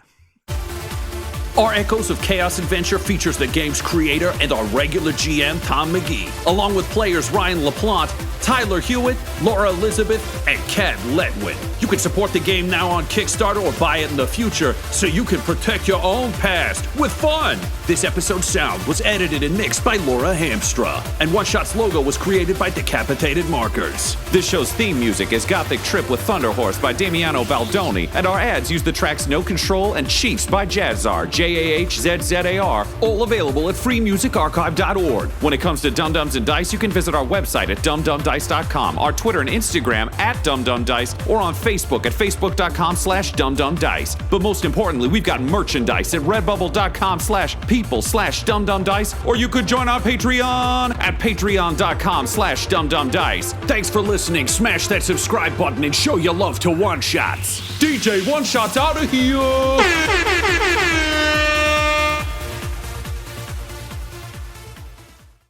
Dum Dums and Dice has to give a special thank you to the supreme beings of our Patreon at this time: Christian Menicola, Long, the Half-Blind Prophet, James Cuellar, Charles Grams, Christopher Little, Sue One, George Dolby, One True Artistry, Orion Birchfield, Lord of Bradovic, Noel Lewis, Scott Garland, Anthony Griffin, Chet Awesome Laser, Jordan Neesmith, Benjamin V, Gavin and Abby McDonald, Taryn Hefner, Cade Peters, Richard Cranium, Christian Mendez, Anna Zed, and Jill and Noel LaPlante. If you want your name to be added to this list, you can join our Patreon too at patreon.com/dumdumdice. Thanks to them, and a little bit of thanks to you.